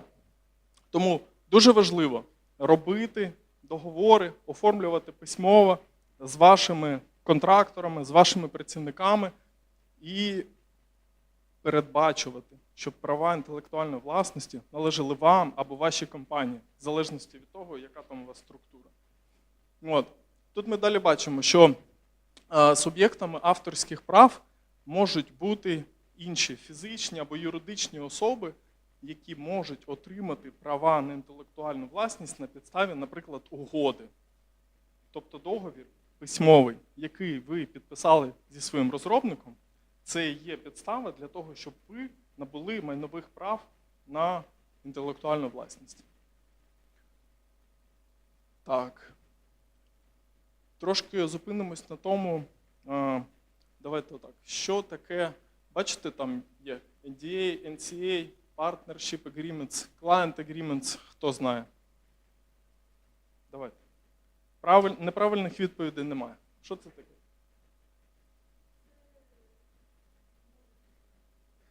Це, ну, перше, це точно про нерозголошення документ NDA, про те, що уся інформація зберігається, ну, там зазвичай, що конкуренти не можуть працювати деякий час, що алгоритми не видаються і так далі. Так, супер. Ще які варіанти? Окей, добре. Відповідь правильно. NDA, NCA, інші види угод, де ви прописуєте правила стосовно того, як відбувається оце все з вашими правами на вашу інтелектуальну власність, це все ваш інструмент. Це ваша лопата, якщо хочете. Це ваша лопата, цегла, пісок, вода, якою ви будуєте паркан для того, щоб захиститись і для того, щоб ніхто не забрав ваші права, вашу інтелектуальну власність. Ніколи. От. Тому це просто інструмент, яким ви встановлюєте певні правила поведінки. Так? До вас приходить працівник, він працює, він знає, з того моменту, як він щось зробив, якийсь об'єкт утворився в результаті його творчої якоїсь роботи, і майнові права на цей об'єкт належать саме вам або компанії, там, якщо ви ще не інкорпоровані, так? Тому що ну, може так бути, що є кілька кофаундерів, діяльність вже є, клієнти вже є, оплати якісь ідуть від клієнтів, але ви ще не інкорпорувались, тому що вважаєте просто, що це зарано. От. Тому NDA. Вірно сказали, що NDA допомагає захистити вашу конфіденційну інформацію від якогось витоку. Так? Тому що ця інформація, вона становить якусь цінність для вашої компанії. Якщо всі її будуть знати, то ця цінність, вона буде у всіх, і не у вас. От. NCA, Non-Compete Agreements, їх дуже часто об'єднують. NDA та NCA роблять одним документом. Цей документ, угода про неконкуренцію, вона допомагає вберегти вас від того, щоб ваші працівники чи ваші субконтрактори просто пішли і почали працювати на вашого конкурента. Тобто ви з ними встановлюєте правила. Ти працюєш зі мною, або на мене, або моїм партнером, і не йдеш до конкурентів. От, не розголошуєш там певний якийсь час, або завжди. Партнерські угоди. Партнерськими угодами також можна врегульовувати, як відбувається керування правами на інтелектуальну власність, яка у вас буде створена, або вже створена. От, ну, звісно, договори з клієнтами, тому що в них завжди обов'язково чітко встановлювати якісь межі. Тобто, який доступ ви даєте клієнту до свого продукту, як він відбувається, що отримує клієнт. Він отримує весь продукт, чи він отримує лише якусь частинку доступу до вашого функціоналу. От. Що важливо? Коли ви робите ці документи, важливо звернути увагу на те, по-перше, хто сторони цих документів. Так? Хто вони? Це односторонній документ, двосторонній. Тобто ми тут робимо, відповідаємо на питання «хто?». По-друге, дуже важливий суб'єкт та мета. What exactly and why. По-третє, особливо якщо це стосується NDA, то треба передбачити правила передачі інформації. Від кого, кому, для якої потреби, за яких умов. Звісно, відповідальність, тобто, що наступає в тому випадку, якщо хтось порушив свої зобов'язання. Яка це відповідальність? Це штраф чи щось інше? Де і як ви будете вирішувати свій спір? Це буде якась медіація, чи ви підете в суд там, Бабушкінського району? От. Тому це треба все прописати. Ну і так само строк дуже важливий, як ми бачимо, бо іноді треба дуже довго почекати, поки закінчиться цей строк. Так. То що ж робити з стартапом із цим всім? По-перше, потрібно діяти завчасно. Тобто ніколи не відкладайте цю роботу на потім. На потім, коли прийде інвестор, на потім, коли ви щось зробите. Одразу робіть договори, всі, які потрібні, і одразу намагайтесь правильно захищати свою власність. По-друге, виділяйте під це бюджет. От. Ну, це факт. Вам знадобиться спеціаліст, або вам знадобляться якісь консультації. Тобто робіть це одразу. Включайте це в ваш фінансовий план. Нехай ваші інвестори бачать, що ви думали не тільки про сейлс, а й про те, як уберегти права на вашу інтелектуальну власність. Робіть регулярні аудити, ви розвиваєтесь, ви щось дописуєте, щось дороблюєте, з'являються якісь нові об'єкти. Якщо це якась комп'ютерна гра, ви там малюєте нових персонажів і так далі. Це треба регулярно все переглядати і, відповідно, реєструвати. Звісно, підписуйте контракти. Вони мають бути письмові, вони обов'язково мають в собі містити умови про конфіденційність, умови про інтелектуальну власність, ну і за потреби консультуйте з експертом. От. І ми зробили вам тут кілька питань, це просто для саморефлексії. Чи ви вже маєте якісь подібні темплейти NDA, NCA, договори з клієнтами? Чи ви підписували між кофаундерами партнерську угоду? Та чи задумувались ви, що можна вже зареєструвати, які права на яку інтелектуальну власність цього року або наступного? Подумайте. Подумали? Ми з вами можемо більш детально це проговорити на менторських сесіях. Окей. Так, по інтелектуальній власності є якісь уточнення? Давай. Ось цих угод по нерозголошенню і таке інше. От наразі між якими суб'єктами вони можуть бути заключені? Ось між саме компанією як таковою і, наприклад, контрактором, який виконує певну роботу, чи між фізособами? Ну, я піднагодна цього запитання, що, наприклад, от зараз у нас компанія, легал її статус – це ФОП. Але, можливо, колись, коли ми виростемо кудись, то змінимо цей статус на якусь іншу форму легасі. І от щоб оці права, вони перейшли потім з цього ФОПа, якщо зараз ми підпишемо з контрактором NDA на ФОП, а потім змінимо форму власності, ну от як от це наразі передбачите? Чи одразу може?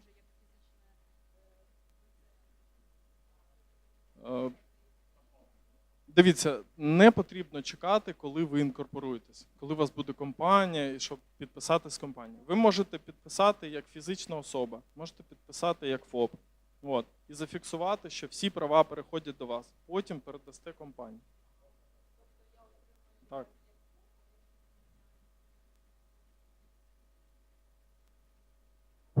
Так, потім ще один трансфер зробите. Дякую за те, що ви розказали. Ну, перше запитання у мене було, що ви порадите? Це фахівець або темпліти, які команда, стартап створює самотужки таких договорів? Ну, або фахівець нам створює такі документи, і ми підписуємо, які спілкуються з нами, ми його фінансово підтримуємо, або ми самотужки в стартапі розділяємо це навантаження між собою, створюємо такі документи, підписуємо. Чи великі ризики в такому вигляді, коли стартап між собою пише такі документи без юриста? Напевно, так і дивіться, ви можете зробити самі. Ви можете взяти якісь темплейти. Ви можете, що ви можете зробити ще? Адаптувати їх під себе. Чому ви? Тому що ніхто, окрім вас, краще ваш продукт не знає. Тобто ви в будь-якому випадку знадобитесь на етапі, навіть якщо ви будете залучати експерта, він до вас прийде з запитанням. А що ви робите? Як ви це робите? Де ви це складаєте? І так далі. Там буде багато запитань. Тому ви можете зробити самі, і потім піти і чекнути з експертом, щоб він вам допоміг, там щось видалив, щось додав і так далі. Дякую. А якщо у нас така ситуація, є ФОП нашого рішення, так, нашого стартапу, але в стартапі є декілька ФОПів. Вони як співпрацюють в цьому вигляді? Як підрядчики чи як кофаундери, фізичні особи? Як зручніше це зробити для стартапу? Дивіться, ці питання можна врегулювати партнерською угодою. Для того, щоб зрозуміти, як між собою засновники співпрацюють, щоб зрозуміти їх ролі і так далі. От. Треба підписувати партнерську угоду. Партнерська угода у нас є. Сідати за стіл, моделювати таке різні в нас вже ситуації. є, але з точки зору, якщо у нас партнери, є фізичні особи і ФОПи одночасно, вони підписують таку партнерську угоду, як фізичні особи, правильно? І один ФОП їх представляє як стартап, правильно? Так, вони підписують просто як фізичні особи, і вони про Тоді щось ми домовляються. помилку не зробили. Наприклад, коли ми досягаємо там якоїсь кількості клієнтів або якогось рівня доходів, то ми, або просто у нас раунд інвестицій, то ми просто заснуємо компанію десь в Україні, в Англії, в Штатах і так далі, в залежності від того, де ваш цільовий клієнт. Має бути оформлено через нотаріуса офіційно, чи це просто підписується? Це просто письмовий документ, достатньо цього. Коли підключаються, на якому етапі вже офіційні ці всі нотаріуси? Ну, нотаріуси підключаються зазвичай на тому етапі, коли держава встановила обов'язковість нотаріального засвідчення вашого підпису. Для NDA, NCA і всіх інших документів нотаріальне засвідчення не потрібно. Тобто достатньо вашого підпису. Ви можете власноруч підписати, можете вчасно підписати, DocuSign, якщо ваш партнер знаходиться не в Україні і так далі. Це все буде legal binding agreement. А підкажи, будь ласка, ось зворотня частина того ж питання. У нас там є ТОВи в Team, да? Але якісь люди, якісь програмісти, вони там працюють в штаті на ТОВі в Team. З кимось я працюю як з ФОПом, а з кимось просто йому даю гроші, там на картку скидаю. Їх статус відносно ІФТІМу, він важливий для цієї угоди чи не важливий? А що вони роблять? Ну, розробляють фронтенд, бекенд розробники. Ну, вони пишуть якийсь вихідний пишуть код, умовно кажучи. Кор-продукт роблять. Код-продукту, так. Ну, треба з ними якось оформитись. 100%. Ні, ну я маю увазі, ось угоду я підписав. Його статус там роботи в ІФТІМі, він має значення Чи Я не розумію питання. Фрілансер. Є Він товка. пише мені код, Так. наприклад. Ні, він просто стороння людина. Так. Він робить щось, і я йому за це плачу гроші на картку. Він Ага. не працює в тімі, і він не ФОП, Мгм. і в мене нема з ним договору. Але ви підписали з ним контракт, якийсь сервіс агрімент про те, що він розробляє щось, є певний перелік, правильно? Умовно, не підписали, але можемо підписати, скажімо Ну, так. от ви- Але він працює чисто як фізична особа. Це фрілансер, у мене немає ніяких з них там. Ну окей, він є автором того коду, який він робить. Окей, якщо я підпишу з ним оце про те, що ти розказував, Так. це буде окей, Це буде, незалежно це від... буде працювати краще, ніж ти нічого не підпишеш. Ага.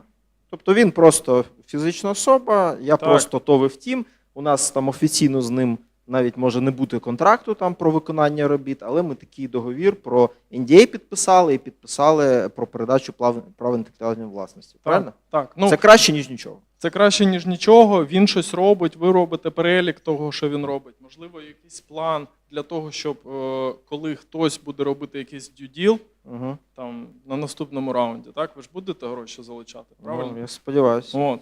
То прийдуть юристи, будуть дивитись, і їм важливо буде встановити, де виник цей об'єкт інтелектуальної власності і як він опинився в ТОВ і в ТІМ. От. І цим документам, і там же ж ви, напевно, ще закриваєте актами виконаних робіт з якоюсь періодичністю, в них прописуєте, що було створено, правильно? В ідеалі, так. Ну, і тоді так, це працює. Так, окей, GDPR. Хто знає, що це таке? А може, в мене теж є питання? Так, звичайно. Просто я онлайн знаходжусь. У нас є у команді 3 людини. Наприклад, перша, я розробляю конкретно алгоритм, бізнес-моделі, там бізнес-аналіз проводжу, математичну модель це я створюю. Другий у нас займається з технічною розробкою, тобто він буде займатися у нас фронтендом, бекендом, фулстаком. І третя людина у нас бізнес-аналіз, яка буде в майбутньому займатися тим, що буде допомагати розвивати філіали. От у мене є таке питання. NDA ми підписали. Які ще документи конкретно з ким необхідно підписати, враховуючи те, що вони кофаундери обидва будуть? Ага. Це всі ваші партнери, правильно?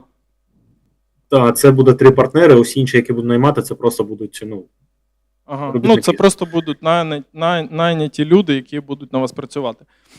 Так. Ну окей, партнерську угоду підписували? Партнерську поки ні.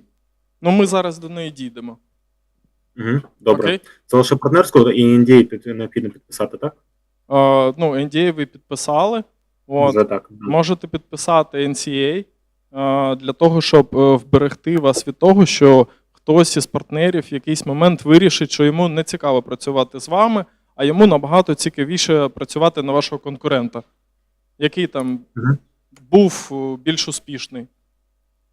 А якщо у нас у NDA підписано те, що ми протягом року не можемо з іншими конкурентами співпрацювати, то якщо у вас в NDA є умови про non-compete, то я думаю, цього достатньо.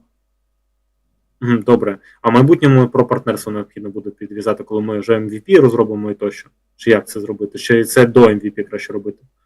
Це вже можете прямо зараз робити, партнерську угоду, в якій ви там ролі свої визначите, відповідальність, якісь очікування пропишете, хто за що відповідає і так далі. У нас зараз буде тема партнерські угоди, ви зараз ще дійдемо до цього, окей? Добре, дякую. Прошу.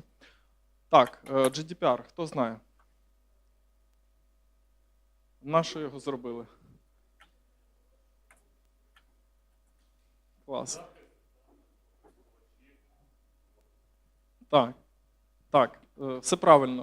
General Data Protection Regulation, зробили його в ЄС для того, щоб громадяни Європейського Союзу та Європейської економічної зони почувались безпечніше в плані захисту своєї персональної інформації, для того, щоб їм дати інструмент контролю за їх персональними даними, і для того, щоб, там же ж в Європейському Союзі багато країн, так?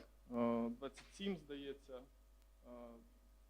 а в Європейській економічній зоні 31, то GDPR, він покликаний також уніфікувати оці всі оце все регуляторне середовище, яке було в різних країнах, зробити його більш стандартизованим для того, щоб бізнесам було просто банально легше контролювати і обробляти персональні дані. От. Тому почали. GDPR зроблений для того, щоб захистити персональні дані громадян та резидентів Європейського Союзу. Застосовується до всіх компаній, які ведуть діяльність на території Європейського Союзу або мають користувачів з території Європейського Союзу або Європейської економічної зони, навіть якщо ваша компанія знаходиться в Дніпрі. Угу. Давайте. Також стосується. Ну, вони ж вже стали резидентами, мабуть.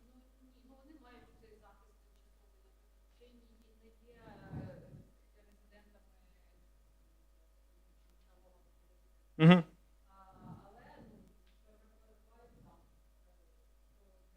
Ну, тут цікаве, класне питання, тому що GDPR, він застосується до персональних даних резидентів, податкових резидентів і громадян Європейського Союзу. Українці, які переїхали в Європу, там отримали прихисток якийсь, правильно? Але їх і Україна рекогнайзить своїми резидентами, і та країна може одночасно рекогнайзити. От, тому тут трошки спірне питання. Ну, тимчасово це скільки? Це до 6 місяців на рік?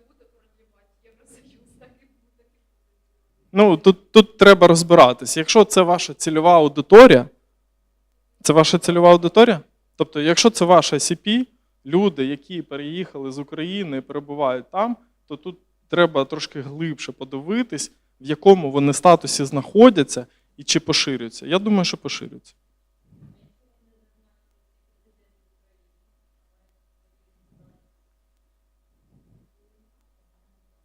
Ну, тут розумієте, тут треба відштовхуватись від того, що є вашим ICP, де він знаходиться.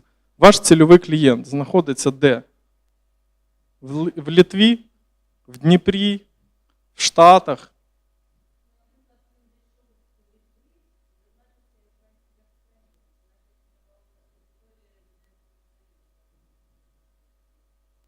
Ну, якщо ваша ICP, і якщо ваш сайт навіть не має якогось англійського перекладу, так? Якщо там він повністю україномовний, якщо він розрахований саме на українців, я би сказав, що не поширюється.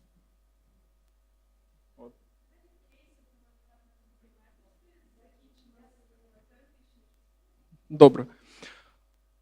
Так, що ще дуже важливо? Бізнесу, стартапам в тому числі, всім дуже важливо продемонструвати, як вони підготувались для того, щоб бути GDPR compliance. Які документи зробили, які зробили технічні рішення для того, щоб відповідати вимогам GDPR. Так, основні принципи, давайте дуже коротенько. Законність та прозорість. Ви можете і маєте обробляти персональні дані ваших користувачів тільки якщо вони вам дали згоду, наприклад, сказали так? Або ви з ними підписали контракт. Мета обробки. Ви маєте доносити до них дуже чітко і зрозуміло, для чого ви берете ці або ті персональні дані, як ви їх використовуєте, кому ви їх передаєте і так далі. Вони мають право це все знати. Мінімізація даних. Не потрібно брати дуже багато різних даних. Беріть лише ті, які вам потрібні. Там, наприклад, для реєстрації потрібен логін, пароль, так, все. Там, для якихось інших моментів, що ще там. Дата народження не потрібно? Не треба. Національність не потрібна? Не треба збирати цю інформацію. Мінімізуйте дані, які ви збираєте від користувачів. Що ще? Звісно, треба забезпечувати сек'юрність.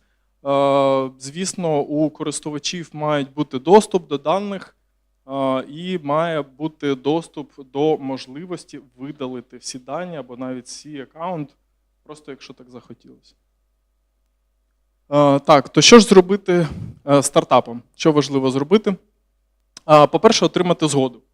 Вона має бути активна, вона має бути однозначна, зрозуміла і задокументована вами. Що ще? Надавайте користувачам доступ до їх даних, відповідайте їх, повідомляйте про їхні дані, якщо вони запитують, і обов'язково надавайте їм можливість видалити свої дані. Забезпечуйте безпеку даних. GDPR точно каже, що потрібно всюди, де це можливо, впроваджувати наскрізне шифрування та псевдонімізацію. Ось, наприклад, в емейлах, в якихось інших листуваннях, в нотатках і так далі. Яку ще вправу можна зробити? Можна зробити мапу даних, так? Можна зробити дата-мепінг для того, щоб зрозуміти, які дані ви збираєте. У кого із вашої команди, вашої компанії є доступ до цих даних, як вони туди потрапляють, з якою метою їх використовують і так далі. Тобто це, умовно кажучи, зробити собі такий дашборд один, на якому ви будете бачити рух персональних даних ваших клієнтів в вашому продукті. І, звісно, треба за замовчуванням забезпечувати конфіденційність даних ваших користувачів. Тобто, як тільки ви почали розробляти якесь рішення, одразу подумайте, як ми можемо засекюрити ці дані. Так, трошки про міри безпеки. Давайте почнемо з того, що у вас має бути Breach Notification Requirements, тобто у вас має бути план, якщо стався якийсь витік даних, ви і кожен член вашої команди, який має доступ до персональних даних та залучений до цього процесу, кожен член команди має знати, що робити, якщо щось сталося. Треба розробити стандартні якісь темплейти документів. Так? Якщо потрібно повідомити користувача або повідомити відповідний орган у певній країні. У вас все це має бути, ви маєте бути підготовлені, тому що часу дається не дуже багато. Маєте лише 72 години на те, щоб повідомити про інцидент.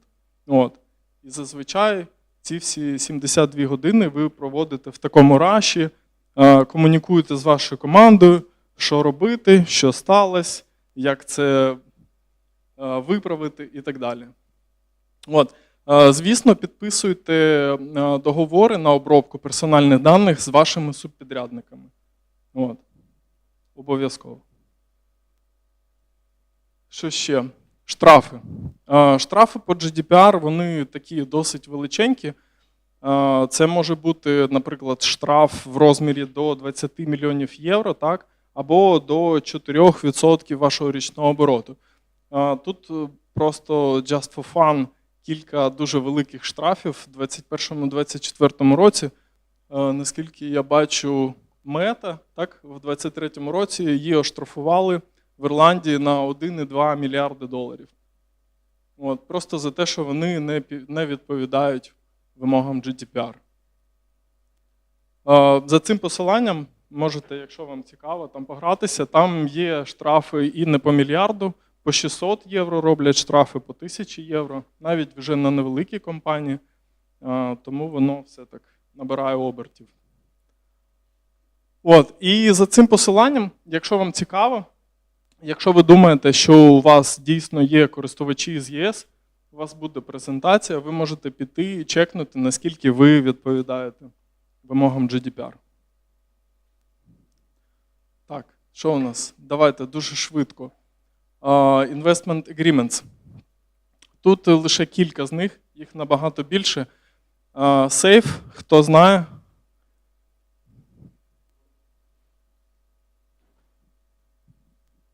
Так, тут в принципі написано, що це Simple Agreement for Future Equity. Тобто це коли при залученні інвестиції ти не віддаєш одразу відсотки, не віддаєш одразу акції, а домовляєшся, що ось інвестицію буде перераховано в акції при певних умовах. Так, супер. Все правильно. Safe – це Simple Agreement for Future Equity. Гроші тобі дають сьогодні, які потім конвертуються в equity коли там доходить наступний раунд інвестування. Тобто, що таке сейф? Сейф – це фінансова угода, завдяки яку укладають стартапи з інвесторами, завдяки якій інвестори дають гроші стартапам в обмін на еквіті в майбутньому. Конвертаційна позика, так само як і сейф. Давайте ще трошки на сейф зупинимось. Вони бувають з капіталізаційним дисконтом, і вони бувають з капіталізаційним лімітом і з дисконтом. Капіталізаційний ліміт – це так званий valuation cap, коли інвестор і стартап одразу фіксують максимальну капіталізацію компанії. І якщо капіталізація на раунді фінансування буде там вище, то інвестор просто отримує трошки більше акцій вашої компанії. Якщо дисконт працює так само, просто якщо при оцінці компанії, наприклад, вартість акції складає там $10, так, із дисконтом, то інвестор отримує їх по 8, тобто просто трошки більше. Так само працює convertible loan. Єдина відмінність в тому, що тут є невеличкий відсоток, який, по суті, він просто додається до всієї суми інвестиції при наступному раунді інвестування. Інше, це вже трошки інше. Що тут у сейфі і convertible loan треба зрозуміти? Треба зрозуміти, що акції інвестор, як і право голосу, він отримує потім. Equity Purchase Agreement, інвестор отримує акції одразу. Тобто це класична угода. Ви робите due deal, ви робите оцінку компанії, ви розумієте, скільки коштують ваші акції, ви це все прописуєте в контракті, і інвестор одразу отримує акції. Term sheet – це non-binding документ, це як попередня угода, завдяки якій ви просто домовляєте, що в майбутньому ми підпишемо такий-то, такий-то документ на таких-то, таких-то умовах.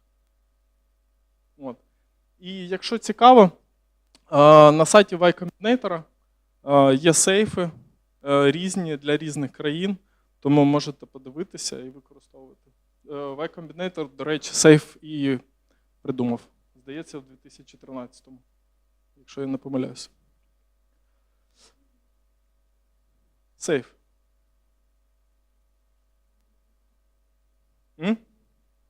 А це ви вже вирішуєте з вашим інвестором. Давайте.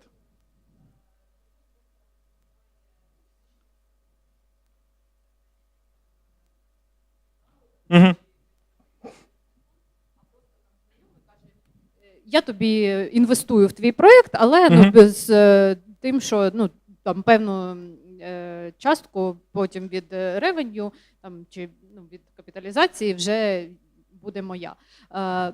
На такому рівні також можна таку угоду заключити? Можна, але ви ж проговорюєте з вашим інвестором, що ви даєте йому певну кількість акцій компанії, так? Коли вона буде інкорпорована, або від тої, яка вже є. Тобто не частку від доходу, так? Бо дохід – це трошки інше, бо є дохід, профіт, а є акції саме в компанії. Це те, що дає змогу вашому інвестору приймати участь в житті вашої компанії, тобто голосувати, направляти стратегічно, розумієте? Тому так, можна використовувати, просто треба все детально прописувати. А які можуть бути майлстоуни, крім раундів інвестицій, якщо, наприклад, ми не плануємо далі залучати, ми тільки хочемо на початку залучити інвестиції, а далі поки не розглядаємо. Як ми можемо з інвестором обумовити цей час? It's up to you. Ви можете встановити якийсь термін. Просто рік, два. Для того, щоб ви себе показали. Я не знаю просто, як ви домовитесь, цей же інвестор, він може бути і вашим консультантом, так? Тому що, можливо, в нього є якийсь, баласт досвіду, так? Тому ви все це з ним обговорюєте. Тобто терміни можуть бути просто часові. Так. Але зазвичай сейфи підписують і convertible loan на 12-24 місяці.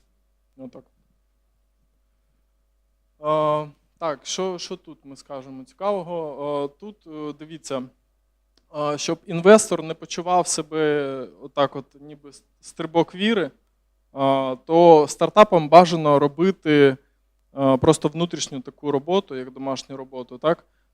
Перевіряти структуру компанії. Якщо компанія інкорпорована, це як мінімум мають бути статутні документи, всі в наявності, які підтверджують інкорпорації. Окей, якщо не інкорпорована, у вас може бути якийсь просто план, артефакт на папері, що там у нас клієнти знаходяться в Україні, ми плануємо тут відкривати ТОВ, це займе там 1 день, так, через Дія.Бізнес, і так далі. Що ще? Треба обов'язково подивитись на вашу інтелектуальну власність, де вона, в кого вона знаходиться, чи вона належить вашому стартапу, чи вона належить вашому CTO і так далі. Підписати, можливо, партнерську угоду і так далі. Обов'язково треба подивитись на законодавчі регуляції, які працюють в тому регіоні, де ви працюєте, де ви ведете діяльність, отримуєте дохід. І, звісно, треба звернути увагу на фінансове, так би мовити, здоров'я вашого стартапу, щоб ви подавали всю звітність, щоб у вас все було топ в цьому плані. Правильно, Олексій? Так, і питання для вас, типу домашня робота, якщо захочете, чи ви колись задумувалися зробити таку вправу, чи ні? Якщо ні, you're welcome. Так, партнерські угоди. Давайте швиденько основні моменти, на що це потрібно, коли ми укладаємо партнерські угоди, коли ми хочемо врегулювати відносини між засновниками компанії, між засновниками стартапів і так далі. Що важливо в цих угодах? Важливо дуже звернути увагу на ролі та відповідальність. Так? Тобто у вас, наприклад, є 3 кофаундери, там, наприклад, я Артем, я кофаундер та CEO Legal Tech стартапу FormSniper, я відповідаю за те, щоб в стартапі завжди були гроші. Це крапка. І прописати детально, що це означає. Наприклад, я CTO стартапу FormSniper, мене звуть Іван, я відповідаю за те, щоб у нас як побудоване наше технологічне рішення, так? Я відповідаю за те, щоб воно завжди працювало, щоб не було ніяких збоїв і так далі. І керую командою розробників. Тобто це все потрібно прописувати в цьому документі. Що ще? Звісно, зі своїм партнером ще на березі потрібно проговорити, як ви будете ділити ваш профіт. Так? Якщо буде прибуток, ви будете його реінвестувати, ви будете платити собі зарплату. Яку? А другого року вона буде більша чи менша? Або якщо у вас не буде профіту там, перші 2 роки, хто це буде покривати? Ви будете скидуватись грошима, чи як це врегулювати? Прийняття рішень обов'язково, за ким останній вирішальний голос. Як це розподілити, так? Тому що ми у себе, наприклад, я за візію відповідаю, так? Якщо мені Іван каже, що ми будемо розробляти отак, я кажу, окей, це ти тут експерт, ми робимо, як ти скажеш. Так? Це все можна прописати для того, щоб ви одразу зрозуміли ті моменти проблемні, постаралися змоделювати все, що може там виникнути в майбутньому, і потім не витрачали багато часу на вирішення цих ситуацій. Що ще? Звісно, припинення співпраці. Це дуже важливо, тому що так буває. Ми всі люди, в нас є якісь амбіції, в нас є якісь очікування, так? Ми там заходимо в стартап, ми хочемо щось робити, ми хочемо щось зробити, але іноді не виходить, нам стає нецікаво, ми хочемо піти. Так буває? Буває. Для того, щоб зрозуміти, як це врегулювати, можна одразу на березі подумати і сказати, якщо я хочу вийти, я вам мушу повідомити за такий-то час і так далі. Так. Основні проблеми – це нечіткі ролі, тобто незрозуміло, хто чим займається. Так? Я ніби був CEO, а потім я захотів стати сейлзом, а потім маркетологом, спробувати себе в різних нішах, нічого не вийшло і так далі. Тобто треба прописувати, чим конкретно хто займається. Ну, спори по тому, як розподіляється ваш профіт, так, це дуже важливо проговорити, і коли ви цього не робите, то потім ви просто будете ресурсів витрачати на те, щоб це владнати, щоб не сваритись, наприклад, зі своїм кофаундером, так, а якось домовитись.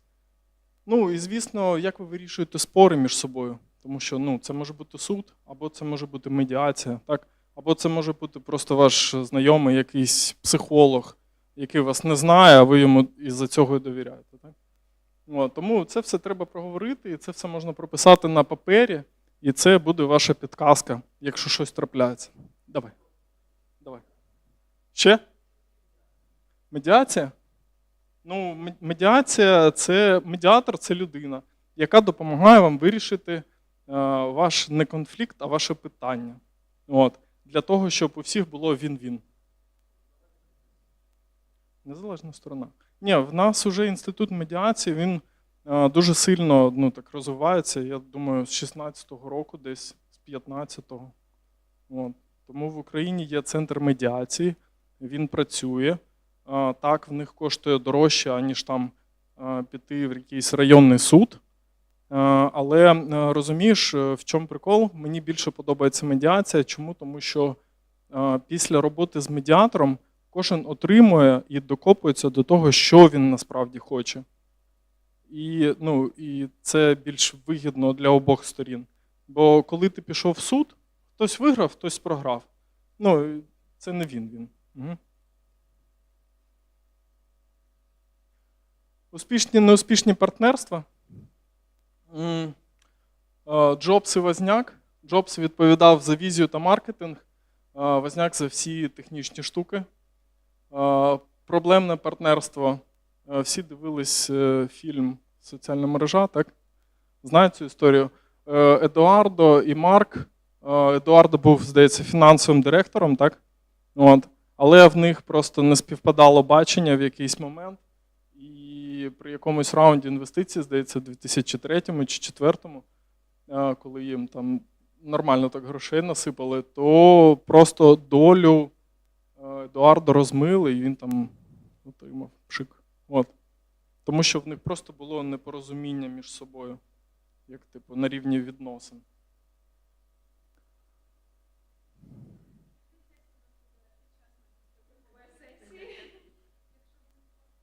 Ні, я не проти. Я вам всім дуже дякую.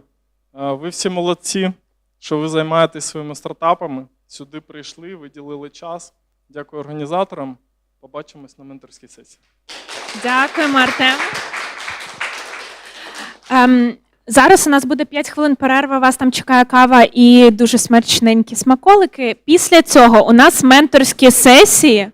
У нас 3 експерти будуть, і ми вас розподілимо по столам. До 6:30 у нас будуть менторські сесії.